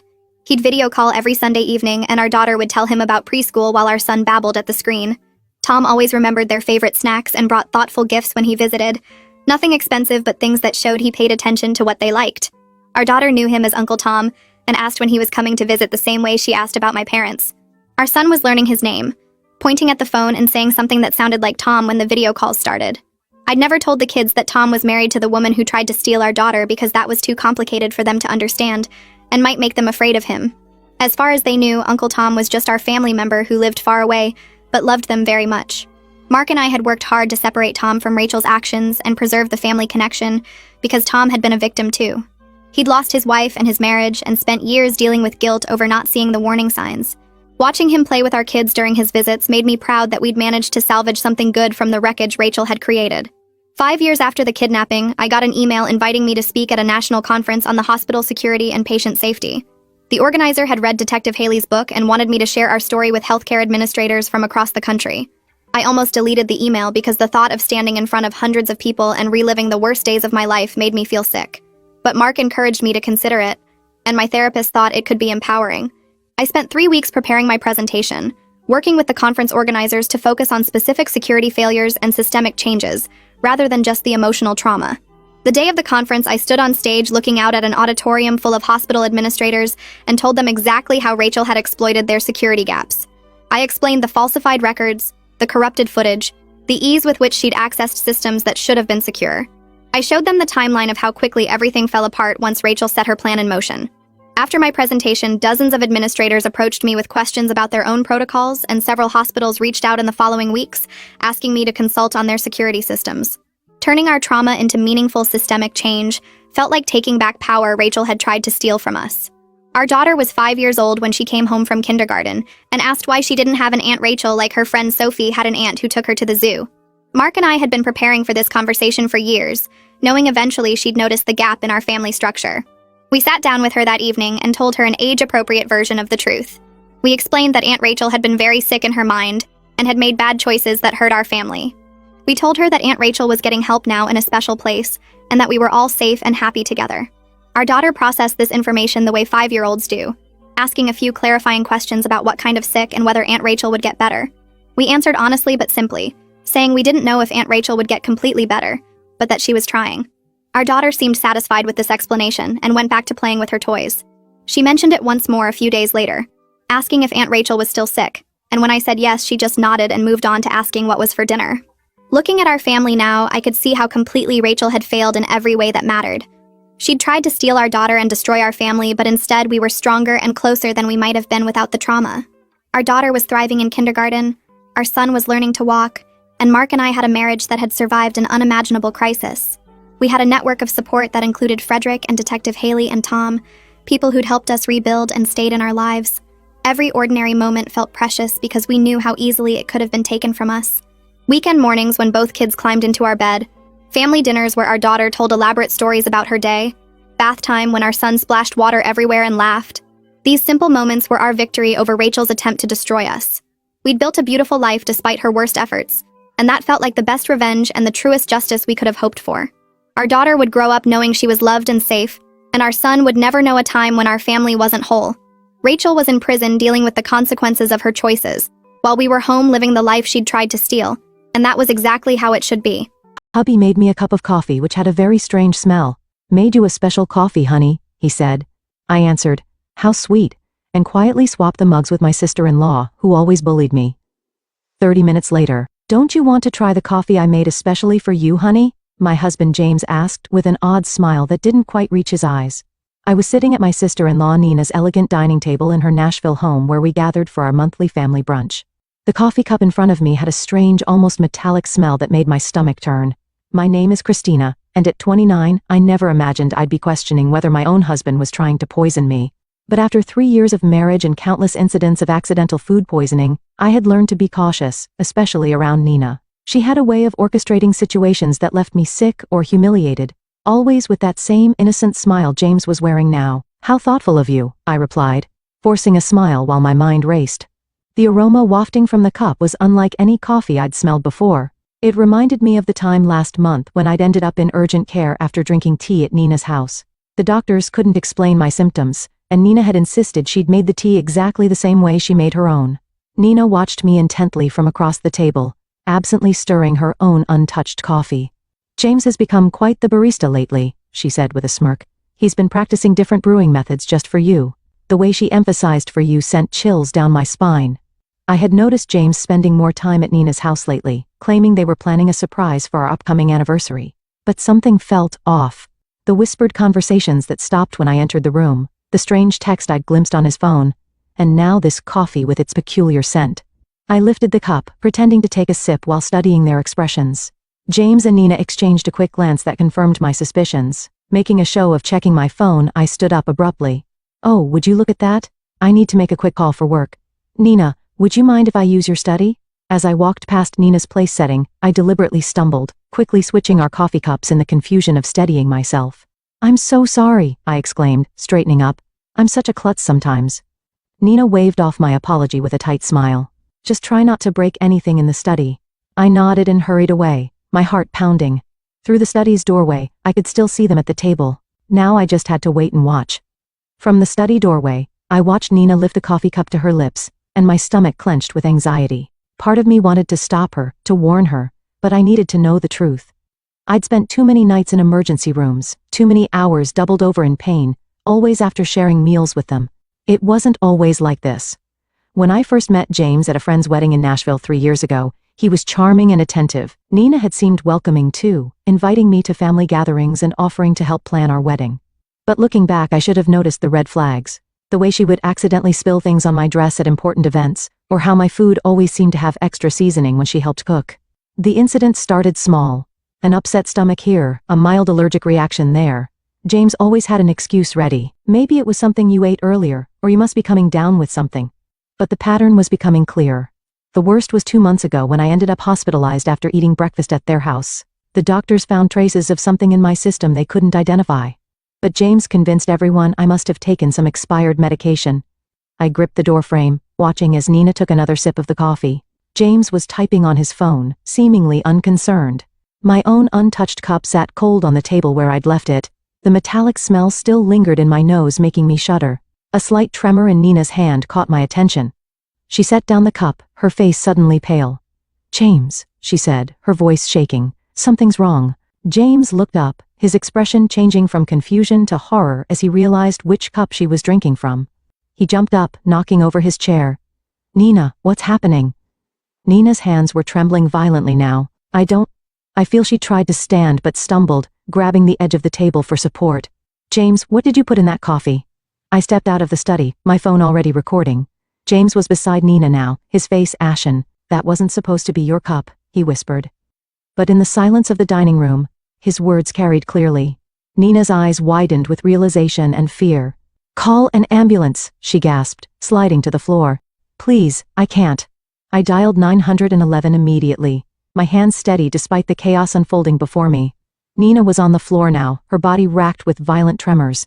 James knelt beside her, panic written across his face as he realized their plan had backfired spectacularly. "Emergency services?" "Yes. We need an ambulance at 1542 Maple Grove Drive," I said clearly, keeping my phone recording with my other hand. "My sister-in-law appears to be having a severe reaction to something in her coffee. She's conscious, but experiencing tremors." As I spoke to the dispatcher, Nina's eyes locked onto mine. The usual cold calculation in her gaze was replaced by raw fear. "Christina," she gasped. You knew?" "Ma'am, the ambulance is on its way," the dispatcher assured me. "Please stay on the line." James was growing more frantic by the second. "Nina, what's happening? That wasn't supposed to, it wasn't meant for." "Shut up, James." Nina snapped through gritted teeth, her anger momentarily overcoming her distress. "This is all your fault. You said it would just make her sick enough to miss the board meeting next week. You promised it wouldn't be traced." My blood ran cold. The board meeting, where I was scheduled to present my proposal for a major client account, the same account Nina had been trying to land for months at our competing firms. Everything started clicking into place. "The tea last month," I said, my voice surprisingly steady. "And the breakfast incident 2 months ago, those weren't accidents, were they?" Nina's face contorted with another wave of pain. "The tea that was supposed to keep you home during the Johnson contract presentation, but you went anyway." She clutched her stomach, doubling over. "James said, he said we just needed to discredit you, make clients think you were unreliable." The sound of sirens filled the air outside. James stood up, backing away from both of us. "Nina, stop talking. You don't know what you're saying." "I know exactly what I'm saying," Nina spat, her words slurring slightly. "We've been planning this for months, ever since Christina started outperforming me at every client meeting.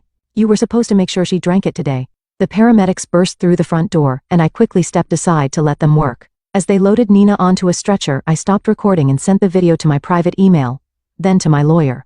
James stood frozen, watching as his carefully constructed plan crumbled around him. "I'll ride with her to the hospital," I told the paramedics, my voice firm. "After all, I need to make sure my sister-in-law gets the proper treatment."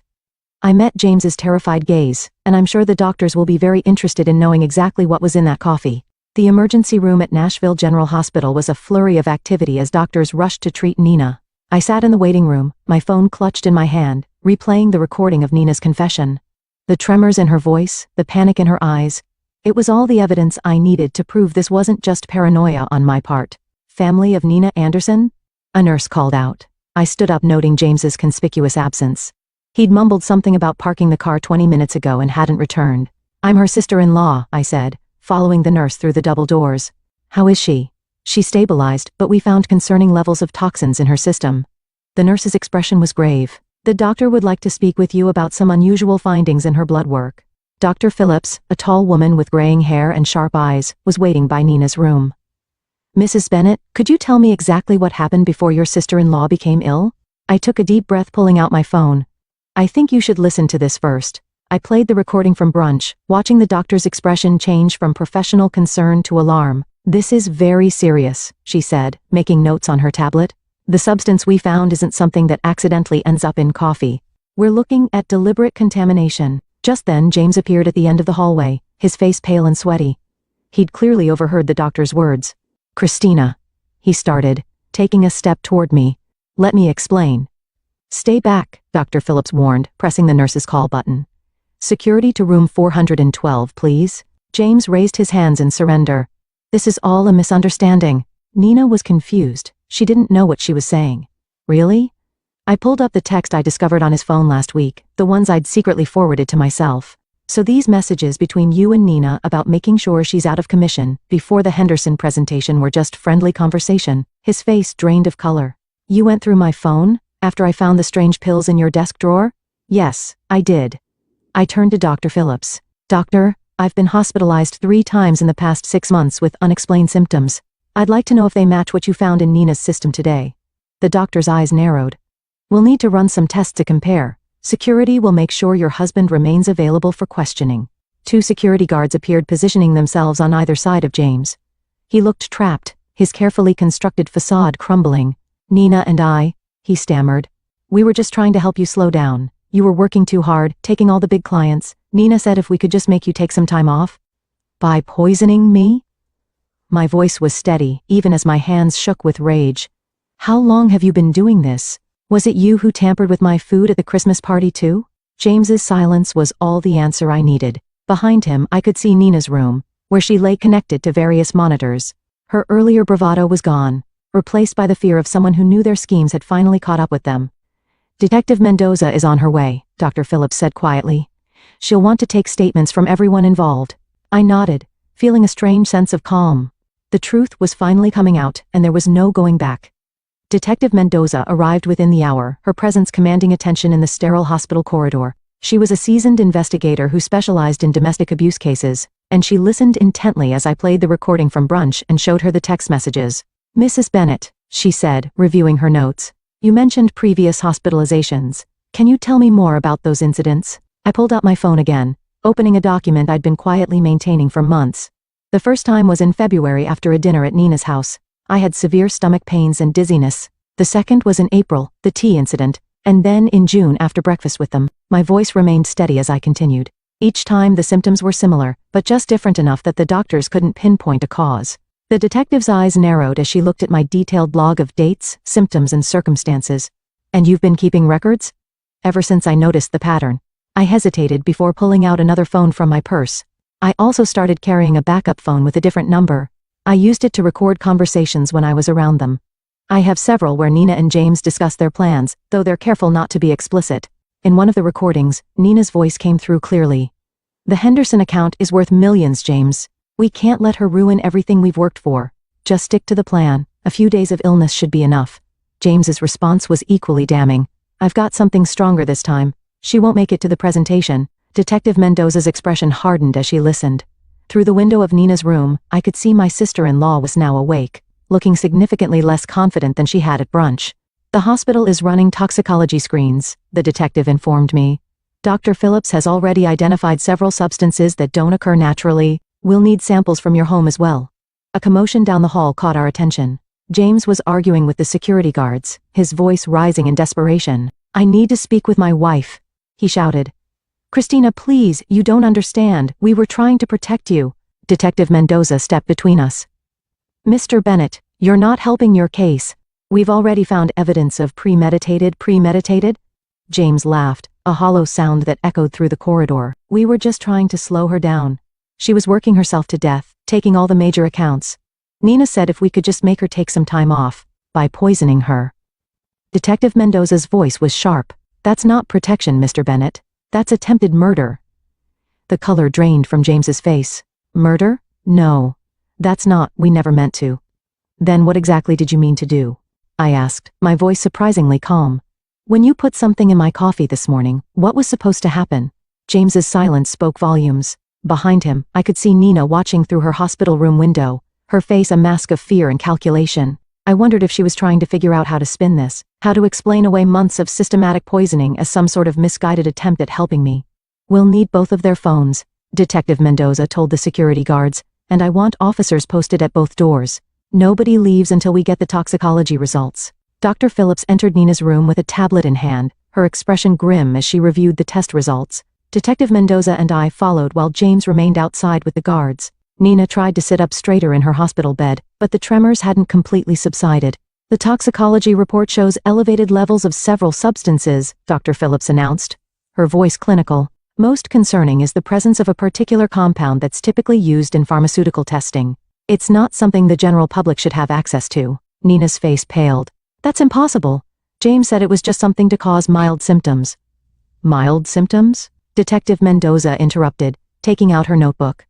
"Like the ones your sister-in-law experienced over the past 6 months?"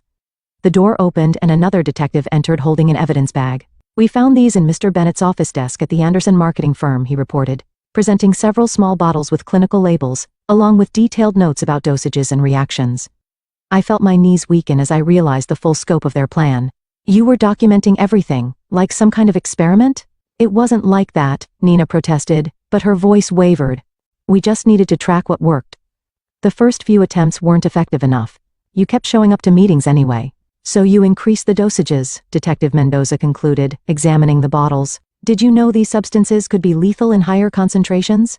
The room fell silent. James, still visible through the window, sank into a chair in the hallway, his head in his hands. "The Henderson account?" I said slowly, pieces clicking into place. "It wasn't just about that presentation, was it? You needed me out of the way permanently because the client specifically requested me as their lead." Nina's face contorted with a mixture of anger and fear. "You were ruining everything. I built that client portfolio for years, and then you show up and suddenly everyone wants to work with you instead. James said he could fix it." "By killing me?" The words hung in the air heavy with accusation. "We weren't trying to," Nina started, but Dr. Phillips cut her off. "The concentration in the coffee you drank today," the doctor stated, looking directly at Nina, "was significantly higher than previous samples we've analyzed from Mrs. Bennett's earlier hospital visits. If she had consumed it, the outcome would have been severe, possibly fatal." Detective Mendoza turned to the other officer. "We'll need a full warrant for both their homes and offices, and contact the pharmaceutical company listed on these bottles. Find out how they obtained these substances." Nina slumped back against her pillows, the fight draining from her face. "It wasn't supposed to go this far," she whispered. "James kept saying we just needed one more try." I stepped closer to her bed, my voice steady despite the trembling in my hands. "Every time I got sick, every meeting I missed, every client I lost, you were both there watching, taking notes on how your poison was affecting me. What kind of people does that make you?" The silence that followed was deafening. Outside, I could hear James being read his rights as additional officers arrived. Nina stared at her hands, unable to meet my gaze. "Detective," I said, turning away from my sister-in-law. "I'm ready to make my formal statement now. The trial lasted 3 weeks, but it felt like years. I sat in the courtroom each day watching as the prosecution methodically laid out their case against James and Nina. The evidence was overwhelming. The bottles from James's office, their detailed notes on each poisoning attempt, the recorded conversations, and text messages discussing their plans. What struck me most was their demeanor throughout the proceedings. Nina, usually so polished and confident, looked small in her defendant's chair. James couldn't even look at me. keeping his eyes fixed on the floor as expert witnesses detailed the potentially lethal effects of the substances they'd been using. Dr. Phillips's testimony was particularly damning. She presented a comprehensive analysis showing how they had gradually increased the dosages over time, demonstrating clear intent to cause serious harm. The pharmaceutical company representative confirmed that James had stolen the compounds through his college friend who worked in their research department. The defendants showed a calculated pattern of behavior, the prosecutor argued in her closing statement. This wasn't just corporate sabotage. It was a systematic attempt to harm Mrs. Bennett, with a clear escalation that could have resulted in death. When the verdict was finally read, I felt no joy, only relief. Both James and Nina were found guilty on multiple counts, including attempted murder and conspiracy. The judge's words echoed through the silent courtroom. The premeditated nature of these actions, carried out against a family member over an extended period, demands the maximum sentence. I watched as they were led away in handcuffs, thinking about how greed and jealousy had twisted two people I once trusted into something unrecognizable. Their business, their reputations, their freedom, all sacrificed in an attempt to destroy me. 1 year after the trial, I stood at the podium of the Nashville Business Leaders Conference, preparing to give the keynote speech. The irony wasn't lost on me. This was exactly the kind of opportunity Nina had tried to prevent me from achieving. The Henderson account, which she and James had been so desperate to steal, had led to several more major clients, establishing me as one of the top marketing executives in the region. Success isn't just about talent or hard work, I began, looking out at the sea of faces. It's about integrity, about building genuine relationships based on trust. I paused, letting my words sink in. Sometimes the biggest threats to our success come from those closest to us, but surviving those challenges makes us stronger. After my speech, several young professionals approached me seeking advice. One woman, her eyes bright with determination, asked how I'd maintained my composure throughout the ordeal. I focused on what I could control, I told her. I gathered evidence, trusted my instincts, and refused to let fear stop me from pursuing my goals. Later that evening, I received an email from the Henderson client confirming they were renewing their contract for another 3 years.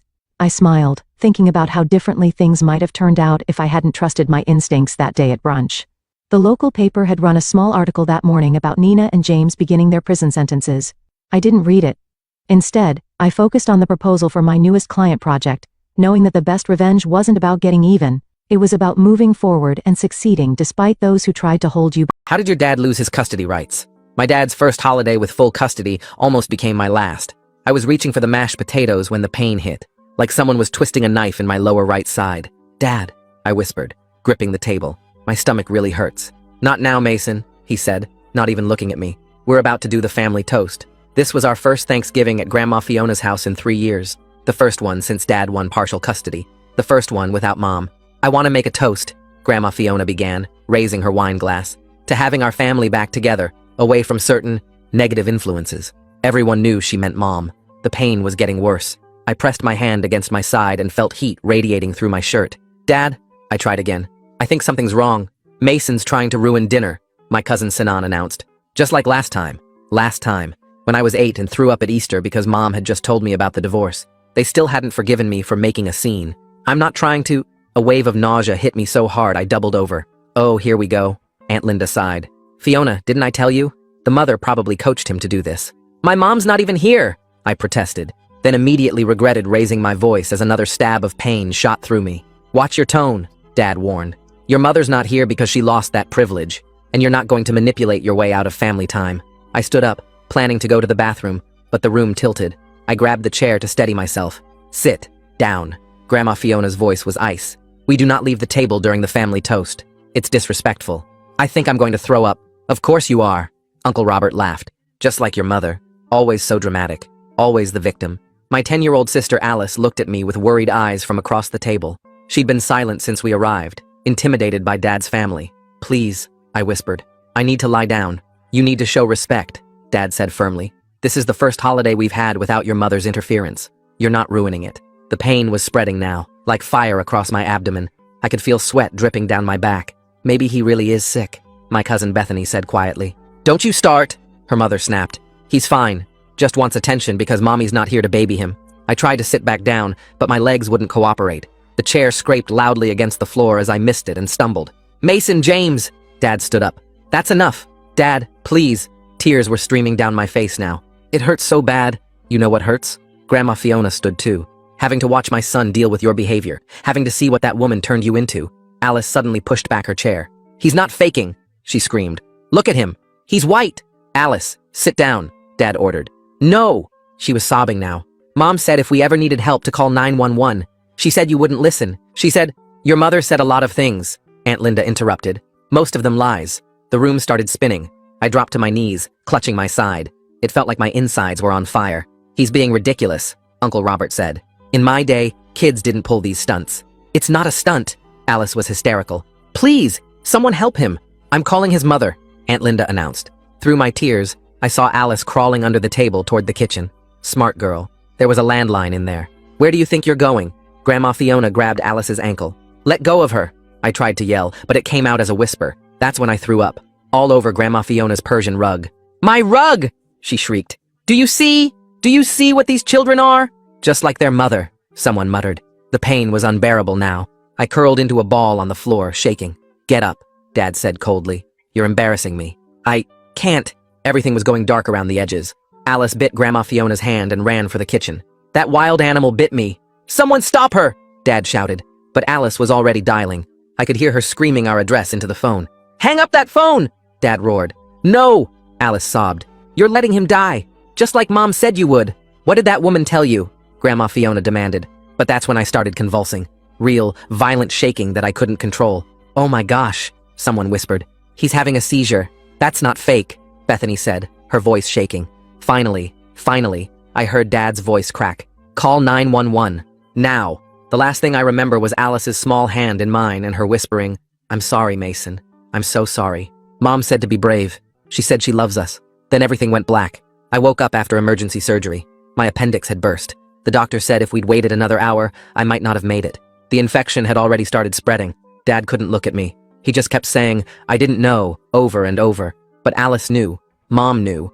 And we were going to destroy him. The machines next to my bed kept beeping while I watched Dad pace back and forth by the window. His shoes squeaked on the floor with each turn. He kept saying the same 3 words over and over, real quiet, like he was praying. Alice's hand was warm and small in mine, and she leaned close to whisper that she'd called Mom from the nurse's station. Her breath smelled like the peppermint candy the nurse gave her. Dad's face looked gray under the hospital lights, and his shirt had blood on it from where I'd grabbed him. The fourth in my arm pulled when I tried to sit up more, sending a sharp sting through my wrist. Alice helped me adjust the pillow behind my back, her movements careful like she was afraid I might break. The door opened, and a woman in blue scrubs walked in carrying a clipboard. She looked at Dad first, then at me, then started explaining what happened inside my body. My appendix had burst open, and poison was spreading through my belly when they cut me open. She pointed to spots on my stomach where they'd had to clean out the infection. If we'd waited 1 more hour, she said, looking straight at Dad, I probably would have died. Dad's knees actually buckled, and he had to grab the windowsill to stay standing. Alice squeezed my hand harder, and I could feel her shaking. The surgeon kept talking about antibiotics and recovery time, while Dad just stared at the floor. She wrote notes on her clipboard and said she'd already told the emergency room staff about the delay in treatment. Dad's head snapped up at that, but he didn't say anything. The surgeon left, and we sat there in silence, except for the beeping machines. Around midnight, I heard running footsteps in the hallway, and then Mom burst through the door. She looked wild, her hair messy, and her coat half off her shoulders. Dad immediately backed toward the door, but Mom didn't even glance at him. She grabbed me and Alice both, pulling us against her chest so tight I could barely breathe. Her tears dropped onto my hospital gown, and she kept kissing the top of my head. Alice started sobbing into Mom's shoulder, and I felt my own tears coming again. Mom held us for what felt like forever, rocking us slightly like when we were little. Dad slipped out into the hallway without saying anything. The next morning, a woman with gray hair and a badge knocked on the door. She introduced herself as Donna Waite from Child Protective Services and said the hospital had called them. Mom sat up straighter in the chair she'd slept in all night. Donna explained that the emergency room staff documented that several adults stopped me from getting help for a dangerous medical problem. She had a folder with papers and started asking Mom questions about custody arrangements. Dad and Grandma showed up while Donna was still there, and Grandma immediately started talking loud and fast. She told Donna that Mom must have told me to fake being sick to ruin their family dinner. Dad nodded along, adding that I'd always been dramatic, and Mom encouraged it. Donna looked at them both, then opened her folder and pulled out some papers. She showed them the medical report that said my appendix had burst, and I almost died from infection. Grandma's mouth kept moving, but no sound came out. Donna said she'd already read all the medical records and understood exactly how serious this was. She turned to me and asked if I felt okay to talk about what happened. My head felt fuzzy from the pain medicine they kept giving me through the IV. I looked at Alice, and she nodded at me, so I nodded at Donna. Mom said she'd take Alice to get some breakfast from the cafeteria to give us privacy. Grandma tried to say she should stay, but Donna said family interviews were private. Once everyone left, Donna pulled her chair close to my bed and told me to take my time. I started from when the pain first hit during dinner and told her everything. How I begged Dad to help me, and he said I was ruining dinner. How Aunt called me dramatic, and Uncle laughed at me. How they wouldn't let me leave the table or go to the bathroom. I told her about throwing up on the rug and Dad telling me I was embarrassing him. Then I explained how Grandma grabbed Alice's ankle to stop her from calling for help. Donna wrote everything down in a notebook, sometimes asking me to repeat things to make sure she got it right. She asked how long I was asking for help before someone finally called 911. I tried to remember, but everything got blurry toward the end. She said that was okay, and that she was proud of me for being so brave. When we finished, she called Alice back in for her turn. Alice pulled out her phone and showed Donna the call history with the exact time she dialed 911. She explained how she crawled under the table and Grandma tried to stop her. The timing here feels really strange. Mason's appendix just happens to burst during the one holiday where Dad has custody. I'm curious what made Alice so prepared with that 911 plan, like Mom coached her for exactly this kind of emergency, but somehow knew Dad wouldn't listen to medical issues specifically.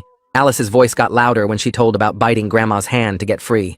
She said Grandma called her a wild animal, and Dad yelled at her to hang up the phone. Donna took pictures of the call log with her own phone. She asked Alice if anyone helped her, and Alice said no, everyone just watched or tried to stop her. 2 days later, the doctor said I could go home soon, but there was a big fight about where home was. Dad said his custody agreement meant I had to go with him, but Mom said no way. Donna came back and explained there was something called a temporary safety plan. She said Alice and I would stay with Mom until a judge could have a hearing about what happened. Dad's face turned red, and he started yelling about his rights as a father. He said Mom was turning us against him, and this was all her plan. Donna stayed calm and said the safety plan was already approved based on the medical evidence. Dad slammed his hand on the wall and demanded to take us home right then. He stepped toward my bed, and Mom moved between us. A security guard showed up because the nurses had called when they heard yelling. Dad pointed at Mom and said she was kidnapping his kids. The guard looked at Donna, who showed him some papers and explained the situation. Dad kept getting louder, saying we belonged with him, and Mom had no right to keep us. The guard told Dad he needed to calm down or leave the hospital. Dad said he wasn't going anywhere without his children. The guard called for backup on his radio, and another guard arrived. They wrote down everything Dad was saying and doing in their report. Donna told me later that all of this was documented as evidence. Dad finally left when the guards said they'd call the police if he didn't. I watched him storm down the hallway, still yelling about his rights and how Mom would pay for this. The next few days in the hospital were the worst, not just because of the pain, but because I couldn't even stand up without help. The nurse had to hold my arm just to get me to the bathroom, and even that short walk left me shaking and sweating. My stomach muscles were basically useless from the surgery, and every time I tried to sit up on my own, it felt like someone was ripping me open again. Alice stayed with me every single day, curled up in the visitor's chair doing her homework on Mom's laptop. Mom had already set up virtual school for her because Alice refused to leave the hospital, too scared something would happen to me if she wasn't there. The physical therapist came twice a day to help me practice walking down the hallway, and I hated how weak I was, barely making it 20 feet before needing to sit down. Mom spent most of her time on the phone in the hallway, and I could hear her talking to someone named Cecilia Becker, who she said was the best custody lawyer in the state. They talked about emergency hearings and medical evidence and something called an ex parte order. When Mom came back in the room, she explained that Cecilia was already filing paperwork to change the custody arrangement based on what happened at Thanksgiving. The hospital discharged me after a week, and Mom drove us straight to her apartment, this tiny 2-bedroom place that was nothing like Dad's big house, but felt safer than anywhere I'd been in months. She'd already set up the living room for my recovery, with a special wedge pillow on the couch, and all my medications lined up on the coffee table with a schedule she'd typed out.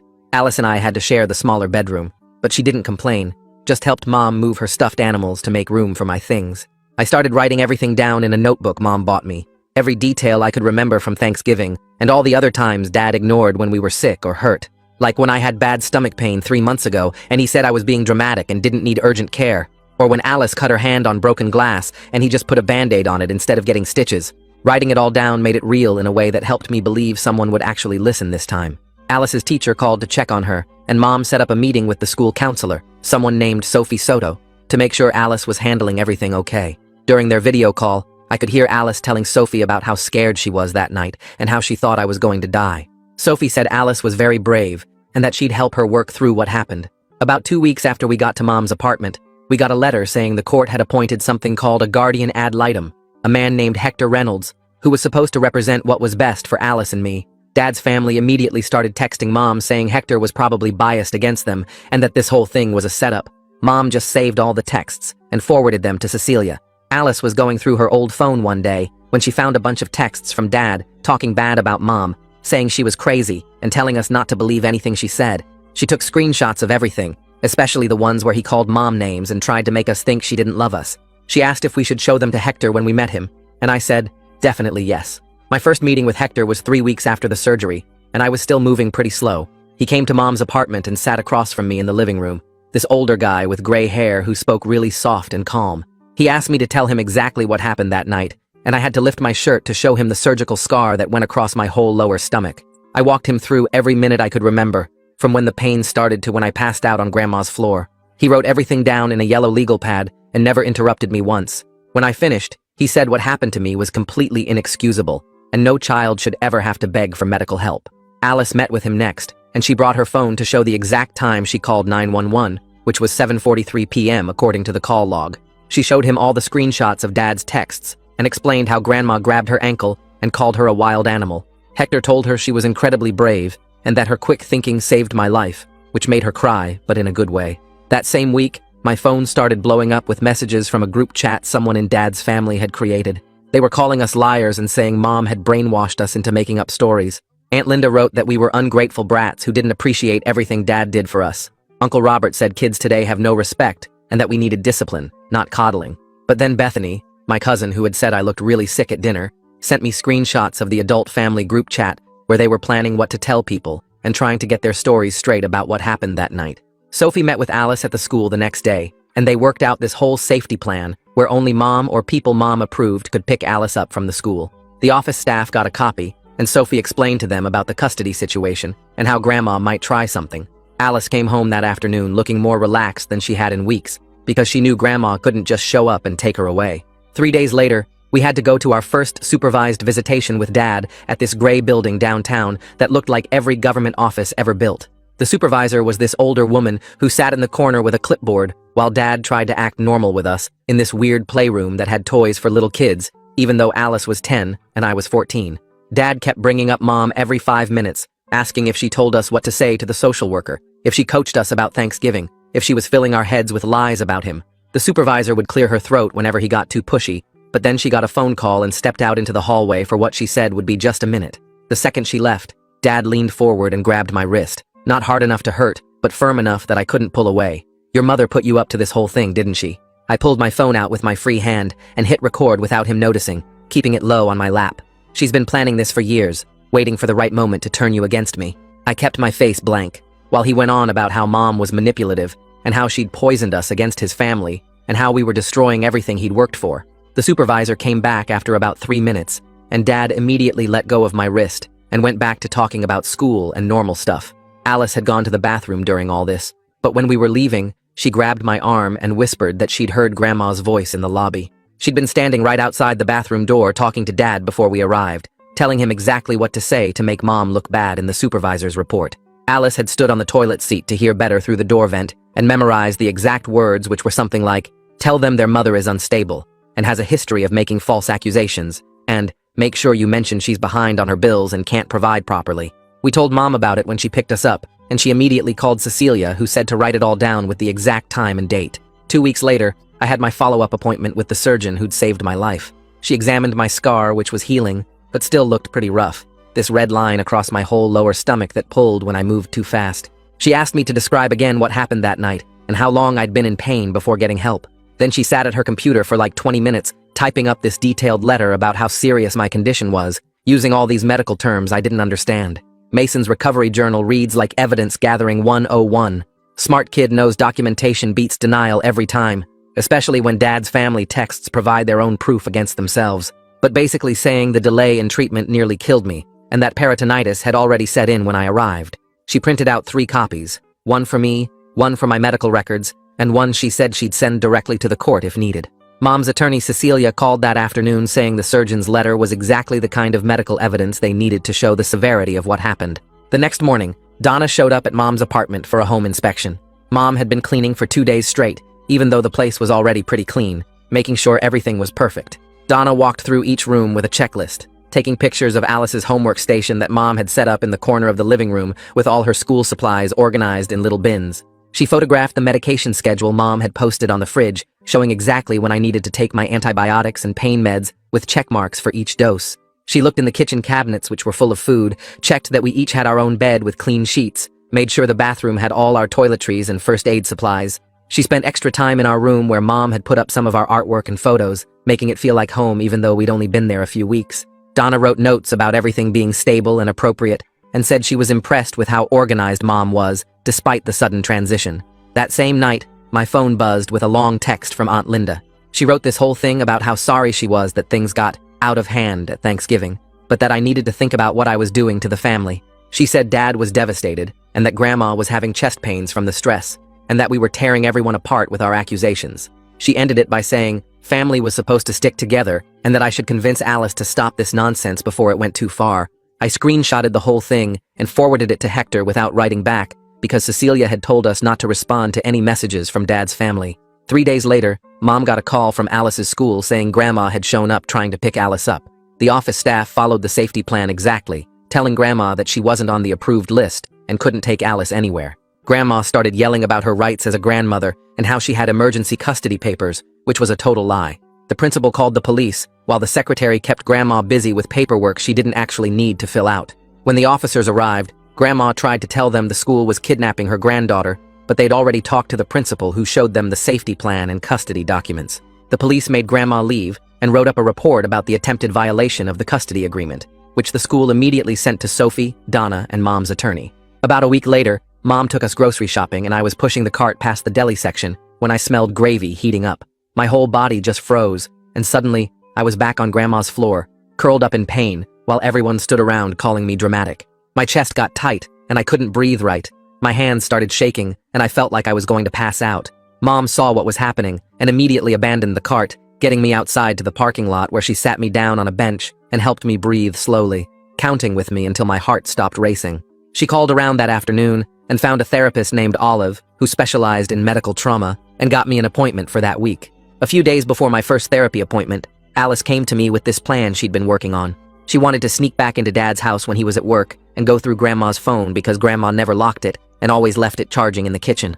Alice figured there would be texts about us, or about that night, that we could use as evidence. I told her absolutely not, that it was way too dangerous, and probably illegal too. She got upset saying we needed more proof, but I explained that we had enough evidence already, and breaking into Dad's house would only make us look bad, and could get Mom in trouble. We agreed to trust the legal process, and let the adults handle getting evidence the right way. After my first session with Olive, where I mostly just told her what happened, I met with Hector and Cecilia at Mom's attorney's office. I played them the recording from the supervised visit, where Dad grabbed my wrist and accused Mom of coaching us. The sound quality wasn't perfect, but you could clearly hear Dad saying Mom had poisoned us against him and that she'd been planning this for years. Cecilia took notes while listening, and Hector asked me why I'd thought to record it. I explained that Mom had always told us to document everything with Dad's family because they would lie about what happened, and this seemed like something important to have proof of. They said the recording showed a clear pattern of Dad trying to manipulate us and blame Mom for everything, instead of taking responsibility for what happened at Thanksgiving. The next day, Sophie called to say she wanted to work with Alice on writing down what happened at Thanksgiving. Mom drove us to the school counselor's office, where Sophie had set up a quiet room with colored pens and paper. Alice sat at the small table and started writing slowly, her tongue poking out the way it does when she's concentrating hard. Sophie sat next to her, not rushing, just being there while Alice wrote about how scared she was when I fell on the floor. She wrote about Grandma grabbing her ankle and how she bit her to get free. She wrote about calling 911 and Dad yelling at her to hang up. When Alice's hand got tired, Sophie helped her take breaks, and they practiced reading parts out loud. Alice's voice shook at first, but got stronger each time she read about saving my life. Sophie recorded Alice reading the whole thing on her phone so Alice could practice at home too. Meanwhile, Cecilia had me come to her office 3 times that week to go over every single detail of Thanksgiving. She had this big timeline on a whiteboard, and we went through it minute by minute. I kept getting mad when I talked about Uncle Robert laughing at me, or Grandma screaming about her rug while I was dying. Cecilia would stop me and make me breathe and count to 10. She explained that getting emotional during the deposition would make Dad's lawyer try to confuse me. We practiced with her assistant pretending to be Dad's lawyer, asking me trick questions and trying to make me lose my temper. By the 3rd session, I could tell the whole story without my voice shaking or my fists clenching. Alice was playing a game on her phone one afternoon when she noticed something weird in her settings. There was an app she didn't download called Family Tracker that showed her location all the time. She showed Mom, who immediately called Cecilia's office. Their IT guy came to the house that same day and found the app was installed with Dad's Apple ID. He took screenshots of everything, showing when it was installed and how it tracked Alice 24/7. The IT guy also found Dad could see her text messages through the app. He wiped her phone completely clean and set her up with a new Apple ID that Dad couldn't access. Alice was quiet for hours after finding out Dad had been watching her like that. 2 weeks later, we had our first hearing at the courthouse. The room was smaller than I expected, with wood panels on the walls and a judge who looked tired. Dad sat on one side with his lawyer, and we sat on the other with Cecilia. Hector stood in the middle since he was there for me and Alice. The judge read through all the reports from Donna, the hospital, and Hector. Dad's lawyer tried to argue that it was all a misunderstanding, but the judge cut him off. She ordered supervised visitation only, twice a month for 2 hours each. Dad had to take parenting classes and complete them before he could ask for any changes. She also said Grandma couldn't be at any visits and couldn't pick us up from the school. Dad's face turned red, but his lawyer grabbed his arm before he could say anything. It wasn't full custody for Mom, but at least we were safe. That night, Bethany texted Alice a bunch of screenshots from the family group chat. They were calling us liars and brats. Aunt Linda wrote that we were just like our mother, manipulative and dramatic. Uncle Robert said we needed discipline, not coddling. Grandma wrote the longest message about how we'd destroyed the family and turned our backs on blood. The worst part was Dad liked every single message. Alice cried reading them, and I wanted to throw my phone at the wall. Mom said to save everything and forward it to Cecilia. A few days later, Cecilia called with news that made my stomach drop. She'd been going through Dad's insurance records and found something from 3 months before Thanksgiving. Dad had called the nurse line about my severe stomach pain, and they told him to take me to urgent care immediately. He never took me. The insurance showed he declined the recommended visit. Cecilia said this proved a pattern, that Thanksgiving wasn't the first time he ignored my medical needs. She was adding it to our evidence file. Alice had to go with Mom to pick something up at Grandma's church for the custody case. While Mom talked to the secretary, Alice waited in the hall. She heard 2 older ladies whispering about our family. One said she always thought Grandma was too harsh on those kids. The other said she saw what happened at Easter when I threw up and how mean everyone was to an 8-year-old. A man walking by added that he'd heard about the Thanksgiving incident from his daughter who worked at the hospital. Recording that supervised visit was pretty clever. I wonder if Mason knew something would happen, or just had good instincts about documenting everything with this family. The tracking app on Alice's phone raises questions about how long Dad had been monitoring her movements and messages before all this happened. Alice realized not everyone believed Grandma's version of perfect family. Some people were starting to see the truth. My sessions with Olive were hard at first. Every time I tried to talk about lying on Grandma's floor, my chest would get tight, and I'd feel like I couldn't breathe.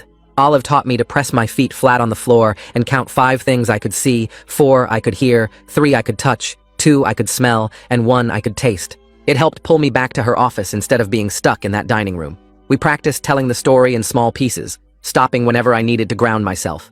After a few sessions, I could get through the whole thing without panicking. At Mom's apartment, Alice and I shared a room which actually made her feel better. She'd wake up 2 or 3 times every night and lean over to watch my chest rise and fall. Sometimes she'd whisper my name to make sure I'd respond. Mom got her a nightlight that projected stars on the ceiling, and we started a bedtime routine where we'd read together. Her nightmares were getting less frequent and less intense. She still had them, but now she knew she could wake me or Mom up, and we'd sit with her until she felt safe again. Then Dad's lawyer filed a thick stack of papers claiming Mom was turning us against him. He included old photos from when I was 5, and Alice was 2, all of us smiling at the zoo and the beach. He had pictures from every birthday and holiday before the divorce, trying to show we were happy in his care.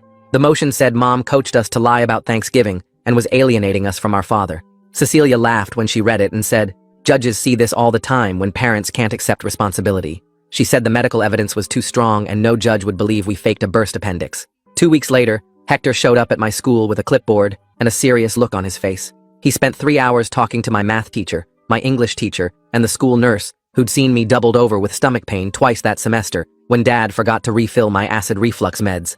Each teacher signed papers and handed over attendance records showing how many days I'd missed since the custody change. Sophie met with him in her office for another hour, showing him the notes she'd been keeping about Alice's anxiety attacks and how she'd started pulling out her eyelashes when stressed.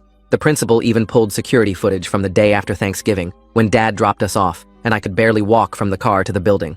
Hector wrote everything down in this thick folder that kept getting bigger with every interview. The next morning, a detective named Rowan came to Mom's apartment with a digital recorder and asked me to tell him everything that happened at Thanksgiving. He had me go through it minute by minute, while Mom sat next to me squeezing my hand whenever my voice started shaking. He asked specific questions about who said what and when, how long I was on the floor, who physically stopped Alice from calling for help. When I told him about Grandma grabbing Alice's ankle, he made a note and underlined it twice. He said the hospital had filed their mandatory report and he needed my statement for the investigation. He explained that while criminal charges were unlikely because proving intent would be hard, the documentation would help with the custody case. 3 days later, Alice came home from the school with an envelope that had her name written in Grandma's perfect cursive. Mom wanted to open it first, but Alice said she could handle it. Inside was a 2-page letter about how disappointed Grandma was in Alice for biting her and calling 911 against the family's wishes. It said, good girls don't betray their grandmothers, and that Alice had shown her true colors, just like her mother. The last paragraph said Alice would need to apologize properly if she ever wanted to be welcome in their home again. Alice read it once, folded it back up, and asked Mom to give it to Hector for the custody file. She didn't cry or get upset, just went to do her homework, like nothing happened. Our first supervised visit with Dad was scheduled for the following Tuesday at this gray building downtown with security cameras everywhere. The supervisor was this older lady named Janet, who explained the rules while we sat in a room that looked like a sad daycare center with old toys and peeling paint. Dad showed up 5 minutes late wearing his work clothes and looking tired. We played Uno for 20 minutes before I finally asked him straight out why he didn't believe me when I said I was in pain at Thanksgiving. He stopped mid-shuffle and stared at his cards for a long time. Janet leaned forward with her pen ready. Dad finally said he thought I was being dramatic like my mother always was, that she'd taught me to manipulate situations for attention. Janet wrote down every word while Dad kept talking about how Mom had poisoned us against his family and made us soft. The next visit was worse because Dad started treating Alice and me completely differently. He brought Alice her favorite candy and kept calling her sweetheart while barely looking at me. When I dropped a card, he muttered something about me being clumsy and weak. Alice started keeping a little notebook in her backpack where she wrote down everything he said during visits. Things like calling me oversensitive when I mentioned still having pain from the surgery, or saying I needed to toughen up and stop acting like a baby. She showed me the list after our third visit, and it was already 2 pages long. Meanwhile, Cecilia had been working with my surgeon to get the complete medical records from my surgery. The final report came in on a Thursday, and Mom read it to us at the kitchen table. It showed a timeline proving my appendix had likely started failing around noon on Thanksgiving, hours before I first told Dad about the pain. The surgeon documented that the delay in treatment caused the rupture and the spreading infection that nearly killed me. She used words like preventable and negligent delay that Cecilia said would destroy Dad's case. The report included photos from the surgery showing how bad the infection was and how much damage had been done by waiting. That weekend, Alice and I were leaving the visitation center when Aunt Linda suddenly appeared in the parking lot. She started walking toward Alice with her arms out like she was going to hug her, but the security guard immediately stepped between them. Aunt Linda started yelling about just wanting to talk to her niece, but the guard called for backup and told her she was violating the visitation rules. 2 more staff members came out and formed a wall between us and Aunt Linda, while Mom rushed us to the car. Another violation report got added to our file. The following Monday, the judge ordered Dad to undergo a psychological evaluation to determine his fitness as a parent. Cecilia explained that he had no choice but to comply, or he'd lose all custody rights immediately. The evaluation would include personality tests, interviews about his parenting choices, and a review of the Thanksgiving incident. Dad's lawyer tried to argue it was unnecessary, but the judge said the medical evidence and multiple violation reports made it mandatory. A week later, Donna came over with good news about the safety plan extension. She said CPS was keeping us with Mom until the final custody hearing in 2 months, and that she was officially recommending permanent custody modification based on medical neglect. She had a thick file of evidence including the surgeon's report, the detective's notes, teacher interviews, and all the violation reports from Dad's family. She said she'd been doing this job for 15 years and had rarely seen such clear documentation of neglect. Hector called that night to schedule practice sessions for our testimony and said we needed to be ready to stay calm and stick to facts without seeming vengeful or coached. Sophie met with Alice 3 times that week in the school counselor's office, and I watched through the window as they moved chairs around to make it look like a courtroom. Alice stood at a pretend witness stand they made from a desk, while Sophie played different roles. First, the nice lawyer asking easy questions, then switching to play Dad's attorney trying to confuse her. Sophie showed Alice a red card she could hold up if she needed a break, teaching her it was okay to pause instead of getting overwhelmed. Each time they practiced, Alice got better at staying calm when Sophie asked tricky questions about whether Mom told her what to say. By the 3rd session, Alice was answering clearly without looking at Sophie for help, keeping her hands steady on the desk even when Sophie raised her voice like Dad's lawyer might. 2 weeks before the trial, I woke up with my surgical site feeling hot and swollen, and when Mom checked it, she saw red streaks spreading from the incision. She drove me to urgent care immediately, while Alice sat in the back seat crying that I was going to die again. The doctor said it was just a minor infection, but needed antibiotics right away, and he cleaned the wound while I gripped the exam table. Mom took photos of the infected site for our records, and the urgent care doctor wrote a note saying this was common after emergency surgery with complications. Alice held my hand the whole time, checking my face every few seconds to make sure I was still okay. The antibiotics worked fast, but the whole thing scared everyone, especially when Cecilia said we needed to document it as ongoing medical issues from the original neglect. 3 days later, Mom took Alice for her regular pediatrician appointment that she'd been getting every 6 months since the divorce. The doctor pulled up Alice's complete medical history on his computer, showing she'd never missed a vaccine or checkup while in Mom's care. Talk about building a case brick by brick. Between Hector's growing folder of evidence and Alice's secret notebook tracking Dad's comments, these kids are basically running their own legal department with better documentation than most law firms. He printed out 5 years of records showing Alice's growth charts, immunization records, and notes from every visit where Mom asked questions about Alice's development. The pediatrician wrote a letter stating Alice received consistent, appropriate medical care under Mom's custody, unlike what happened at Dad's house. Cecilia added these records to our evidence binder, which was now 3 inches thick. The morning of the trial, we all got dressed in the clothes Cecilia picked out for us. Me in khakis and a button-down shirt that didn't press on my healing scar. Alice in a blue dress with her hair in braids. The courtroom was smaller than I expected, with wood paneling and uncomfortable benches. Dad's attorney started his opening statement by waving his arms around, saying Mom had poisoned us against our father and coached us to lie about Thanksgiving. He called the whole thing a manipulation to get more child support, saying Mom was bitter about the divorce. Cecilia sat perfectly still, taking notes while he talked, not reacting to any of his accusations. When it was her turn, she stood up with our evidence binder and calmly laid out the medical timeline, starting with my symptoms at noon and ending with emergency surgery for a burst appendix. She showed the judge photos from my surgery, the surgeon's report about how close I came to dying, and the infection I just had as proof of ongoing complications. Dad's attorney kept objecting, but the judge told him to sit down and let her finish. Alice went to the witness stand first, and I could see her hands shaking as she put them on the Bible. She told about hearing me ask for help over and over, watching me turn white and fall down, seeing Grandma grab her ankle to stop her from calling 911. When Dad's attorney tried to ask if Mom told her to say these things, Alice held up her red card and said she needed a break. After 2 minutes, she came back and answered clearly that Mom only told her to tell the truth. Dad's attorney asked why she bit Grandma, and Alice said because Grandma was hurting her and stopping her from saving me. The judge wrote notes the whole time Alice talked. When it was my turn, I brought my evidence folder to the stand, my hands steady even though my stomach was churning. I played the audio recording from the supervised visit where Dad tried to get me to blame Mom, and you could hear the judge typing on her computer as it played. I showed her my journal entries from right after surgery when everything was fresh, reading the parts about thinking I was dying while Dad called me dramatic. I looked straight at Dad when I described lying on Grandma's floor believing I might not make it, watching him choose his mother's approval over my life. Dad looked away first. The surgeon's letter got entered as evidence, with the parts about preventable complications and negligent delay highlighted in yellow. When I finished, Dad's attorney barely asked me anything, just confirmed the dates and times. During the lunch break, we sat in the courthouse hallway eating sandwiches Mom packed when Dad walked up to Alice. He started saying he was sorry, that he never meant for things to go so far, but Alice stood up and told him she wasn't ready to hear it. Sophie stepped between them and walked Alice to the bathroom, while Dad just stood there with his mouth open. I was so proud of her for not letting him make her feel bad about protecting herself. When closing arguments started, Hector stood up with a thick folder of recommendations.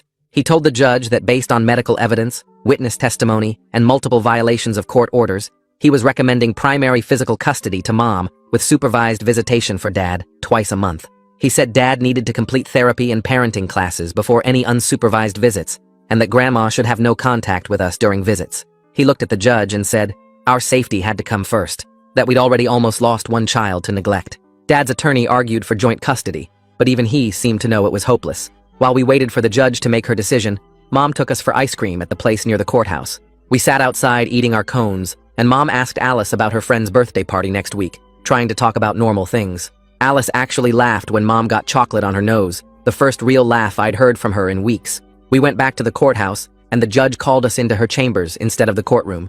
She said she'd reviewed all the evidence and testimony, and her decision was clear. Mom got primary physical custody. Dad got supervised visitation twice a month for 6 months. Then they'd review. Dad had to complete therapy and parenting classes, pay for our therapy, and Grandma was banned from the school grounds and any visits. We all started crying with relief, even Mom, who'd been trying to stay strong. The judge signed the order right there, making it official immediately. We walked out of the courthouse into the bright afternoon sun, and Mom drove us straight to get milkshakes to celebrate. 2 weeks later, Alice was back at her regular school schedule, and kids kept asking her weird questions about why she wasn't living with Dad anymore. Sophie met with her every Tuesday during lunch, and taught her to just say it was grown-up stuff and change the subject. Alice told me she actually missed Grandma's Christmas cookies and the big tree at Dad's house, but she knew we couldn't go back there. One afternoon, my phone buzzed with a text from Bethany saying she was sorry for not helping me on Thanksgiving when she could see I was really sick. She wrote that she wanted to maybe hang out sometime if I was okay with it, but she understood if I never wanted to see any of them again. I texted back that maybe someday we could talk, but right now Alice and I needed space to figure things out without pressure from Dad's side of the family. The supervised visitation center was this boring building with old toys and a two-way mirror where someone watched everything. Dad showed up to our first visit carrying a board game and actually asked us what we wanted to play instead of just telling us. He followed all the supervisor's rules about not discussing the court case, or Mom, and we played 3 rounds of sorry without any drama. During my Thursday therapy sessions, Olive kept asking me what I wanted now that we were safe with Mom. I told her I still felt mad at Dad for almost letting me die, but she helped me see that protecting ourselves was more important than getting revenge. She had me write down 3 good things that happened each week, even when I didn't want to think about anything positive. Mom set up her laptop one Saturday, so Alice and I could video chat with her parents who lived across the country. They asked how school was going and talked about their garden instead of pushing us to explain everything that happened with Dad. Grandpa showed us his new tomato plants, and Grandma, Mom's mom, not Fiona, sent us a care package with homemade cookies that actually tasted good. One morning I was getting ready for school and caught myself staring at the scar on my stomach in the bathroom mirror. It wasn't just ugly proof of what happened anymore, but evidence that I fought to stay alive, even when nobody would listen to me. I grabbed my journal and wrote about how Alice and I went to the park yesterday, and she laughed on the swings for the first time in months. Sophie gave Alice a special notebook to write down what she wanted to tell the judge at our 6-month review hearing coming up. Alice spent hours working on it, crossing things out and starting over, focusing on how much better she felt now that she knew we were safe. She practiced reading it to me and Mom, saying things like how she could sleep through the night now and wasn't scared of getting in trouble for calling 911. 6 months after that terrible Thanksgiving, I woke up in my bed at Mom's apartment and realized we had a routine that actually worked. Alice caught the bus to the school without crying. I was back on the basketball team, and we saw Dad twice a month at the center where he was actually trying. He'd started his therapy and parenting classes, and even admitted once that he should have listened to me that night. The anger wasn't gone, and probably never would be completely, but it didn't control everything I did anymore. Alice and I had our own inside jokes now, and she'd stop checking on me every night to make sure I was still breathing. We weren't trying to destroy anyone anymore, just trying to be regular kids who happened to have a really messed up story about a Thanksgiving dinner. The trauma counselor said healing wasn't a straight line, and some days were harder than others, but we were doing it. Mom had primary custody. Dad was getting the help he needed, and Alice and I knew we'd always have each other no matter what happened at the next court review or anywhere else. Makes you wonder, right? All those years of medical records might have been the one thing that left Dad's lawyer completely quiet during cross-examination. Like the video, it helps more than you think. You're done here, Alexandra. Stephen Bennett, the managing partner of Bennett and Associates, couldn't even look me in the eye as he delivered the news. The evidence of client information leaks is substantial. I sat across from his massive mahogany desk, my hands gripping the armrests of my chair so tightly that my knuckles had turned white. Through the glass walls of his corner office, I could see my sister Victoria standing by the water cooler, pretending to fill her cup while watching the scene unfold. My name is Alexandra Parker, and at 32, I was about to lose everything I had spent the last decade building. Or at least that's what Victoria thought. "Stephen, you know me?" I said, keeping my voice steady despite the rage building inside me. "I've been with this firm for 8 years. I brought in half our major accounts. Why would I risk that by leaking client information?" He shuffled the papers on his desk, papers I knew Victoria had carefully crafted to frame me. "The evidence is quite clear, Alexandra. Client details were sent from your email account to competing firms. The timestamps, the digital trail. It's all here." Of course it was. Victoria had always been clever with technology, a skill she'd apparently been using to plan my downfall. I glanced at her again, catching the slight smirk playing at the corners of her mouth. At 29, my younger sister had always lived in my shadow at the firm, something she'd clearly grown tired of. "Can I at least see the evidence?" I asked, though I already knew the answer.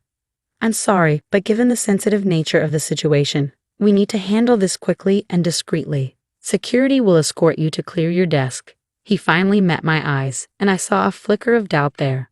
"For what it's worth, Alexandra, I never expected this from you." "Neither did I, Stephen. Neither did I."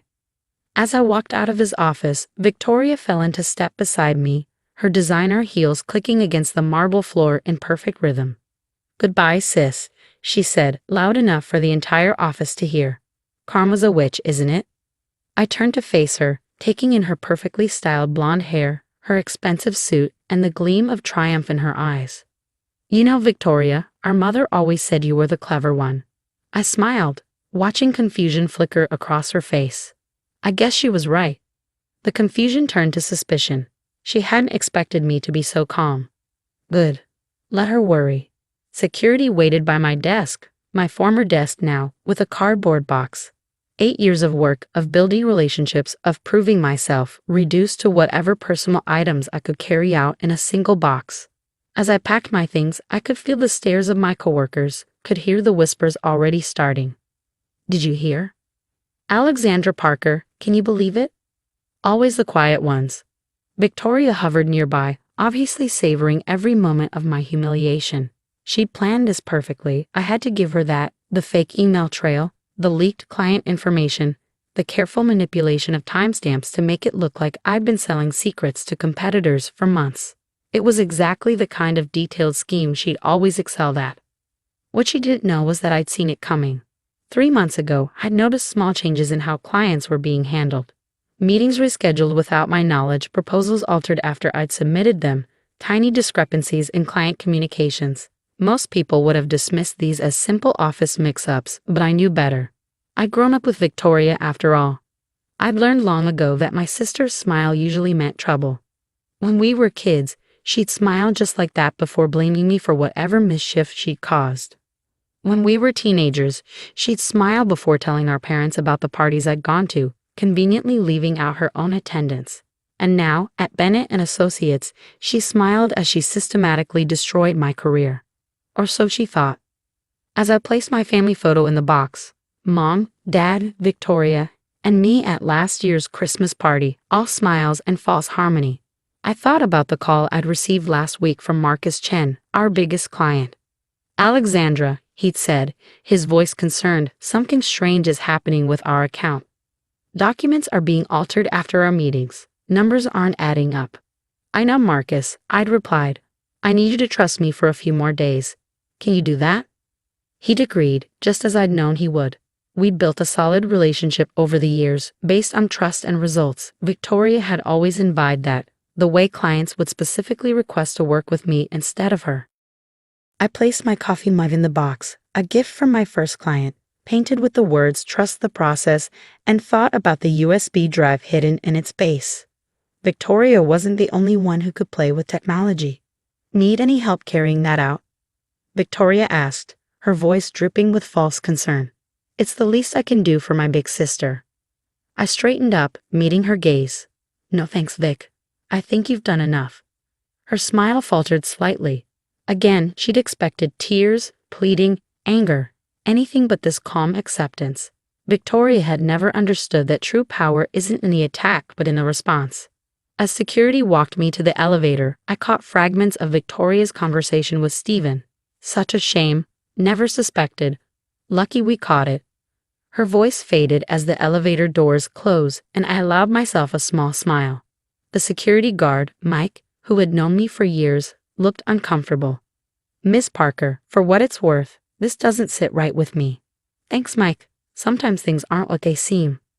The lobby was mercifully empty as I walked out of Bennett and Associates for what Victoria thought would be the last time.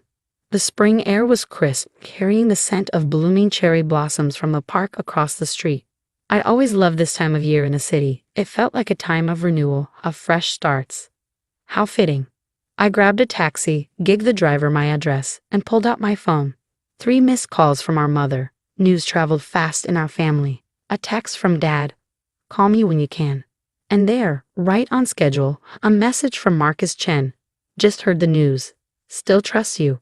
Dinner at 7. I texted back a quick confirmation and leaned back in the seat, watching the city scroll past. Victoria had always been so focused on the game she was playing that she never stopped to consider whether someone else might be playing a longer one. My apartment was a sanctuary of calm when I arrived, a sleek, modern space on the 20th floor with views of the city skyline. I set the box down on my kitchen counter and finally allowed myself to feel the full weight of what had happened. Years of working alongside my sister, watching her quiet resentment grow, knowing this day would eventually come. Our mother called again as I was making coffee. I let it go to voicemail, not ready for her particular brand of family dysfunction. She had always favored Victoria, excusing her behavior with phrases like she's just spirited or she's finding her way. Even now, I could imagine her response. Are you sure he didn't do something to provoke her? The coffee machine hummed, filling my apartment with the rich aroma of fresh espresso. I removed the false bottom from my coffee mug, retrieving the USB drive hidden there. Victoria might be clever with technology, but she'd forgotten one crucial detail. I had been the one to hire the firm's IT team, and they were very, very good at tracking unauthorized access to the system. My phone buzzed again, a text from Victoria this time. Hope you're not taking this too hard, sis. Business is business after all. I could picture her sitting at my old desk, probably already rearranging things to her liking, assuming she'd won. Victoria had always been good at games, but she'd never learned the most important rule. Don't celebrate until you're sure the game is over. As I prepared for my dinner with Marcus, I thought about the evidence stored on that USB drive. Every unauthorized access to my email account, every altered document, every fabricated timestamp, all traced back to Victoria's computer. But more importantly, it contained proof of something else, something she'd been doing behind everyone's back. The sun was setting as I dressed for dinner, painting the city in shades of gold and pink. From my window, I could see the Bennett and Associates building, its windows glowing in the dusk. Victoria would be leaving soon, probably heading out to celebrate her victory. My phone buzzed one final time, another message from Marcus, bringing someone with me. Hope that's okay. I smiled, slipping the USB drive into my purse. Of course, I replied. The more the merrier. Victoria had always accused me of being too trusting, too naive. What she'd never understood was that trust, properly placed, was the strongest weapon in business. While she had been busy destroying my reputation at Bennett and Associates, she had forgotten about the relationships I had built outside the firm. As I headed out to meet Marcus, I thought about something our grandmother used to say. Success isn't about climbing over others to reach the top. It's about building something so tall that nobody can tear it down. Victoria had torn down what I had built at Bennett and Associates, but she had unknowingly given me the opportunity to build something much, much bigger. And the foundation for that something was meeting me for dinner in exactly 1 hour. The game wasn't over. It was just beginning. Marcus Chen was already seated at our usual table at La Maison when I arrived, but it was his companion that made me pause. Next to him sat Eleanor Wright, CEO of Wright Global Investments, one of the largest investment firms in the country. Alexandra. Marcus stood to greet me, his face showing none of the concern from his earlier messages. I believe you know Eleanor? I shook her hand, noting her firm grip and appraising gaze. By reputation only. It's a pleasure to meet you, Mrs. Wright. Eleanor, please. She gestured for me to sit. Marcus has told me quite a bit about you, particularly about today's events. A waiter appeared with wine, pouring 3 glasses of what I recognized as Eleanor's personal vintage, a detail I'd learned during my research into Wright Global. Nothing about this dinner was coincidental. I imagine Victoria is quite pleased with herself, Marcus said, his tone carefully neutral. Though she might find client loyalty isn't as easily transferred as she thinks. I took a sip of wine, letting the rich flavor settle on my tongue before responding. Victoria has always been focused on immediate victories. She rarely considers the long game. Eleanor leaned forward, her silver hair catching the soft lighting of the restaurant. That's exactly what interests me, Alexandra. While your sister was orchestrating your removal, you were gathering evidence, weren't you? I reached into my purse and placed the USB drive on the table, not just of her sabotage. 3 months ago, I discovered Victoria had been doing more than just leaking client information. She's been selling insider trading tips to a hedge fund manager named James Porter. Marcus's eyebrows shot up. Porter? He's been making unusually successful trades lately. Very successful, Eleanor agreed. My team has been watching him, but we couldn't figure out his source. Until now. I pulled out my phone, bringing up a series of screenshots. Victoria thought she was clever, using encrypted messaging apps to communicate with Porter. But she forgot about the firm's backup system, the one I implemented 2 years ago. Every message, every data transfer, everything is logged and archived. Eleanor's eyes sparkled with interest. And you've been collecting this evidence while allowing her plan to unfold. Sometimes you have to lose a battle to win the war. I passed her my phone. Victoria was so focused on framing me for leaking client information, she never noticed I was tracking her actual leaks. Marcus chuckled softly. I must admit, Alexandra, when you asked me to play along with her scheme, I was skeptical. But now I understand. Bennett and Associates' loss will be someone else's gain, Eleanor said, her meaning clear. Wright Global has been looking to expand our legal division. We need someone who understands not just the law, but strategy. Someone who can think 3 moves ahead. The waiter returned to take our orders, giving me a moment to process what was happening. Eleanor Wright wasn't just offering me a job. She was offering me an opportunity to build something of my own. The position would come with full autonomy, Eleanor continued once we were alone again. You build your own team, choose your own clients. And of course, we'd be very interested in the evidence you've collected about Porter's insider trading. What about Bennett and Associates? I asked, though I already knew the answer. Marcus set down his wine glass. I've already informed Stephen that I'll be taking my business elsewhere, as will several other clients who trust my judgment.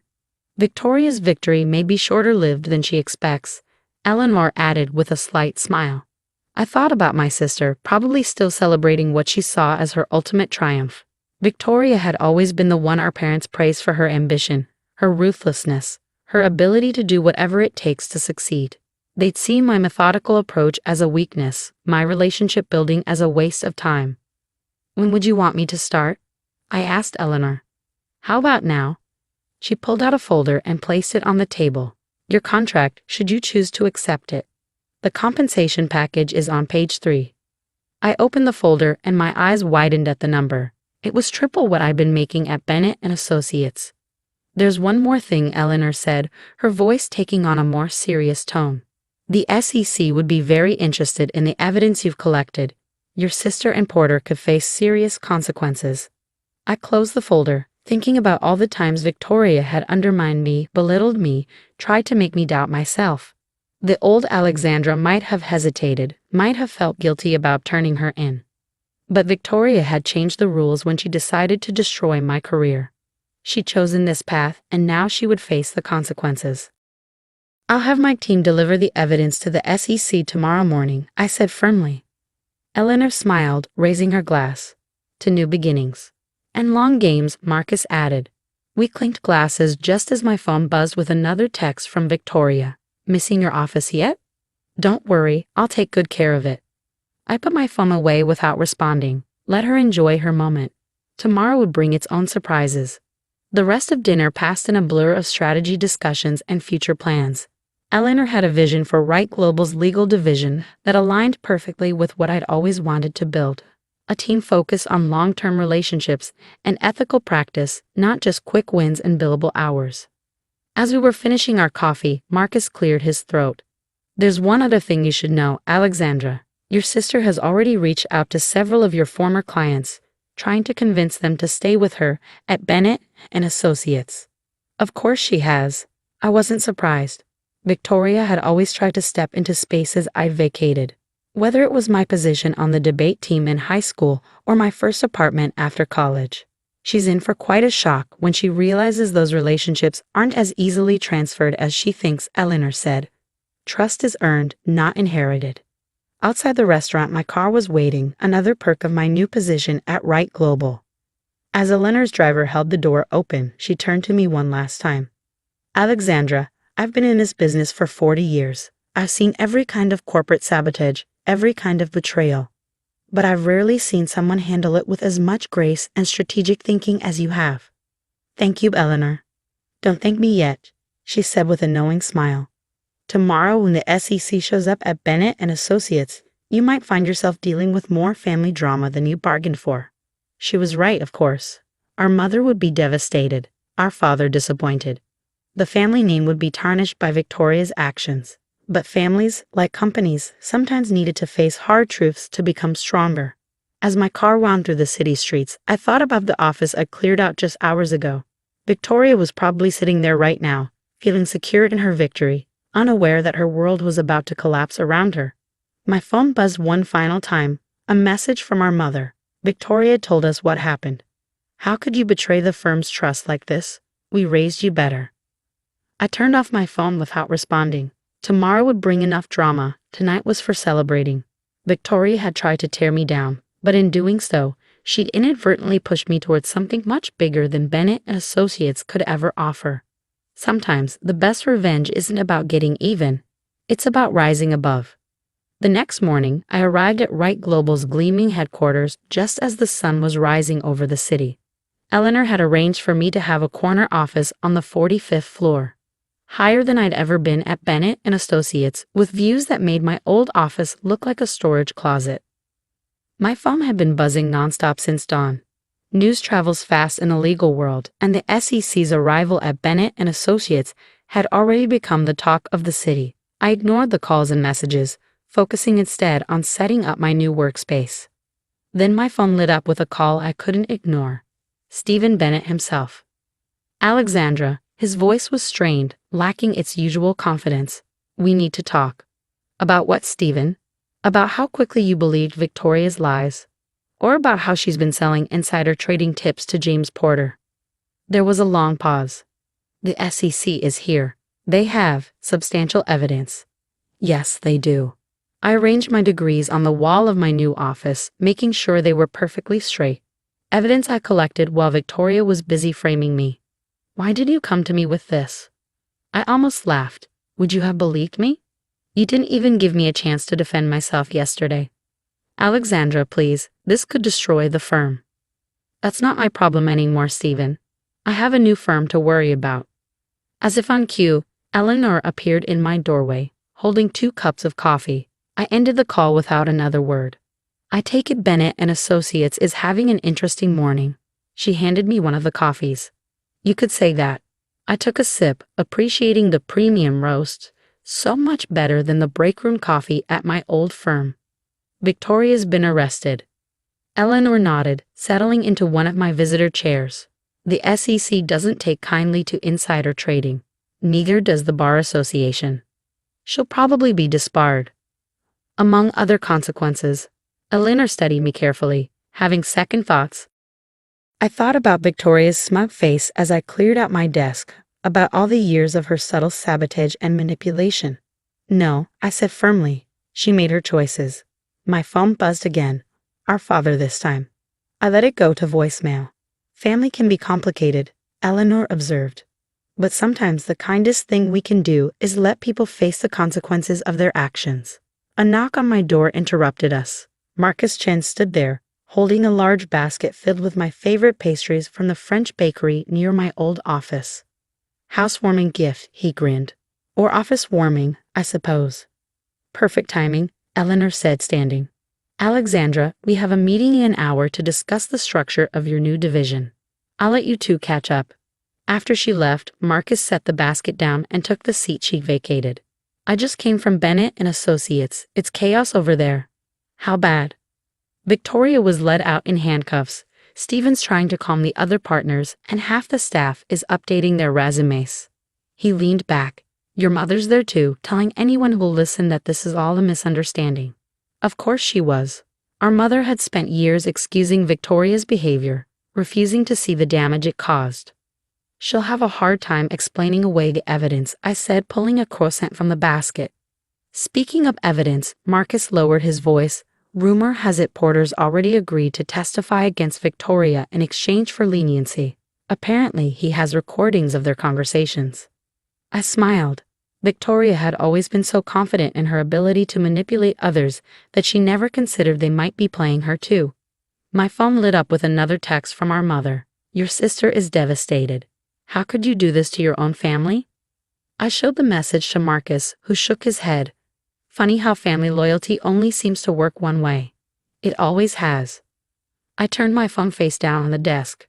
Victoria could do no wrong, and I could do no right. At least now, everyone knows the truth. The rest of the morning passed in a blur of meetings and introductions. Eleanor had assembled a talented team, and they all seemed eager to work under my leadership. It was everything I dreamed of building at Bennett and Associates, but with more resources and complete autonomy. Around noon, I had an assistant now. informed me that Victoria's arrest was making headlines. Former Bennett and Associates partner arrested for insider trading screamed to local news websites. Below the headlines were photos of Victoria being led out of the building, her perfect composure finally cracked. I was reviewing potential office spaces for my expanding division when my father finally left a voicemail. Alexandra, what you've done. I know Victoria has made mistakes, but destroying her career? Your mother is beside herself. We raised you to protect family, not betray it. Call me back. We need to fix this. Fix this.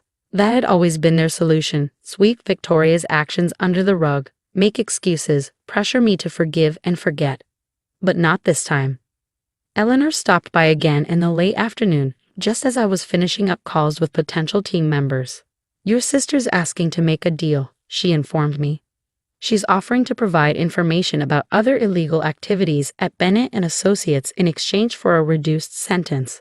Of course she is. I wasn't surprised. Victoria had always been quick to throw others under the bus to save herself. Did she implicate anyone specific? Stephen Bennett himself. Eleanor's eyes twinkled. Apparently he knew about some of her activities but chose to look the other way. The pieces clicked into place. That's why he'd been so quick to believe Victoria's accusations against me. He was already compromised. The firm won't survive this, I realized. No, Eleanor agreed. But that creates opportunities for us. Several of their top associates have already reached out about positions here. I thought about the firm my father had built, the legacy he'd been so proud of, now crumbling because of Victoria's actions and his own willful blindness. Sometimes, Eleanor said softly, we have to let things fall apart so something better can be built in their place. 1 month later, I stood in my new office at Wright Global, watching the sun set over the city. From here, I could see the Bennett and Associates building where moving trucks had been parked all week. The firm was dissolving, its remaining clients scattered, its reputation in tatters. Victoria had taken a plea deal, avoiding jail time but accepting disbarment and a substantial fine. She'd moved back in with our parents, her designer wardrobe and luxury apartment sacrificed to pay her legal fees. Last I heard, she was working as a legal assistant at a small firm outside the city, the only job she could get with her now tarnished name. My phone buzzed, a text from my father. Can we meet? Just us. After a moment's hesitation, I replied, La Maison, 7 p.m. He was already there when I arrived, looking older than I remembered. The past month had taken its toll. You look well, he said as I sat down. Wright Global must be treating you right. It is. I studied him carefully. How's Victoria? He sighed, running a hand through his graying hair. Struggling. Your mother's taking it hard too. And you? I've been doing a lot of thinking, he admitted. About how we raised you both, about the things we let slide with Victoria. And? We failed you, Alexandra. We excused Victoria's behavior, made you feel like you had to be the responsible one, the understanding one. We never saw how much that hurt you. I took a sip of water, letting his words sink in. This was the closest he'd ever come to an apology. Victoria made her own choices, I said finally, but yes, you and Mom enabled them. She asks about you, you know. Says she understands now why you did what you did. I thought about my sister, who'd spent years trying to tear me down, only to destroy herself in the process. I didn't do it for revenge, Dad. I did it because it was right. He nodded slowly. I know, that's what makes it harder. You were always the ethical one, the one we should have listened to. Our food arrived, giving us both a moment to collect our thoughts. The restaurant was busy, filled with the kind of corporate clients I now represented at Wright Global. Eleanor Wright offered to buy what's left of the firm, he said suddenly. She wants to absorb our remaining assets into your division. I knew this, of course. I'd suggested it to Eleanor myself. What are you going to do? Except, I think, it's time to retire anyway. He managed a small smile. Maybe you can hire some of our old staff. Give them a fresh start. Already doing that. Sarah from accounting starts next week. We ate in comfortable silence for a while, the weight of unspoken words lingering between us. Finally, he spoke again. I'm proud of you, Alexandra. I should have said that more often. Thank you, Dad. As we finished dinner, he reached into his jacket and pulled out an envelope. Your mother wanted me to give you this. Victoria wrote it last week. I took the envelope but didn't open it. Some wounds needed more time to heal. Back in my office, I finally read Victoria's letter. It was brief but sincere. Dear Alexandra, I'm sorry for everything. You were stronger than I ever gave you credit for. Smarter too. I hope someday you can forgive me, but I understand if you don't. Victoria. I placed the letter in my desk drawer and turned to look out at the city lights. My phone buzzed with a message from Eleanor. Dinner tomorrow? We should celebrate the Bennett acquisition. Looking forward to it, I replied. Sometimes I realized the best endings aren't about revenge or triumph. They're about growth, about becoming the person you were meant to be despite others' attempts to hold you back. Victoria had tried to destroy my career, but in doing so, she'd set me free. Free to build something better, something stronger, something truly mine.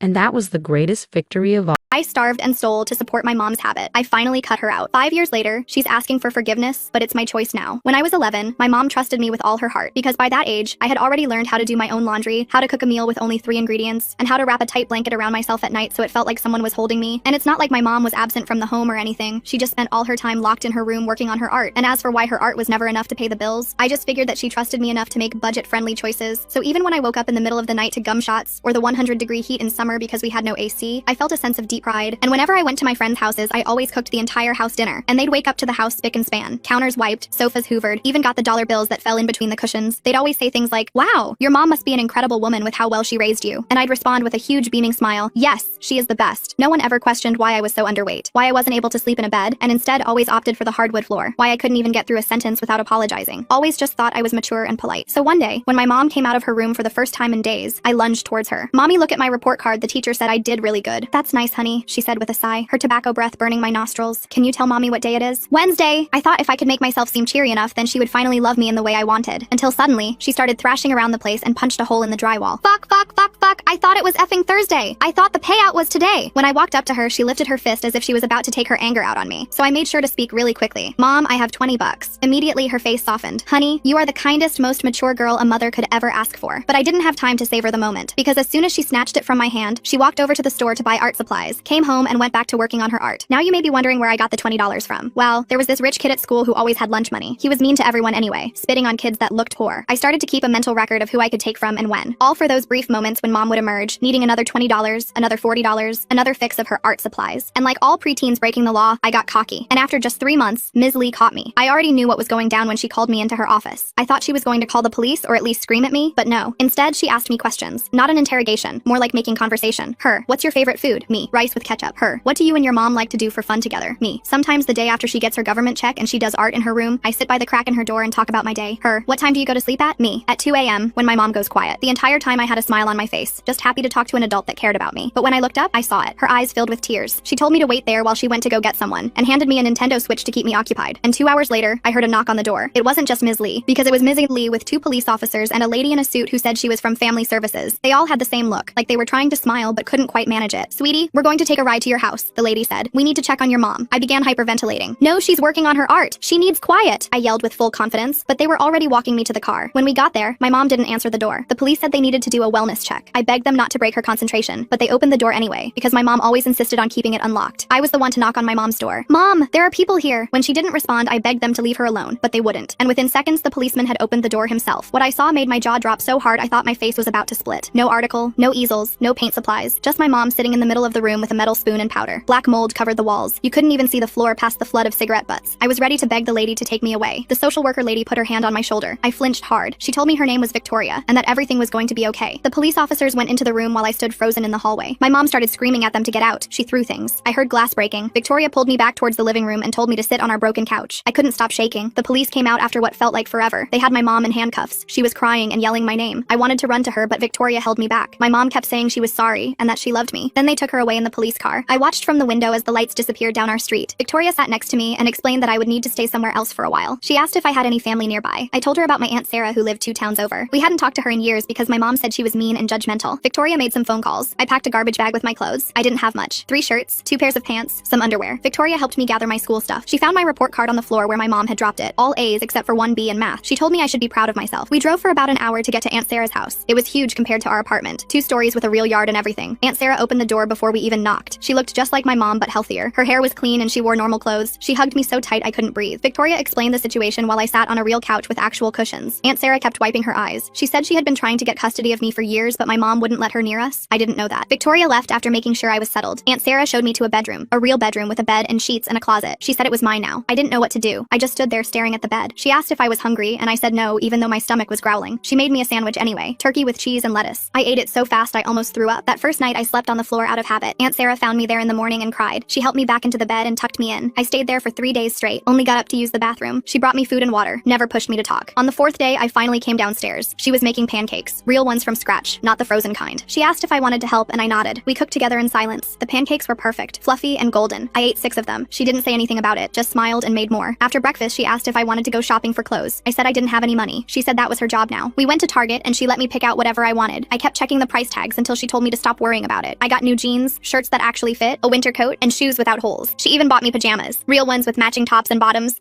When we got home, she helped me put everything away in my closet. Then she sat on my bed and asked if I wanted to talk about my mom. I shook my head. She said that was okay, and we could talk whenever I was ready, or never if that's what I wanted. But she did tell me one thing. My mom was sick and needed help. It wasn't my fault and I couldn't have fixed her. I had done everything a kid could do and more. Way more than I should have had to. I started crying then, like really crying. The kind where you can't breathe and snot runs down your face. Aunt Sarah held me while I sobbed. She didn't try to make me stop or tell me it would be okay. She just let me cry until I couldn't anymore. School started 2 weeks later. Aunt Sarah drove me there herself in her old Honda Civic that smelled like vanilla air freshener and coffee. She walked me to the office and made sure everything was set up. New emergency contacts, new address, new everything. The secretary kept giving me these sympathetic looks that made my skin crawl. Aunt Sarah hugged me goodbye and told me to have a good day. Her perfume was different from my mom's, cleaner, softer. I was terrified. What if everyone knew about my mom? What if they all stared at me, but nobody said anything? I went to my classes like normal, ate lunch alone like always, picking at the cafeteria meatloaf that looked nothing like food, did my homework in the library after school while waiting for Aunt Sarah to pick me up. The librarian, Mrs. Chen, started leaving little bowls of pretzels on my usual table. Things were good for about a month. I was eating 3 meals a day, sleeping in a real bed with sheets that matched and pillows that weren't flat as pancakes, taking hot showers whenever I wanted without worrying about the water bill. Aunt Sarah even signed me up for soccer because I mentioned once that I thought it looked fun. She bought all the gear, cleats that actually fit, shin guards, a water bottle with my name on it. She came to every practice, sitting on the metal bleachers with the other parents. I was terrible at first, but my coach said I was getting better. My teammates were nice to me. One girl named Isabella invited me to her birthday party. I'd never been to a real birthday party before. Then my mom called. Aunt Sarah had given me a phone for emergencies. A flip phone, nothing fancy, with a little charm hanging off it that she said was for good luck. I was doing homework when it rang. Unknown number. I answered without thinking. Her voice was different, clearer somehow. She said she was in a treatment place and doing better. She missed me so much. She was sorry for everything. Could I come visit just once? She needed to see me, to explain things, to make it right. I told her I'd think about it and hung up. My hands were shaking so bad I dropped the phone. It clattered on the hardwood floor, the sound echoing in my quiet room. I didn't tell Aunt Sarah about the call. I knew I should have, but I didn't want her to take my phone away. My mom called again the next day, and the next. Always when Aunt Sarah was at work, always saying the same things. She loved me. She was getting better. She just needed to see me one time. Her voice had that quality it got sometimes, desperate but trying to sound casual. On the 5th day, she told me she was getting out soon. Maybe we could be a family again, a real family this time. She'd get a job, a nice apartment. We'd have food in the fridge and heat in the winter. Everything I ever wanted. She even mentioned getting a cat, remembering how I'd always wanted one. I started planning, saved my lunch money instead of eating, told Aunt Sarah I wasn't hungry at dinner, that my stomach hurt from running too much at soccer, put half my food in napkins and threw it away later. I needed to be ready when my mom got out, needed to have money for her. Old habits die hard, I guess. Aunt Sarah noticed I was losing weight. She made doctor appointments. The doctor said I was malnourished and needed to eat more. Aunt Sarah watched me at every meal after that, made sure I finished everything. I got creative, spit food into my milk when she looked away, stuffed it in my pockets, fed it to her dog Bruce when she went to the bathroom. Bruce was a golden retriever who would eat anything, wagging his tail like we were playing a game. My mom's calls got more frequent, 3 times a day, 4, sometimes during class, making my phone vibrate against my leg. She said the treatment place was horrible. They were mean to her, didn't understand her art. She needed out, needed my help. Did I still love her? Was I her good girl? The one who always helped mommy? I said yes to everything, couldn't help it. Her voice did something to my brain, made me forget all the bad stuff, made me remember the few times she hugged me, the time she said she was proud of me for making dinner, the time she let me sleep in her bed during a thunderstorm, her arms around me, making me feel safe for once. She told me her release date, 2 weeks away, October 15th, a Tuesday. Said she'd come get me and we'd run away together, start fresh somewhere new, maybe California where it was always warm and I could see the ocean. I could go to school there. She'd get clean for real this time, not like before. This time would be different. I believed her. Or maybe I just wanted to believe her. Hard to tell the difference when you're 12 and desperate for your mom to love you. I started packing secretly, put clothes in my backpack a little at a time, my favorite jeans, the sweater Aunt Sarah bought me that was the softest thing I'd ever owned, took food from the pantry when Aunt Sarah wasn't looking, crackers, granola bars, anything that wouldn't go bad, filled water bottles and hid them under my bed. I felt guilty but also excited. My mom wanted me. She was choosing me. After everything, she still wanted to be my mom. That had to mean something, right? The night before her release, I couldn't sleep. Kept checking my phone every few minutes, the blue glow lighting up my face in the dark. She said she'd call when she got out, tell me where to meet her. I'd sneak out while Aunt Sarah was at work, take the bus to wherever she was. We'd be together again, a real family. I had it all planned out. Even wrote Aunt Sarah a note thanking her for everything, told her not to worry about me, that I'd be okay. I must have rewritten it 10 times trying to find the right words. Morning came and no call. I went to school like normal, my backpack heavy with with supplies. Checked my phone between every class. Nothing. Lunchtime, still nothing. Isabella asked if I wanted to sit with her and her friends. I said no, too distracted to be social. By the time Aunt Sarah picked me up, I was panicking. What if something happened? What if they didn't let her out? What if she forgot about me? I barely touched my dinner. Chicken and rice that usually was my favorite. Aunt Sarah asked if I was feeling sick. I said yes and went to bed early. Lay there staring at my phone, willing it to ring. It finally rang at midnight. I answered before the first ring finished, my heart pounding. But it wasn't my mom. It was a man. His voice was rough, like he'd been smoking for years. He said he was a friend of hers. She was staying with him for a few days, getting back on her feet. She needed money for a bus ticket to come get me. Just $100. Could I get it somehow? I said I didn't have any money. He got angry, said I was a selfish kid. Didn't I want to see my mother? Didn't I love her? She talked about me all the time. Her perfect daughter who always helped her. Now I wouldn't even help when she needed me most. I started crying, said I'd figure something out. He told me to meet him tomorrow at the gas station near my school, the Shell station on Maple Street. Bring whatever money I could get, cash only. Don't tell anyone or my mom would get in trouble. Might even go to jail. Did I want that? Did I want my mom in jail? I said no and hung up. Spent the rest of the night trying to figure out where to get money. Aunt Sarah's purse was downstairs. She usually had cash, but stealing from her felt different than stealing from kids at school. She'd been so nice to me, given me everything, but my mom needed me, and I needed my mom. Next morning, I took $40 from Aunt Sarah's wallet while she was in the shower. The bills were crisp and new, like she'd just been to the ATM, felt sick the whole time, almost put it back twice, but I kept thinking about my mom, about being a family again, about her choosing me. I went to school with the money burning a hole in my pocket, couldn't focus on anything, kept watching the clock. At lunch, I walked to the gas station. The man was there like he said, tall and skinny with tattoos on his neck, some kind of snake or dragon. He grabbed the money and counted it, said it wasn't enough. My mom needed at least 200. I told him that was all I had. He said I better find more by tomorrow or my mom would be real disappointed. Then he left, getting into a hit-up truck that belched black smoke. I went back to school feeling worse than ever. $40 gone and my mom still wasn't coming. That night, I couldn't eat at all. Aunt Sarah felt my forehead and said I seemed warm. Maybe I should stay home tomorrow. I said no too quickly. She looked at me funny but didn't push it. After she went to bed, I snuck downstairs again. The stairs creaked under my feet and I froze each time, listening for movement. Found her emergency cash in the kitchen drawer. $200 in 20s. I took it all. Figured I'd need it for the man plus extra for my mom when she came. Went back to bed but couldn't sleep. Kept thinking about Aunt Sarah finding the money gone. What she'd think. What she'd do. Next day, I met the man again. Gave him the 200. He smiled and said my mom would be so happy. She'd call me tonight for sure. Set up when and where to meet. I believed him because I had to. Went through the rest of school in a daze. Isabella asked if I wanted to come over after soccer practice. Her mom was making tacos. I said maybe another time. She looked hurt, but I couldn't think about that. Had to focus on my mom, on our plan, on being a family again. That night, Aunt Sarah made my favorite dinner. Spaghetti with meatballs. Real ones, not from a can. She'd been cooking all afternoon, the house smelling like garlic and tomatoes. I forced myself to eat so she wouldn't worry. She talked about weekend plans. Maybe we could go to the movies, or the beach if it was warm enough. She'd pack a picnic, bring Bruce. I nodded and smiled and felt like the worst person in the world. She was planning our weekend and I was planning to disappear. After dinner, she hugged me and said she loved me. I almost told her everything right then. Almost. But I didn't. Just hugged her back and went to my room. My phone rang at 10. Unknown number again. But it wasn't my mom. It was the man. He said there was a problem. My mom got arrested. Something about old warrants. She needed bail money. $500. Could I get it? I said no. That was too much. He said I didn't understand. If she didn't get bail, she'd be in jail for months. Maybe years. Was that what I wanted? My mom rotting in jail because her daughter wouldn't help her? I was crying again. Told him I'd try. He said I had until tomorrow night. After that, my mom was on her own. I knew Aunt Sarah didn't have $500 just lying around, but I also knew she had a jewelry box in her room. Some of it looked expensive. Maybe I could take a piece and pawn it. She had so much she probably wouldn't notice one thing missing. At least not right away. And by then, I'd be with my mom. We'd figure out how to pay her back. My mom would get a job like she promised. We'd save up and buy Aunt Sarah new jewelry, better stuff even. I waited until I heard Aunt Sarah snoring, snuck into her room quiet as I could. The jewelry box was on her dresser, made of dark wood with little flowers carved on top. I opened it slowly. Lots of necklaces and rings and bracelets. I grabbed a gold necklace that looked heavy, figured gold was worth a lot. Was about to leave when I saw a picture tucked into the mirror. Me and Aunt Sarah at my first soccer game, both of us smiling huge. I looked happy, really happy. Happier than I'd ever been with my mom. I stood there staring at it, holding the necklace, thinking about everything. Then Aunt Sarah woke up, saw me standing there with her necklace. I expected her to yell, to call me a thief, to kick me out, but she just looked sad, asked me to sit down. I sat on her bed still holding the necklace. She asked if I needed money for something. I started sobbing, told her everything. About my mom calling, about the man, about the money I already took, about the bail. Everything just poured out. She listened without interrupting. When I finished, she asked for my phone. I gave it to her. She looked through the calls. Then she hugged me, told me none of this was my fault. My mom was sick and was using me. The man was probably her dealer. There was no bail, no arrest, just more lies to get money for substances. I wanted to argue, to say she was wrong, that my mom loved me and needed me. But deep down, I knew Aunt Sarah was right. My mom had been out for days and hadn't come to see me. Just sent some man to get money. Same pattern as always. Same lies. Same manipulation. Same me falling for it because I wanted so badly for her to love me, to choose me, to be a real mom. But she wasn't capable of that. Maybe she never was. Aunt Sarah called the police about the man, gave them his description and the gas station location. Then she called to change my phone number, said we'd deal with the stolen money tomorrow. Tonight I just needed sleep. She tucked me into bed like I was a little kid, sat with me until I stopped crying, told me she loved me, that I was safe, that I didn't have to take care of anyone but myself. That was her job now, taking care of me, and she wasn't going anywhere. Next few weeks were hard. I kept waiting for my mom to show up, to bang on the door demanding to see me, but she never came. The man got arrested for dealing. Police said he gave them information about my mom. She was back using, living in some house with other addicts. Probably didn't even remember calling me. Or maybe she did and just didn't care enough to try again once the money stopped coming. Either way hurt the same. Aunt Sarah got me into therapy. Some lady named Dr. Martinez who specialized in kids like me, kids who had to grow up too fast, who took care of parents instead of the other way around. Her office had soft chairs and tissues on every table. She taught me about boundaries, about how it wasn't my my job to save my mom, how I couldn't love her into being healthy, how her addiction wasn't my fault or my responsibility. Easy to understand in my head, harder to believe in my heart. I started doing better in school. Turns out when you're not worried about your mom all the time, you can actually focus on learning. My grades went from good to great. Teachers started noticing me for good reasons, not because I was stealing or falling asleep in class. Isabella invited me to her house again. This time I said yes. We played video games and ate pizza and talked about boys we thought were cute, normal kid stuff. Felt weird, but good. Soccer season ended and Aunt Sarah signed me up for basketball. I was terrible at that too, but my teammates didn't care. They just wanted me to have fun. So I did. Ran around and missed shots and laughed when I fell. Aunt Sarah came to every game, cheered even when we lost, took the whole team for ice cream after. Some of the other parents started talking to her, asking if I could come to sleepovers and birthday parties. She always said yes. My therapist said I was making progress, learning to be a kid instead of a caretaker. But I still had bad days. Days when I missed my mom so much it physically hurt. When I remembered the good moments and forgot all the bad. When I wondered if I gave up too easy. If I should have tried harder, done more, been better. Dr. Martinez said those feelings were normal, that they'd probably never go away completely, but they'd get easier to handle. And they did, slowly. One day Aunt Sarah asked if I wanted to visit my mom. She was in a rehab facility, a real one this time, had been clean for 60 days. Her counselor thought seeing me might help her recovery, but only if I wanted to. No pressure either way. I thought about it for a week, changed my mind a dozen times, finally decided yes. I needed to see her, to know if she was really trying this time, or if it was just another lie. The facility was nice, clean and bright with lots of windows, nothing like I expected. My mom was waiting in the visiting room. She looked different, healthy. Her skin was clear and her hair was washed. She'd gained weight, good weight. When she saw me, she started crying. I did too. We hugged for a long time. She smelled like soap instead of cigarettes, felt solid instead of fragile. When we sat down, she took my hands, apologized for everything, said she understood if I hated her, that she'd been a terrible mother, put me through things no kid should go through, that she was sorry, so sorry. I told her I didn't hate her, that I loved her, always had, even when things were bad, especially when things were bad. She cried harder, said she didn't deserve my love but was grateful for it, that she was working hard to get better, going to meetings, taking medication, learning to deal with her problems without substances, that she wanted to be the mom I deserved, even if it took years, even if I never trusted her again. She wanted to try. We talked for an hour, about school and soccer and Aunt Sarah. She said she was glad I was with Sarah, that her sister was a good person, better than she'd ever been, that I was safe and loved and that's all she wanted for me. When visiting time ended, we hugged again. She said she loved me, that she'd always love me, that she'd call when the facility allowed it, write letters, whatever I was comfortable with, but no pressure. My healing came first. She'd wait as long as it took. Aunt Sarah drove me home in silence, let me process everything. When we got back, she made hot chocolate and we sat on the couch. I told her about the visit, how my mom seemed different, how she apologized, how she said she wanted to get better. Aunt Sarah listened and nodded, said she hoped it was true, that my mom would stay clean, but that we'd take it one day at a time. No expectations, no pressure, just see what happens. My mom did call, once a week like she promised. We talked about safe things, school and friends and books I was reading. She told me about her recovery, the steps she was working, the job training program she'd joined, the apartment she hoped to get when she left the facility. Small things, normal things, things that gave me hope, but I was careful with that hope. Kept it small and protected. Didn't let it grow too big too fast. Months went by like that. Phone calls every Sunday at 3 p.m. My mom stayed clean. Got out of the facility and into a halfway house. Started working at a grocery store stocking shelves. Sent me pictures of her little room. Just a bed and dresser, but she was proud of it. Said it was the first place she'd paid for with her own money in years. I put the pictures on my bulletin board next to my soccer team photo. Then one day she asked if we could meet for lunch. Just the two of us. Somewhere public. Aunt Sarah could drop me off and pick me up. No pressure. I thought about it for 3 days. Asked Dr. Martinez what she thought. She said it was my choice, but to trust my gut. My gut was scared, but also curious. So I said yes. We met at a Denny's near her halfway house. She was already there when I arrived, drinking coffee and looking nervous. She stood up when she saw me. We hugged awkwardly, sat down and stared at our menus. The waitress came by twice before we were ready to order. Finally, I got pancakes. She got a salad. We made small talk about the weather, about my basketball season starting, about her job. Then she pulled out an envelope. Inside was $240, the money I'd stolen for her dealer. She said she'd been saving to pay it back. Wanted to give it to Aunt Sarah, but thought I should do it. Part of making amends. I stared at the money, remembered stealing it, how scared I was, how desperate. She said she was sorry for putting me in that position, for making me think I had to take care of her, for being the kind of mom whose kid had to steal to survive. I told her Aunt Sarah didn't care about the money, that she'd forgiven me right away. My mom nodded, said Sarah was good like that, always had been, even when they were kids. Then she told me stories about growing up with Aunt Sarah, how Sarah always looked out for her, tried to help when things got bad, but my mom was too proud, too stubborn, pushed her away, chose substances over family, regretted it every day since. Lunch ended and my mom walked me outside to wait for Aunt Sarah. She asked if we could do this again, maybe once a month. I said I'd think about it. She said that was fair, more than fair. When Aunt Sarah pulled up, my mom waved but didn't approach the car. I got in and we drove away. I watched my mom get smaller in the side mirror. She stood there until we turned the corner. That night I gave Aunt Sarah the money. She tried to refuse but I insisted, said it was important. She put it in her wallet and that was that. No big deal, no drama, just done. We made tacos for dinner and watched a movie. Bruce curled up between us on the couch. Normal Tuesday night stuff, felt good. I met my mom for lunch once a month after that. Always at the same Denny's. Always pancakes for me and salad for her. She stayed clean. Got promoted to shift supervisor. Moved into a real apartment with a roommate named Brittany who was also in recovery. Showed me pictures of their place. Clean and simple. Nothing fancy but better than anywhere we'd lived together. For my 13th birthday she asked if she could take me shopping. Real shopping. Not stealing or scraping together dollars. She had a budget saved up and everything. Aunt Sarah said okay but looked worried. I was worried too. But my mom showed up on time. Took me to the mall. Let me pick out clothes and books and a new backpack for school. Didn't complain about prices or make me feel guilty. Even bought us pretzels at the food court. When she dropped me off she gave me one more present. A letter. Said to read it when I was ready. Maybe with Aunt Sarah. Maybe with Dr. Martinez. Maybe alone. Whatever felt right. I waited until bedtime. Sat on my bed and opened it carefully. Her handwriting was neat. Neater than I remembered. The letter was long. 5 pages front and back. She wrote about her childhood. How her dad left when she was 7. happen. How her mom worked 3 jobs and was never home. How she started drinking at 12 to feel less lonely. Moved to harder stuff by 15. Met my dad at 17. He was older and had money. Seemed like a way out, but he was just another addict. They enabled each other. Made each other worse. She wrote about finding out she was pregnant with me. How she tried to get clean but couldn't. How she convinced herself she'd quit after I was born. But addiction doesn't work that way. She loved me from the second she saw me, but love wasn't enough. The substances always won. Always came first. Even when she hated herself for it. Even when she saw what it was doing to me. She wrote about watching me take care of myself. How proud and horrified she was. Proud that I was so capable. Horrified that I had to be. How she'd lie in her room high and hear me cooking dinner, doing homework, taking care of everything. How she'd want to help but couldn't move, couldn't think past the next fix. How she'd promise herself tomorrow would be different, but tomorrow never came. She wrote about the day they took me away. How it was the worst and best day of her life. Worst because she lost me. Best because I was finally safe. How she spent the first month in treatment planning to get me back, making all the same promises, all the same lies. How her counselor made her face the truth, that she wasn't capable of being my mom, not then, maybe not ever, that loving me meant letting me go. She wrote about watching me thrive with Aunt Sarah, getting updates from the facility, hearing about soccer and friends and good grades, how it hurt and healed at the same time, knowing I was happy, knowing it was without her, how she had to learn to be okay with that, to want my happiness more than my presence, to love me more than she needed me. The last page was about now, how she woke up every day and chose to stay clean, not for me, for herself, because she finally believed she deserved better, how she went to meetings and worked the steps and helped other addicts, how she was learning to be a person, not just an addict, not just a bad mother, a whole person with good and bad and everything in between. She ended by saying she loved me, would always love me, that I saved her life by leaving, by thriving without her, by showing her what she was missing, what she was destroying, that she didn't expect forgiveness, didn't expect a relationship, just wanted me to know the truth, the whole truth, that I was the best thing she ever did, even if she did it badly, even if it hurt us both. I was her greatest accomplishment and her biggest regret. Both things true at the same time. I cried reading it, cried harder showing it to Aunt Sarah, cried in Dr. Martinez's office discussing it, cried because it answered questions I didn't know I had, explained things I'd been too young to understand, made my mom human instead of a monster, made her sick instead of evil, made it easier to forgive her, made it easier to forgive myself for not being enough to save her. After that, our lunches got easier. We talked about real things, her recovery, my life, the future. She never asked for more than I could give, never pushed for overnight visits or holidays or anything bigger than monthly lunches. Said she was grateful for whatever I was comfortable with, and she meant it. I could tell. She was different. Still my mom, but also a stranger. Someone I was getting to know for the first time. Sophomore year, I made varsity basketball. My mom came to a game, sat in the back with the other parents, didn't try to talk to Aunt Sarah or make a scene, just watched and cheered when I made a shot, left before I could find her after, sent a text saying she was proud. That was it. Perfect in its simplicity. No drama, no expectations, just support. She came to more games after that, always in the back, always leaving quietly. Sometimes I'd wave and she'd wave back. Sometimes I'd be too focused on the game to notice her. Either way was fine. She was there because she wanted to be, not because she had to be, not because I needed her to be, just because. Junior year, she got her own place. No roommate, just her and a cat named Harley. She'd been promoted to assistant manager, had health insurance and a savings account. Normal adult things that felt like miracles. She invited me over for dinner, said Aunt Sarah could come too, make sure everything was safe. I said I'd think about it. Took me a month to decide. Dr. Martinez said there was no rush, no right answer, just what felt comfortable. So I went. Aunt Sarah dropped me off but didn't come in. Said this was my thing, my choice. She'd be right outside if I needed her. My mom made spaghetti, not from a jar. Real sauce with tomatoes and basil and garlic. We ate and talked about school, about her cat, about anything except the past. It was nice, weird, but nice. I started going over once a month, sometimes twice. Always told Aunt Sarah where I was. Always had my phone. Always had an exit plan, but I never needed it. My mom kept things light, kept things safe, showed me she could be trusted, at least with this, at least for now. And that was enough, more than enough. It was everything. Senior year, she came to my graduation. Sat with the other parents this time. Not in the back, not hiding, right there with everyone else. Took pictures when I walked across the stage, hugged me after, quick and careful, said she was proud, said she loved me, said she'd see me at lunch next week, then left. No trying to join the family celebration, no making it about her, just there and gone. Perfect. I'm in college now. State school about 2 hours from home. Home being Aunt Sarah's house. Always will be. My mom and I text sometimes, still have lunch when I'm in town. She's been clean 6 years, has her own life, friends from recovery, a boyfriend named Kyle who's also sober, a promotion to store manager, normal problems like car repairs and tax returns, nothing like before. She asked once if I'd ever call her mom again. I'd been calling her by her first name since I moved in with Aunt Sarah. Couldn't help it. Mom felt too loaded, too heavy, too much history. I told her maybe someday, when it felt right, if it ever felt right. She said she understood, said her name was fine, said having me in her life at all was more than she deserved, and she meant it. Aunt Sarah is still Aunt Sarah, still comes to my games, still makes sure I'm eating enough, still hugs me too tight when I come home for breaks, still my real parent in all the ways that matter. She never adopted me officially, said she didn't need papers to love me, to be my family. She was right. Blood makes you related, choice makes you family. She chose me every day, still does. I'm studying social work, want to help kids like me, kids who raise themselves, who take care of parents who can't take care of them, who steal and lie and starve to survive, who think love means sacrifice, who think they're not worth saving. Dr. Martinez says I'll be good at it, that my experience will help others, that pain can become purpose. Maybe she's right. My mom sends cards on holidays, calls on my birthday, comes to important things when invited, stays away when not. We have boundaries now, clear ones, healthy ones. She respects them. I respect her recovery. We're not mother and daughter exactly, not friends either. Something in between, something unique, something that works for us. Sometimes I think about that 11-year-old girl, cooking rice with ketchup, sleeping on floors, stealing to survive, thinking it was normal, thinking she was loved, just not the way she needed, not the way she deserved, but she survived. She got out. She got Aunt Sarah and Dr. Martinez and teammates and friends. She got a life, a real life, a good life. And sometimes, when her mom calls just to say hi, just to hear her voice, just to exist in the same space for a few minutes, she remembers that love is complicated, that people can be sick and still love you, you, that you can love them back without sacrificing yourself, that forgiveness doesn't mean forgetting, that moving forward doesn't mean moving back, that family is what you make it, who you choose, how you show up. So yeah, that's my story. Kid who raised herself, mom who chose substances, aunt who chose me. Not exactly happy, not exactly sad, just true, just life, just what happened and what's happening and what might happen next. One day at a time, one choice at a time, one lunch at a time, and that's enough, more than enough. It's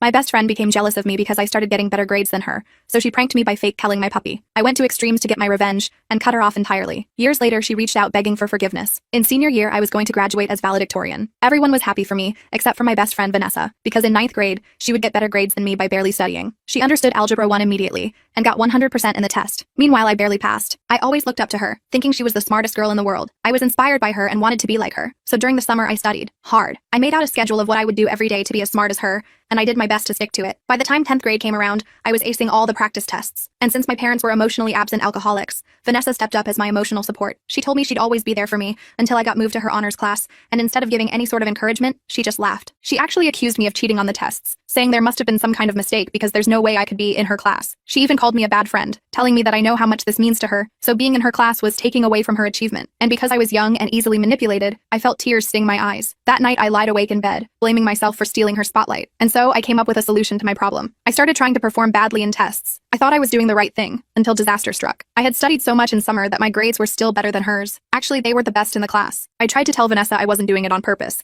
and even offered to help her study, but she lashed out. Every time she received a test that was lower than mine, she'd manipulate me, calling me a bad friend and threatening our friendship. I remember one specific test. I forced myself to barely pass, but she failed. I thought that now at least she'd see I wasn't trying to one-up her. But then the next day, I found out she sent fake screenshots to the teacher of me saying I cheated to get where I was. My teacher believed it, and to verify it, they forced me into a room and made me do 4 tests back to back, with no time to prep. Well, I did really well in every single one of them, getting above 80. Vanessa was red with anger. Even the teacher was so impressed he told me if I kept it up, I could be going to Harvard. I don't even know how Vanessa found out, but she did. And because she was on the student council, she ended up taking advantage of me. It wasn't even a slow escalation of events. Straight away, she told everyone I was sleeping with the assistant principal for higher grades, but because I was still ugly back then, no one even believed her. But instead of giving up, she tried even harder. Which is funny, because if she spent half the effort on ruining my life to instead improve her grades, maybe she'd be the one on her way to Harvard. Anyway, from 9th to 12th grade, she reported me for plagiarism, tried sabotaging my college applications, and even tried to burn my textbooks the week before a big exam. But instead of making me cry, it actually made me happy, because I stopped seeing her as my golden best friend who could do no wrong, and started seeing her for what she was, a jealous psycho beach. But then, when I thought she had done her worst, I was wrong. It was 12th grade, and I had flown home from a holiday and drove to school straight from the airport. I got to my locker,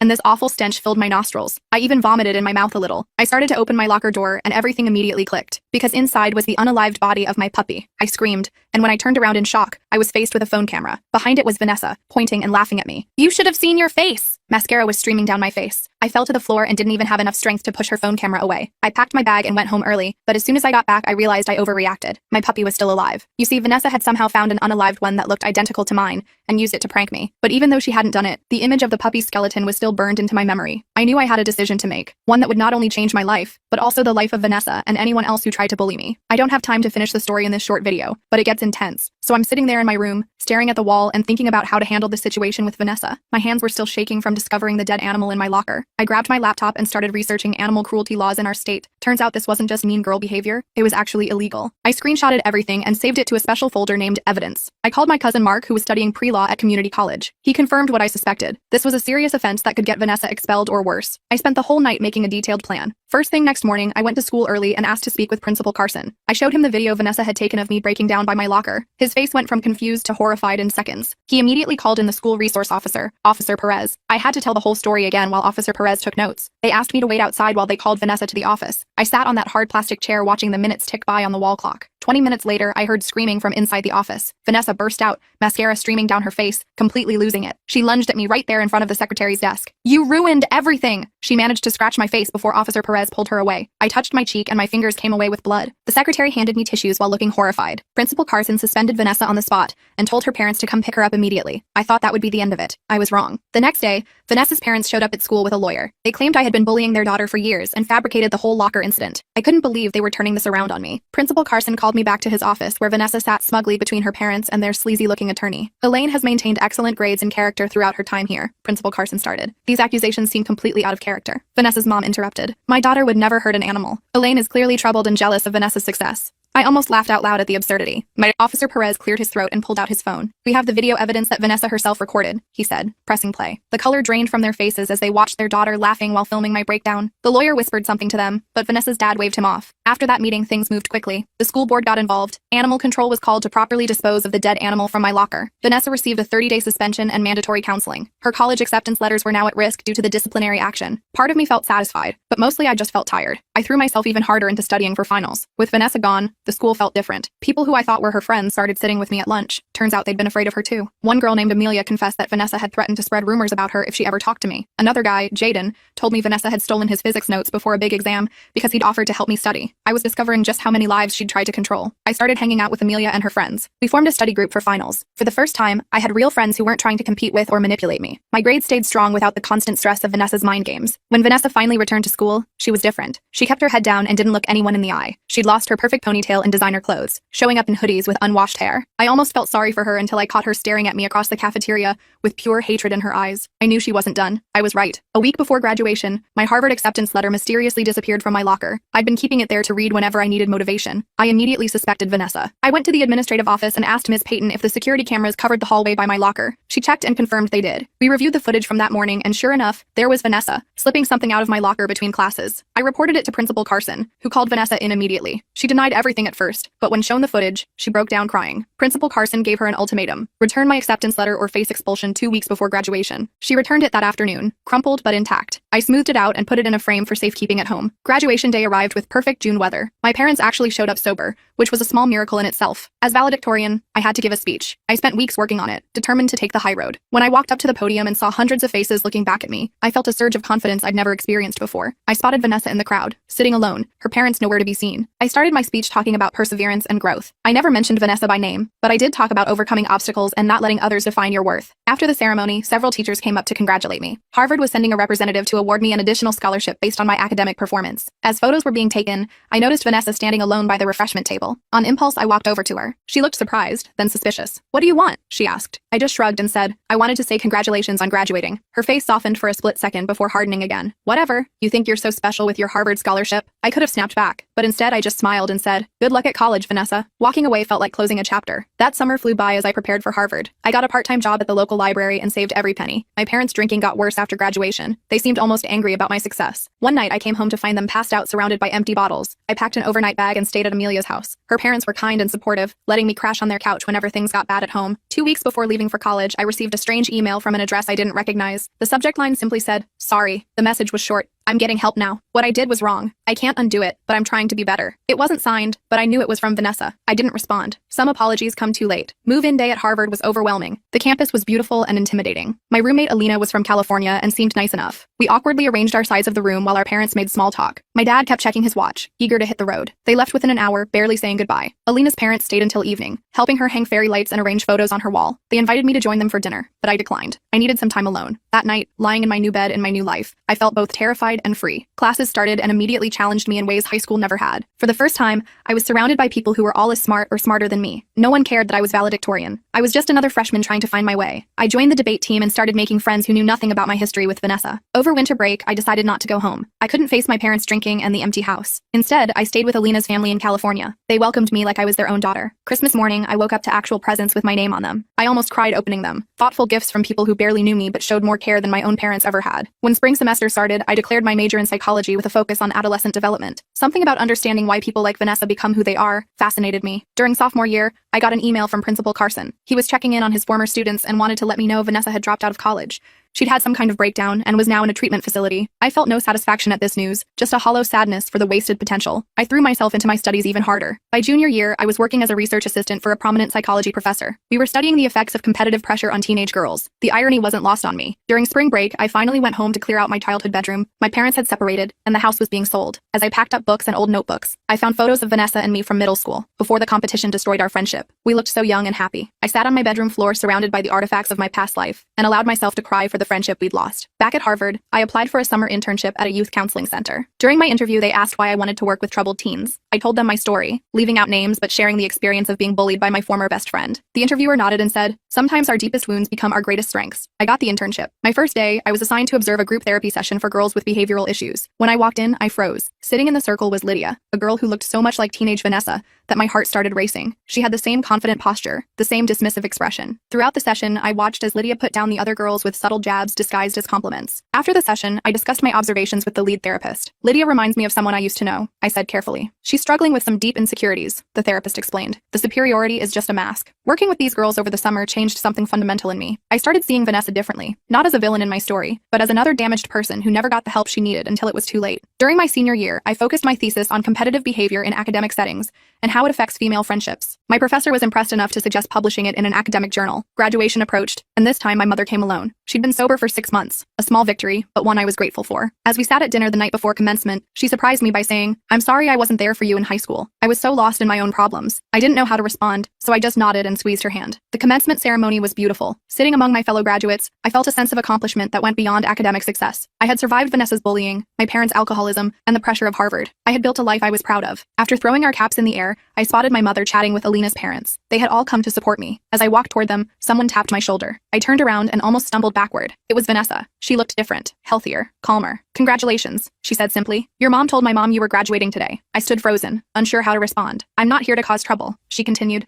I wanted to see you succeed." She handed me a small wrapped package. "You don't have to open it now, or ever, really." I took it wordlessly. "I'm doing better now," she said. 2 years of intensive therapy and the right medication. Turns out I have borderline personality disorder along with some other issues. I nodded, finding my voice. "I'm glad you're getting help." She smiled sadly. "Well, I should go. I just wanted to say I'm sorry for everything." She turned to leave but paused. "Oh, and I'm starting community college in the fall. Psychology, actually. Guess you influenced me after all." As I watched her walk away, I felt the weight of our shared history shift slightly. Back at my apartment that night, I carefully opened her package. Inside was a framed photo of us from 8th grade, arms around each other, grinning wildly after winning the science fair together. With it was a note. "Before competition ruined us. I'm sorry I couldn't celebrate your success back then. I'm trying to learn how now." I placed the frame on my bookshelf next to my Harvard diploma, reminders of where I'd been and how far I'd come. A week later, I started my new job at a research facility studying educational psychology. My first project focused on creating healthier competitive environments in schools. During a team meeting, I shared some of my personal experiences without mentioning names. My supervisor seemed particularly interested in how academic pressure had affected my friendship with Vanessa. "Would you be comfortable developing this into a case study?" she asked. I hesitated, then nodded. "Actually, I've been thinking about reaching out to her. Getting her perspective might make the research more complete." That weekend, I sent Vanessa an email explaining the project and asking if she'd be willing to be interviewed. I didn't expect a response, but she replied within hours. "I'd be happy to help. It might be therapeutic for both of us." We arranged to meet at a coffee shop halfway between our cities. Seeing her in a normal setting felt surreal after everything we'd been through. We started awkwardly, but as I asked my research questions,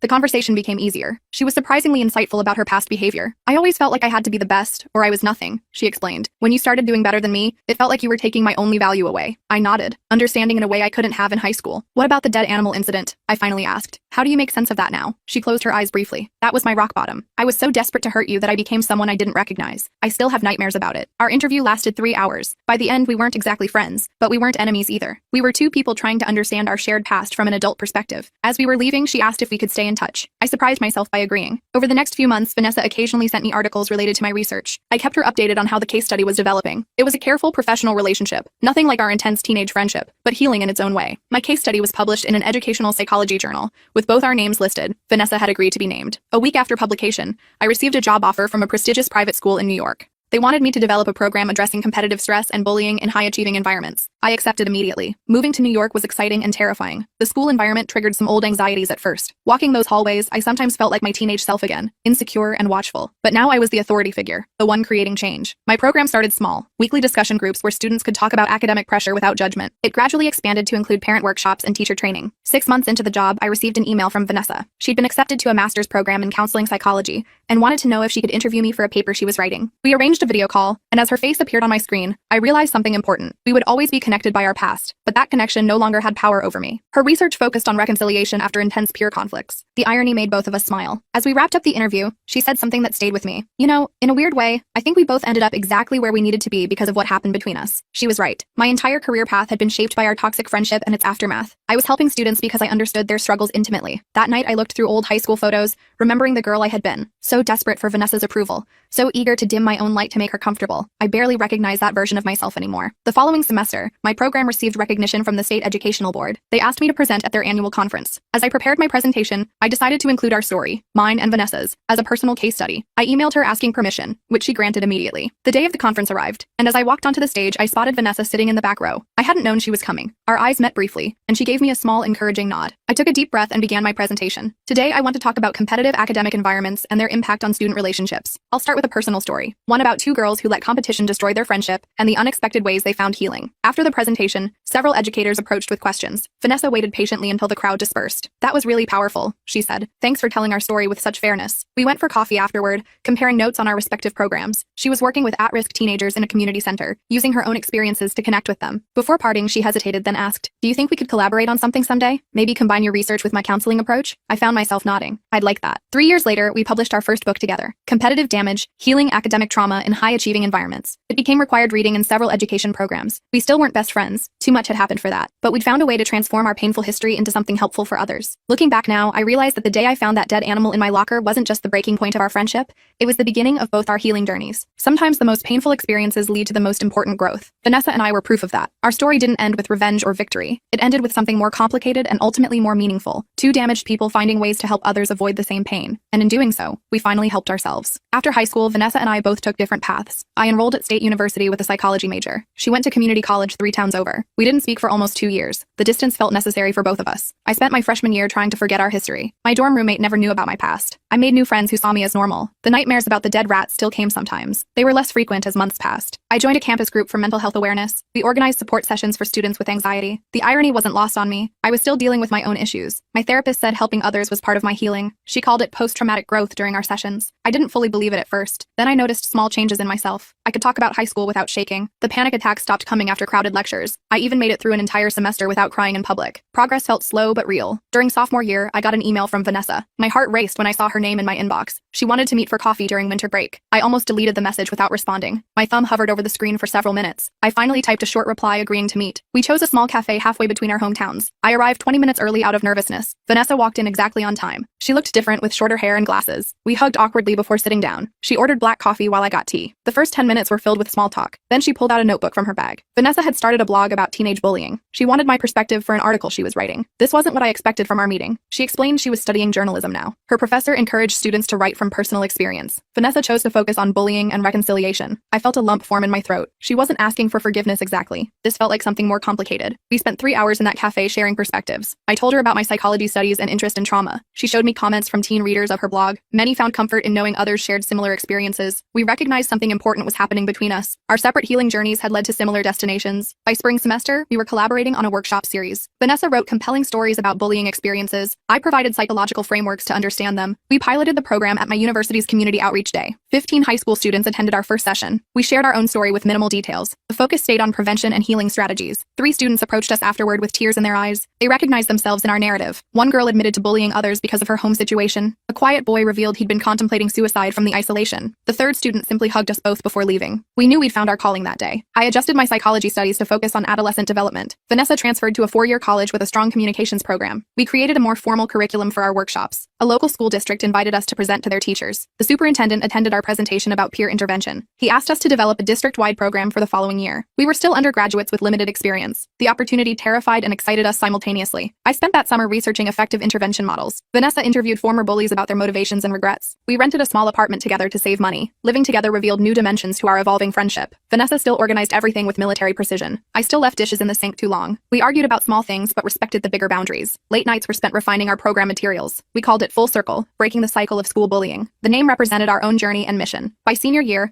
3 school districts had implemented our program. Teachers reported noticeable improvements in school climate. Students had vocabulary to discuss difficult social dynamics. Incidents of severe bullying decreased by 30%. Administrators credited our personal story for the program's effectiveness. We graduated with job offers from an educational consulting firm. The company wanted to distribute our curriculum nationally. We signed a contract that included speaking engagements across the country. Our first presentation to a national conference was terrifying. I vomited twice before walking onto the stage. Vanessa squeezed my hand as we faced the audience of educators. We told our story more openly than ever before. I described finding the dead animal in my locker. Vanessa explained the hurt and rage that drove her actions. The room fell completely silent during these revelations. A standing ovation followed our presentation. Educators lined up to share their own experiences. Some admitted to overlooking bullying in their schools. Others had been victims themselves decades earlier. We realized the universality of our message that day. The work became our shared purpose over the next several years. We refined our approach based on feedback from schools. Research studies validated the effectiveness of our methods. I completed a master's degree in clinical psychology during this period. Vanessa published a book about youth resilience that became a bestseller. We were invited to consult with state education departments. Our small apartment upgraded to a comfortable house with separate offices. Success brought new challenges to our relationship. Media attention focused more on our personal reconciliation. Reporters asked invasive questions about our high school years. We developed standard responses that protected our privacy. Some interviews still left us emotionally drained. We established strict boundaries around sharing our story. The educational content always remained the priority. 10 years after graduation, our old high school invited us back. They wanted us to keynote their new anti-bullying initiative. Returning to those hallways triggered unexpected emotions. I found myself standing before my old locker during the tour. The metal door had been replaced years ago. Still, I felt phantom smells from that horrible day. Vanessa noticed my discomfort and suggested we step outside. We sat on the same courtyard bench where she once tormented me. The irony wasn't lost on either of us. The principal joined us with sincere appreciation for our program. He couldn't know the complex emotions swirling between us. That evening, we addressed the entire student body in the gymnasium. Faces of teenagers looked up with varying degrees of interest. I spotted the popular kids in their traditional territory. Vanessa recognized the isolated students at the margins. We told our story with renewed perspective from that significant location. The students sensed the authenticity in our presentation. They gave us their full attention throughout the assembly. Several approached us afterward with trembling voices. They recognized their own situations in our words. One boy admitted he'd been planning revenge against his tormentors. Our story made him reconsider his approach. A popular girl quietly asked how to stop her friend's mean behavior. The impact felt especially meaningful in our former school. We left the campus with a sense of closure neither expected. The work continued to evolve as social media transformed bullying. Online harassment created new challenges for students and educators. We incorporated digital citizenship into our curriculum. Research partnerships helped us stay relevant with changing technologies. Vanessa specialized in media literacy for teenagers and parents. I focused on psychological interventions for cyberbullying victims. Our professional success continued bringing new opportunities. A major foundation offered substantial funding to expand our reach. We created online training modules for schools with limited resources. International education organizations translated our materials into 12 languages. We traveled to conferences across 4 continents in 1 year. The intense schedule took a toll on our personal lives. I developed insomnia during particularly busy months. Vanessa struggled with anxiety before major presentations. We recognized the need for better self-care practices. Our shared history made us uniquely equipped to support each other. The wounds from our teenage years had mostly healed. Occasional triggers still appeared unexpectedly for both of us. I still flinched at certain locker room smells. Vanessa avoided particular hallway configurations in schools. We acknowledged these responses without shame. They became part of our teaching about trauma's lasting effects. Our 15th high school reunion arrived with mixed emotions. We debated whether to attend for several weeks. The event would attract people who witnessed our worst moments. Some might still carry outdated impressions of both of us. We finally decided to attend together as a unified front. The reunion was held at a hotel ballroom downtown. Former classmates approached us with curious expressions. Most had heard about our work through social media. They expressed surprise at our unlikely partnership. Old friend groups had evolved through marriages and career changes. The former hierarchy seemed laughably irrelevant now. I chatted with people who never spoke to me in high school. Vanessa apologized to several former targets of her mean behavior. Our former principal attended briefly to greet the alumni. He pulled us aside to express his regret about the past. He admitted failing to address the bullying culture properly. His acknowledgement meant more than expected to both of us. We left the reunion feeling another layer of healing. The next phase of our work focused on prevention with younger children. Elementary schools showed interest in age-appropriate materials. We developed puppet shows for kindergarten through 3rd grade. Stories about friendship and inclusion replaced our personal narrative. Colorful workbooks helped children practice social skills. Parent workshops addressed early intervention techniques. Teachers reported improved classroom dynamics within months. Our 20th year of collaboration brought an unexpected honor. A National Education Association named their Bullying Prevention Award after us. The ceremony included video testimonials from former workshop participants. Students we'd met years earlier described our program's lasting impact. Several had chosen helping professions because of our influence. One young woman had started a similar program at her university. We accepted the award with genuine humility and gratitude. The following day, Vanessa received difficult health news. Routine tests revealed concerning results requiring further examination. The diagnosis came 2 weeks later. Stage 2 breast cancer. Treatment options included surgery and chemotherapy. I accompanied her to every medical appointment. Our speaking engagements were temporarily postponed. I handled administrative responsibilities for our organization. Colleagues stepped in to deliver scheduled workshops. Vanessa's treatment lasted 8 challenging months. She lost her hair and much of her energy. Still, she wrote from her treatment chair when possible. Her online journal about the experience reached new audiences. She connected her current battle with our anti-bullying message. Resilience became her central theme during recovery. My support role taught me new dimensions of our friendship. I organized meal deliveries and managed her medication schedule. We had movie marathons during her lowest energy days. Our shared history made certain conversations unnecessarily difficult. We already understood vulnerability and pain intimately. Her doctors declared her cancer-free after the final treatments. Recovery would continue for months with ongoing monitoring. We celebrated with a quiet dinner at her favorite restaurant. The experience shifted our perspective on our work again. Vanessa incorporated wellness themes into our curriculum updates. I developed modules addressing serious illness in school communities. Our personal experiences continued informing our professional approach. As our 3rd decade of collaboration approached, we reflected often. Our unlikely journey from enemies to partners still amazed us. The dead animal incident now seemed like another lifetime, yet it remained the catalyst for everything that followed. New generations of students heard versions of our story. The specific details mattered less than the transformation message. School administrators still credited our program's effectiveness to authenticity. We understood bullying from both perspectives intimately. Retirement discussions began as we approached our 50s. The organization had grown beyond our direct management. A talented team implemented programs across multiple countries. Succession planning became our priority for sustainability. We identified promising leaders from within our organization. Mentorship programs prepared them for eventual transition. We reduced our travel schedule to focus on writing comprehensive guides.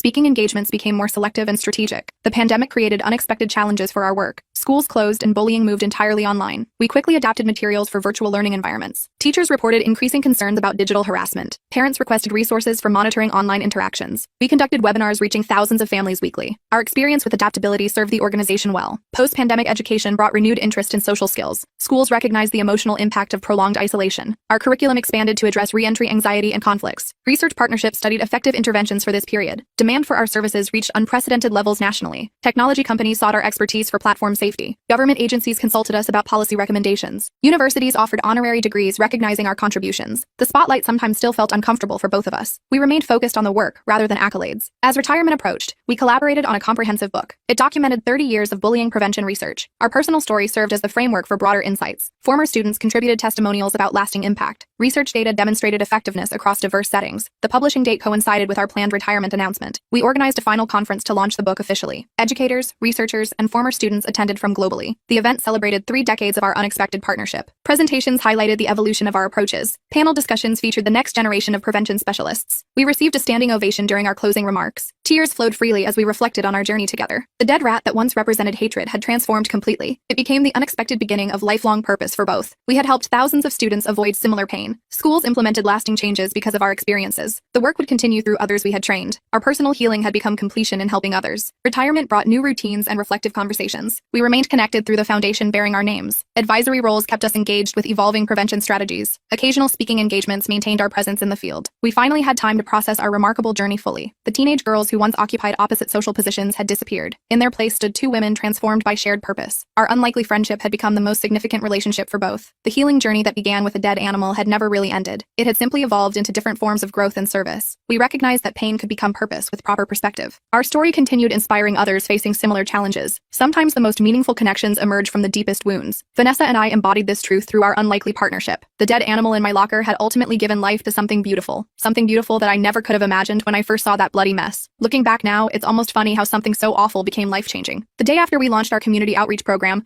local news picked up our story. I woke up to 17 text messages from people I hadn't talked to in years. My phone kept buzzing all morning with notifications. Vanessa called me around noon, her voice unusually excited. The segment had gone viral overnight on several platforms. We weren't prepared for the sudden attention at all. People wanted to know more about our journey from enemies to partners. Requests for interviews flooded our inboxes immediately. School administrators who once disciplined us now praised our initiative publicly. I felt uncomfortable with the spotlight at first. Vanessa adapted to it more naturally than I did. She handled most media interactions while I worked behind the scenes. Our first major event drew nearly 300 people to the community center. I stood backstage with sweaty palms and racing thoughts. The crowd seemed impossibly large from my vantage point. Vanessa nudged me forward when my feet refused to move. I somehow made it to the microphone without tripping. The words came easier than expected once I started speaking. I shared our story without sugarcoating the ugly parts. People nodded and some wiped away tears during certain moments. The applause afterward felt surreal and slightly uncomfortable. We raised enough money that night to fund our program for 6 months. Local businesses started reaching out with partnership offers the next day. A regional mental health organization wanted us as featured speakers at their conference. The momentum built faster than we could manage properly. Vanessa suggested we needed help handling the administrative aspects. We hired a part-time coordinator using some of the donation money. Things became more structured and less chaotic within weeks. Our weekly support groups expanded to 3 different locations across town. The school board invited us to implement our program district-wide the following semester. I still occasionally had nightmares about finding that dead rabbit. The smell would return vividly in my dreams sometimes. Vanessa admitted she still felt shame about her role in the incident. We incorporated these ongoing struggles into our presentations honestly. People seem to appreciate our candor about the healing process. Not everything gets fixed neatly like in movies or books. The messy reality resonated with audiences more powerfully. Some are approached with new opportunities and challenges for our work. I graduated with my counseling certification that May. Vanessa received acceptance to her top choice graduate program across the country. Our paths would physically diverge for the first time since forming our partnership. We spent weeks creating contingency plans for the organization. The distance would test everything we'd built together over the years. I felt anxious about continuing without her physical presence. Technology would bridge the gap, but things would inevitably change. The last event before her departure drew our biggest crowd yet. Community leaders and officials attended in surprising numbers. The mayor presented us with a Civic Achievement Award during the ceremony. Cameras flashed continuously throughout the evening from various media outlets. I hugged Vanessa goodbye at the airport the following week. Words felt inadequate in that moment between us. She promised to call as soon as she landed safely. I drove home in silence, feeling strangely hollow despite our success. Running things alone proved harder than anticipated those first few months. Attendance numbers dropped slightly without Vanessa's magnetic presence. I struggled with some administrative decisions without her input. The coordinator we hired became increasingly valuable during this transition. She suggested expanding our online presence to maintain momentum. We launched virtual support groups to complement the in-person sessions. Participation numbers slowly rebounded by late autumn. Vanessa joined our major events via video call whenever possible. Her insights from her graduate studies enhanced our program substantially. I visited her during winter break to collaborate on our 5-year strategic plan. The organization had grown beyond anything we'd initially imagined. Corporate sponsors had begun providing significant financial support. Local government included our initiative in their community wellness budget. My small apartment had become our unofficial headquarters by necessity. Papers and promotional materials covered every available surface. I rarely used my kitchen table for actual meals anymore. The doorbell rang constantly with deliveries and volunteer check-ins. Spring brought unexpected recognition from a National Mental Health Foundation. They selected our program for their annual Innovation Award. The prize included substantial funding and implementation resources. Vanessa flew back for the ceremony despite her heavy course load. Seeing her walk through the airport terminal lifted my spirits instantly. We stayed up all night catching up and planning future expansions. The award ceremony itself passed in a blur of handshakes. I remembered very little of my acceptance speech afterward. Photos from the event showed me looking simultaneously terrified and thrilled. Vanessa appeared poised and professional beside me in every shot. National attention brought both opportunities and new pressures. Other communities requested information about replicating our model. We created standardized materials to share with interested organizations. Our inbox remained perpetually full despite hiring additional help. The workload threatened to become overwhelming at times. I developed insomnia from the constant mental checklists. Vanessa noticed my exhaustion during our weekly video meetings. She insisted I establish better boundaries between work and personal life. Taking her advice, I designated Sundays as completely work-free days. My mental health improved noticeably within a few weeks. The organization continued functioning without my constant attention. This realization felt both relieving and slightly deflating to my ego. Vanessa completed her first year of graduate studies with honors. She incorporated our work into several of her research projects. Her professors expressed interest in formally studying our program's outcomes. This academic validation added credibility to our experiential approach. Summer brought Vanessa back temporarily to help expand operations. We moved into proper office space downtown that June. Unpacking boxes and arranging furniture felt symbolic somehow. What began as 2 hurt people finding healing had become something substantial. Volunteers streamed in and out of our new headquarters daily. The community claimed ownership of the mission in beautiful ways. Local artists donated work for our walls featuring themes of healing. The mayor cut a ribbon at our official grand opening ceremony. Nearly 500 people attended despite the scorching summer heat. I barely recognized our own creation in those moments. The fall marked 3 years since that dead rabbit appeared. Vanessa returned to complete her final year of graduate study. I committed to expanding our preventative education components. We developed age-appropriate materials for elementary schools. Teachers reported noticeable improvements in classroom dynamics. Children embraced the concepts with less resistance than adults typically showed. My weekly visits to schools became the highlight of my schedule. Watching young minds grasp emotional intelligence concepts felt rewarding. These kids would hopefully avoid the mistakes Vanessa and I made. Prevention seemed infinitely more effective than intervention after damage. Winter arrived with an unexpected opportunity for national exposure. A documentary filmmaker contacted us about featuring our story. Initial interviews stretched over several snowy December days. The filmmaker captured footage of our various programs in action. Vanessa participated remotely through recorded video sessions. Revisiting the painful beginning felt strangely distant now. I could describe finding the rabbit without my heart racing anymore. The crew filmed at our old high school with administrative permission. Standing by that same locker stirred unexpected emotions in me. The hallway looked smaller than it did in my memories. Current students passed by, unaware of what happened there. The filming process forced reflection on our complete journey. I recognized patterns and turning points previously missed. The documentary premiered at a regional film festival that spring. Seeing our story through someone else's artistic lens felt surreal. Audience members approached us afterward with tears and thanks. Many shared their own experiences with bullying and reconciliation. The film won an Audience Choice Award at the festival. Several streaming services expressed interest in distribution rights. Vanessa graduated with her master's degree the following month. She returned with new qualifications and expanded vision for our work. We celebrated her achievement with a small gathering of supporters. The organization had become sustainable enough to hire her full-time. Having her back permanently changed the energy immediately. Our brainstorming sessions regained their former creative spark. Summer marked the beginning of our nationwide expansion efforts. We traveled to 3 pilot cities to train local implementation teams. Each community adapted our framework to their specific needs. I discovered I actually enjoyed the consulting aspects of expansion. Vanessa excelled at troubleshooting unique community challenges. We returned home exhausted but fulfilled after each training session. Fall brought an invitation to present at an international conference. The prospect of sharing our model globally both excited and terrified us. We spent weeks preparing materials for international adaptation. Cultural considerations required significant research and consultation. The conference itself attracted delegates from 47 countries. Our presentation room filled to capacity 15 minutes early. Attendees stood along walls and sat in aisles to participate. The response exceeded anything we could have anticipated. Representatives from 12 countries requested follow-up consultations immediately. We returned home with a fundamentally expanded perspective on our work. Local initiatives continued thriving under our team's capable management. The documentary released on a major streaming platform that winter. Viewership numbers exceeded the distributor's projections significantly. Messages poured in from viewers around the country and beyond. Many described watching our story multiple times for inspiration. Schools began using the documentary as a teaching tool. Our website crashed briefly from the sudden traffic increase. The small tech team scrambled to upgrade our digital infrastructure. Media requests required us to hire a dedicated communications person. I sometimes barely recognized my own life during this period. The scared, angry teenager from years ago seemed like someone else. Vanessa and I occasionally reminded each other where we started. Our 5th anniversary celebration drew attention from national media outlets. The governor presented us with a Humanitarian Service Award. Former bullies and victims from our school attended in surprising numbers. Many had found their own healing through our programs over years. The dead rabbit story had become almost mythological in retelling, yet the core truth of transformation remained undeniably powerful. Spring brought a publishing offer for a book about our journey. We approached the writing process as another form of therapy. Revisiting certain memories required significant emotional energy from both of us. Vanessa struggled to articulate her perspective on the bullying period. I found it difficult to describe my darkest thoughts from that time. Our editor pushed us toward complete honesty throughout the process. The manuscript underwent 12 revisions before completion. Advanced reviews praised the book's unflinching authenticity. Summer release plans included a limited speaking tour. Book signings and interviews consumed much of that season. Readers shared how our story helped them forgive themselves or others. Parents brought teenagers who reminded us of our younger selves. I often thought about how different life might have been. That dead rabbit could have easily led to escalating revenge. Instead, it somehow became the catalyst for healing and purpose. The book reached bestseller status by mid-autumn. Universities added it to courses on conflict resolution. Corporate training programs incorporated our reconciliation model. Translation rights sold to publishers in 14 countries. Vanessa proposed using proceeds to establish a scholarship foundation. We created opportunities for students committed to community healing. The 10th anniversary of the rabbit incident approached unbelievably fast. We organized a special conference focused on long-term transformation. Former participants from our earliest programs returned as presenters. Success stories demonstrated the lasting impact of genuine reconciliation. I sometimes caught myself watching Vanessa during these events. Her evolution from insecure bully to compassionate leader amazed me. She said she felt the same watching my journey unfold. We both acknowledged how unlikely our partnership would have seemed. The universe had strange ways of creating purpose from pain. The anniversary conference exceeded our expectations in every way. Over 1,000 attendees participated from across the country. Implementation teams from 6 countries joined to share their experiences. Academic researchers presented preliminary findings on program effectiveness. Government representatives discussed policy implications of our approach. The final day featured a special ceremony honoring key contributors. Vanessa and I received matching crystal awards for our founding work. We shared knowing glances during the standing ovation that followed. Words could never fully capture what had transpired between us. The dead rabbit that once represented hatred had transformed completely. It now symbolized the possibility of healing from the deepest wounds. Our personal journeys continued alongside the organizational growth. I eventually completed my doctorate in psychological counseling. Vanessa developed specialized programs for corporate environment healing. We both taught university courses on conflict transformation occasionally. Neither of us had anticipated becoming recognized experts in reconciliation. Life continued presenting new challenges and opportunities for growth. The organization evolved beyond its founders in healthy ways. Capable leaders emerged from participants in our early programs. Our role shifted gradually toward advisory rather than operational. This transition allowed us to pursue other aspects of healing work. International interest continued expanding through our second decade. I traveled to conferences in Europe, Asia, and South America. Vanessa developed training materials adapted for various cultural contexts. We documented our methodology through academic and practical publications. Universities in several countries established research partnerships with us. The work evolved far beyond our initial vision or capacity. I sometimes found myself watching videos from our earliest days. The contrast between then and now always struck me forcefully.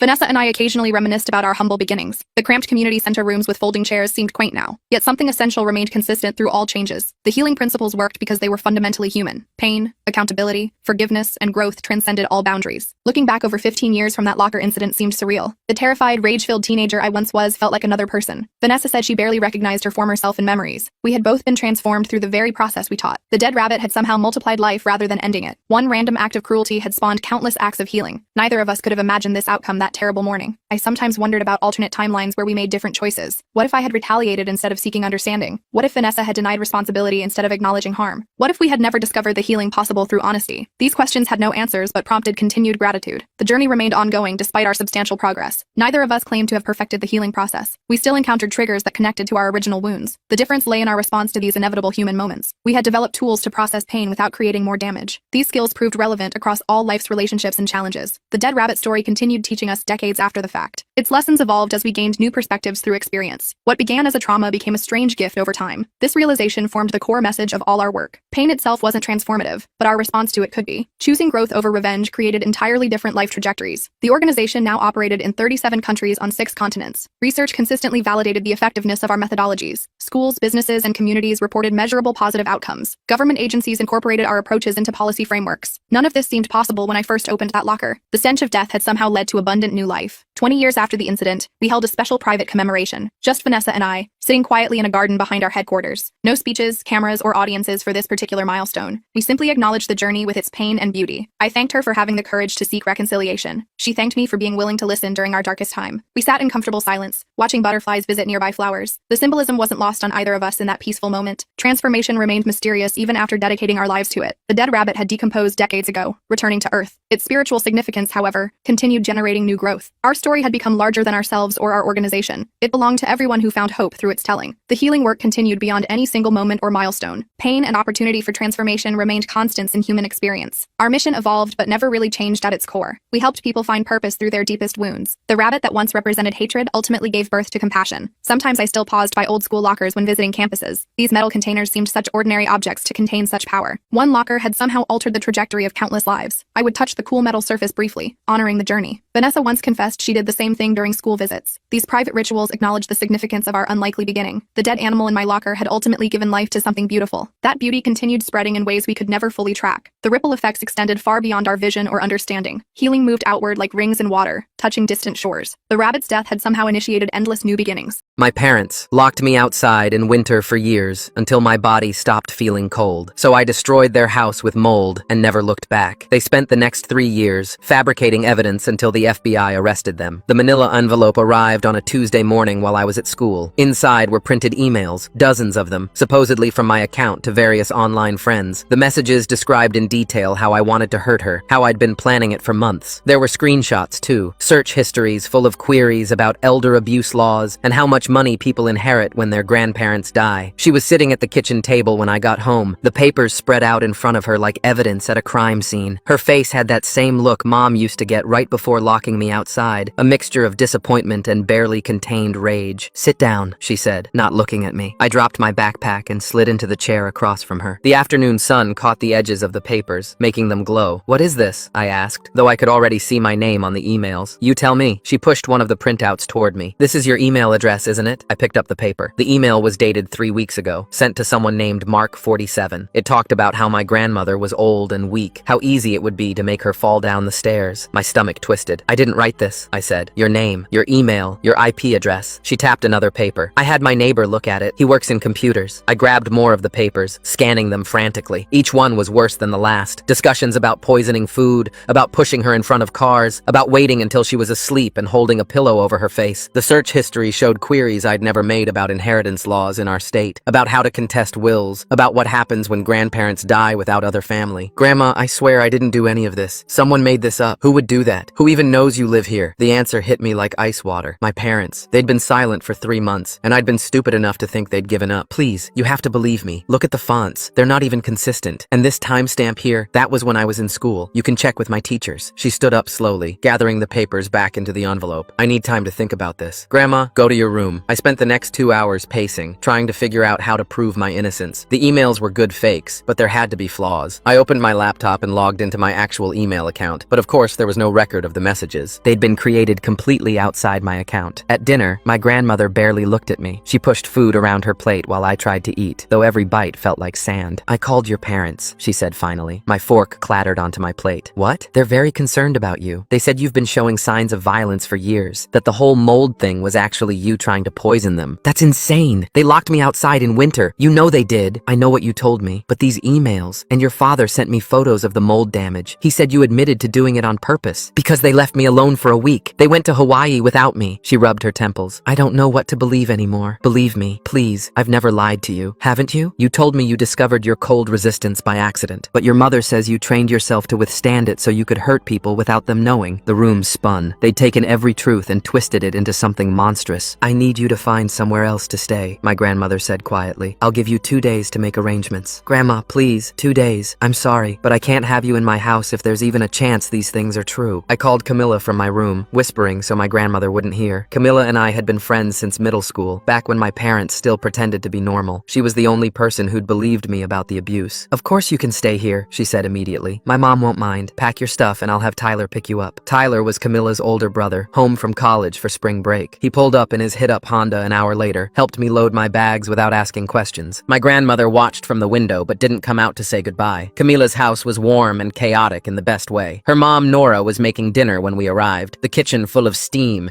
and the sound of something sizzling. Camilla hugged me tight while Tyler carried my bags upstairs. "You can share my room," Camilla said. "Mom already said it's fine." Nora turned from the stove, wiping her hands on her apron. "Of course it's fine. You stay as long as you need, honey." For 3 3 days, everything felt almost normal. I went to school, came back to Camilla's house, helped with dinner and homework. Tyler set up an air mattress in Camilla's room, and even let me use his old laptop when mine started acting up. Then Nora got the first phone call. I was in the living room when her cell rang. She answered cheerfully, then her face changed. She looked at me, then walked into the kitchen, lowering her voice. I could still hear fragments. Dangerous, and evidence, and concerned for my children. When she came back, she sat down across from me. That was your father. My chest tightened. What did he say? He sent me some very disturbing emails. Says you wrote them. I didn't. I swear I didn't. They're faking everything. She studied my face. He seemed very concerned. Said you've been violent before. That you hurt them with mold. Camilla came downstairs then. Saw our faces. What's going on? Nothing, Nora said quickly. Just adult stuff. But I could see the doubt creeping into her eyes. That night at dinner, she watched me more carefully. When I helped clear the table, she made sure she was between me and the knife drawer. Camilla cornered me in her room later. What did my mom mean about emails? I showed her photos I'd taken of the papers at my grandmother's house. Camilla studied them, frowning. This is so weird. Look at this font. It changes halfway through the sentence. I know, but my grandmother wouldn't listen. Tyler, Camilla called. Come look at this. Tyler appeared in the doorway, still in his pajamas even though it was 8 p.m. He worked nights doing IT support and kept weird hours. What's up? Camilla showed him the photos. He squinted at her phone, then took it for a closer look. These are terrible fakes, he said. Look, the font changes here, and this timestamp format is wrong for Gmail. They used military time, but Gmail displays standard time with AM PM. Can you prove they're fake? I asked. Maybe. Send me the full images. I'll check the metadata. The next morning, I woke to Nora on the phone again. This time, she was in the hallway, not even trying to hide her conversation. Yes, I understand your concerns. No, nothing's happened yet. Yes, I have children to think about. At breakfast, she barely looked at me. Camilla tried to fill the silence with chatter about school, but it felt like trying to bail out a sinking boat with a teaspoon. I think it might be best if you found alternative arrangements, Nora said finally. Mom, Camilla protested. I'm sorry, honey, but I have to think about what's best for our family. She is family. She's my best friend. The decision is made. I started to stand, but Camilla grabbed my arm. No, if she goes, I go. Camilla, don't be dramatic. I'm not being dramatic. I'm being loyal. Something you taught me to be. Tyler walked in then, laptop under his arm. Before anyone goes anywhere, you need to see this. He set the laptop on the table, showing a detailed analysis of the email screenshots. These images were created 3 days ago, not 3 weeks ago like the emails claim. The metadata is all there. Someone used Photoshop to make these. Nora leaned in, studying the screen. You're certain? Completely. And there's more. The IP address they claim is hers? It's registered to a location in Arizona. Guess where her mom lives now? The room went quiet. Nora looked at me, then at the laptop, then back at me. Your parents made these? I nodded. They're trying to make sure I have nowhere to go. They want me back under their control. Over my dead body, Nora said, and I saw where Camilla got her fierce loyalty. You're staying here, and if they call again, I'm recording everything. But my parents were just getting started. The next day, I was called to the principal's office to find 2 police officers waiting. We need to ask you some questions about threats you allegedly made, one of them said. My father had filed a restraining order. He'd submitted the fake emails as evidence, claiming I'd threatened to burn down their new house in Arizona. The officers were professional but skeptical, especially when I explained about the mold and the cold resistance. So you admit to deliberately making your parents sick? One asked. They abused me. They locked me outside in winter. Do you have proof of that? I didn't. Just my word against theirs. And they had fake documents that looked official enough to get legal attention. The restraining order meant I couldn't go back to my old house to get my things. My birth certificate, social security card, all the documents I'd need for emancipation were in my old room. It also meant my parents could claim I was a runaway if I tried to live anywhere without their permission. Then they called my job. I worked part-time at a grocery store, saving money for college. My manager pulled me aside during my shift. I got a concerning call about you, he said. Your mother says you have violent tendencies. She's lying. She sent me some emails you allegedly wrote. They're disturbing. They're fake. I can prove it. He shook his head. I'm sorry, but I can't take that risk. I have to think about the other employees and customers. I was terminated that day. 2 months of saved wages. Gone. My plan to become independent. Derailed. Camilla found me crying behind the store. She'd biked over when I didn't answer my phone. This is insane, she said, hugging me. They can't do this. They're doing it, and it's working. No, we're going to fight back. Tyler's been looking into this more. He found something. Back at the house, Tyler showed us what he'd discovered. The metadata on the images revealed more than just creation dates. It showed the registered version of Photoshop used, traced to a computer with a specific ID. I did some digging, he said. This Photoshop license is registered to your dad's disability insurance company. He must have used a work computer. Can we prove it's his? Not definitively, but it's suspicious that fake documents about you were created on a computer owned by the company that pays your dad's disability checks. It was something, but not enough. My parents had escalated again. This time, they'd filed for conservatorship, claiming my unusual medical condition was actually a sign of severe mental illness. They want to institutionalize me, I said, reading the legal notice Nora had signed for. They're saying my Raynaud's syndrome is proof I'm delusional delusional. That's ridiculous, Nora said. You have medical records, right? At the old house, which I can't go to because of the restraining order. This is insane, Camilla said. There has to be something we can do. Nora stood up. There is. We're getting you a lawyer. I can't afford. We'll figure it out. Tyler, call your Uncle Benjamin. He does family law. Benjamin was a small man with a big presence. He listened to my story without interrupting, occasionally jotting notes. When I finished, he leaned back in his chair. Your parents are using the system against you, he said. But they're also getting sloppy. Fake documents, suspicious timing, contradictory claims. We can work with this. I don't have money for a retainer. We'll work something out. Pro bono if necessary. I don't like bullies, especially parents who abuse the system to hurt their kids. He gave me homework. Write down everything I remembered about the abuse. Every date, every incident, every witness. Think about any physical evidence that might exist. That's when I remembered the journal. I kept a diary, I said suddenly. Hidden in the heating vent in my old room. It has everything. Dates, times, even photos. Photos? I used to take pictures of myself after they locked me out, to show how long I'd been outside. They're all time-stamped. Benjamin smiled for the first time. That's exactly what we need. But how do we get it with the restraining order? Camilla and Tyler exchanged glances. Leave that to us, Tyler said. I didn't ask for details. Plausible deniability, Tyler called it. All I knew was that 2 days later, he handed me my old journal. Dusty, but intact. The house is being shown to buyers, he said. Amazing how many people forget to lock windows when they're trying to sell. The journal was everything I remembered, and more. Years of careful documentation. Photos of me outside in the snow. Timestamps showing I'd been out there for hours. Detailed accounts of every punishment, every threat, every moment of calculated cruelty. Benjamin's eyes lit up as he flipped through it. This changes everything. This is contemporary evidence. Hard to fake, easy to verify. The conservatorship hearing was set for the following week. My parents hired a lawyer with Dad's disability money, a sharp-dressed woman who specialized in mental health cases. They looked confident walking into the courtroom. I sat between Benjamin and Nora, Camilla and Tyler behind us in the gallery. My grandmother was there too, sitting in the back row, not meeting my eyes. My parents' lawyer went first. She presented the emails, the search histories, the restraining order. She painted a picture of a disturbed teenager with a dangerous fixation on cold and violence. She even had a psychological expert who'd never met me testify about how my claimed inability to feel cold was clearly a delusion. The minor needs help, she concluded. Intensive psychiatric help that only a controlled environment can provide. Then it was Benjamin's turn. He started with Tyler's analysis, showing how the emails were fabricated. The prosecution objected, saying Tyler wasn't a qualified expert, but Benjamin had come prepared. He'd brought in a certified forensic analyst who confirmed everything Tyler had found. These documents were created after the minor had already left the family home, the analyst testified. The metadata is clear. Then Benjamin brought out the journal. Your Honor, I'd like to submit this diary as evidence. It was kept contemporaneously by my client throughout her childhood. My mother's face went white when she saw it. She whispered urgently to her lawyer, but it was too late. Benjamin showed photo after photo. Me at 8, lips blue from cold. Me at 10, huddled on the porch in a thunderstorm. Me at 12, holding a timestamp showing I'd been locked out for 6 hours. These photos' metadata can be verified, he said. Unlike the prosecution's evidence, these are authentic, taken on the dates claimed. My parents' lawyer tried to object, saying the photos could be fake too, but Benjamin had saved the best for last. Your Honor, I'd like to draw your attention to this particular photo. It was me at 13, the week they went to Hawaii. In the background, barely visible, was a newspaper blown against the fence. Benjamin had enlarged it. The date was clear, matching my journal entry exactly. This photo was taken during the week the minor's parents admit they left her alone to vacation in Hawaii, Benjamin said. Note the timestamp. Note the weather conditions. Note that my client, a 13-year-old child, was locked outside her own home in January, while her parents enjoyed a tropical vacation. The courtroom was silent. The judge looked at my parents, then at their lawyer. Do you have any explanation for this? She asked. My mother broke. She ruined everything, Mom screamed, jumping to her feet. That mold destroyed our lives. We had to sell the house. My health is ruined. His career is over. She did it on purpose to punish us, and she deserves to be punished back. The judge's gavel cracked like thunder. Order! But Mom wasn't done. She's evil. She made us sick. She destroyed our home. All because we disciplined her. All because we tried to teach her respect. By locking her outside in winter? The judge asked quietly. She could handle it. She liked the cold. She was showing off. Dad tried to pull her back down, but the damage was done. Their lawyer looked like she wanted to disappear into the floor. The judge didn't deliberate long. I find no evidence of mental illness or danger to others from the minor, she said. What I do find is a clear pattern of abuse, followed by an attempt to use the legal system to continue that abuse. She denied the conservatorship petition and went further. She granted my immediate emancipation, citing the extraordinary circumstances of my case. She also ordered an investigation into my parents for child abuse and filing false legal documents. Furthermore, she said, looking directly at my parents, any attempt to contact or harass the minor will be considered a violation of this order and will result in immediate arrest. We walked out of the courthouse into bright sunshine. I couldn't feel the warmth, but for once, that didn't matter. My grandmother grandmother was waiting by the doors. "I'm sorry," she said quietly. "I should have believed you." "They were convincing," I said. "They fooled a lot of people." "Not your real family," Camilla said, linking her arm through mine. "We knew the truth." The aftermath came quickly. The investigation into my parents revealed they'd used Dad's work computer to create the fake documents, just as Tyler had suspected. Using company resources for personal fraud was a federal crime. Dad lost his disability benefits. Mom's health insurance dropped her for fraud when they learned she'd lied about the cause of her allergies. They were both convicted 6 months later. Child abuse, fraud, filing false reports, conspiracy. The judge gave them probation, but they had to register as child abusers, meaning they could never have custody of children again. I moved back with my grandmother. She helped me get my documents, get my job back, start preparing for college. The grocery store manager apologized and gave me a raise. Turns out he'd been getting suspicious when my parents kept calling with new accusations. I wrote my college essay about patience and evidence, about how abusers rely on disbelief and silence, about how documentation and truth can overcome even the most elaborate lies. I got a full scholarship to a state school with a good pre-law program. At graduation, I wore a t-shirt under my gown while everyone else bundled up in coats. The local news did a fluff piece about the girl who couldn't feel cold, how I'd overcome adversity. They didn't mention the abuse or the trial. That was fine. Some stories don't need to be public. My grandmother framed 2 things that summer: my high school diploma and my emancipation papers. She hung them side by side in the hallway. "Evidence," she said when I asked why. "Proof that truth wins in the end." I touched the frames, thinking about all the evidence my parents had fabricated, all the lies they'd told. In the end, their own words had condemned them. The truth, preserved in a dusty journal hidden in a heating vent, had set me free. I still can't feel cold the way others do. My body remembers those nights on the porch, remembers adapting to survive. But I'm not broken. I'm proof that sometimes the best revenge isn't destroying someone else. Sometimes it's simply surviving long enough to tell the truth. The summer after graduation passed in a blur of college preparations and therapy sessions. My grandmother insisted on the therapy, and I didn't fight her. Dr. Martinez specialized in trauma recovery, and she helped me understand that my body's adaptation to cold was both a survival mechanism and a constant reminder of what I'd endured. "Your nervous system rewired itself," she explained during one session. "It's remarkable, really. Most people with Raynaud's experience pain and numbness. Your body found a different path." I was packing for college when the first letter arrived. No return address, just my name written in careful block letters. My grandmother brought it in from the mailbox, frowning. "Were you expecting anything?" I shook my head, tearing open the envelope. Inside was a single sheet of paper with one line: "You think you've won, but this isn't over." My hands didn't shake. After everything, an anonymous threat felt almost quaint. I showed it to my grandmother, who immediately called Benjamin. "Keep it," he advised over the phone. "Document everything. If more come, we'll file a police report." 3 more letters arrived that week. Each one escalated slightly. "You destroyed our lives. We know where you're going to college. You can't hide forever." The handwriting was disguised, but I knew it was them. The restraining order meant they couldn't contact me directly, but apparently anonymous letters fell into a gray area. Camilla helped me move into my dorm in August. Her parents drove us up in their minivan, Tyler following in his Honda with the overflow. My roommate, Victoria, seemed nice enough, pre-med major from 2 states away who kept her side of the room meticulously organized. "You're the girl from the news story," she said after Camilla's family left. "The one who can't feel cold." "That's me," I said, unpacking my clothes. "Must be useful in winter. Sometimes." I thought college would be a fresh start. New city, new people who didn't know my history. For the first month, it was. I threw myself into classes, joined study groups, even went to a few parties. My inability to feel cold became a party trick, holding ice cubes longer than anyone else, wearing shorts when everyone else bundled up. Then the emails started. Not to me. The restraining order covered electronic communication. Instead, they went to my professors. Anonymous tips about a dangerous student who had a history of violence and documented mental health issues. My biology professor, Dr. O'Catherine, called me to her office on a Thursday afternoon. "I received a concerning email about you," she said, gesturing for me to sit. Normally, I'd dismiss anonymous accusations, but it included some rather specific claims. My stomach dropped. "What kind of claims?" She turned her monitor toward me. The email was lengthy, detailing how I'd poisoned my family with toxic mold and fabricated evidence of abuse. It included attachments, the same fake emails my parents had created, but now with additional commentary about how I was a master manipulator who had fooled the legal system. "This is harassment," I said. "My parents." "Your parents?" Dr. O'Catherine leaned back. "The email claims to be from a concerned citizen. My parents are under a restraining order. They're not supposed to contact me or interfere with my life. They're doing this to sabotage my education." She studied me carefully. "Do you have proof of this restraining order?" I pulled up the court documents on my phone, showing her the judge's ruling. She read through them, her expression shifting from skepticism to concern. "I see," she said finally. "Well, I'll disregard the email, but you should know I'm not the only professor who received one. By the end of the week, every one of my professors had gotten similar emails. Some dismissed them immediately. Others grew wary, watching me more carefully during class. My chemistry professor started calling on me less. My English professor stopped making eye contact. I called Benjamin, who was furious. "This is a clear violation," he said. "We'll file a motion for contempt of court." But proving my parents sent the emails was nearly impossible. They'd learned from their mistakes. These new emails came from different IP addresses, probably public computers or libraries. The writing style was generic, careful to avoid any identifying phrases. The campus rumors started next. Somehow, word spread that I was the subject of anonymous warnings. Stories grew in the telling. By October,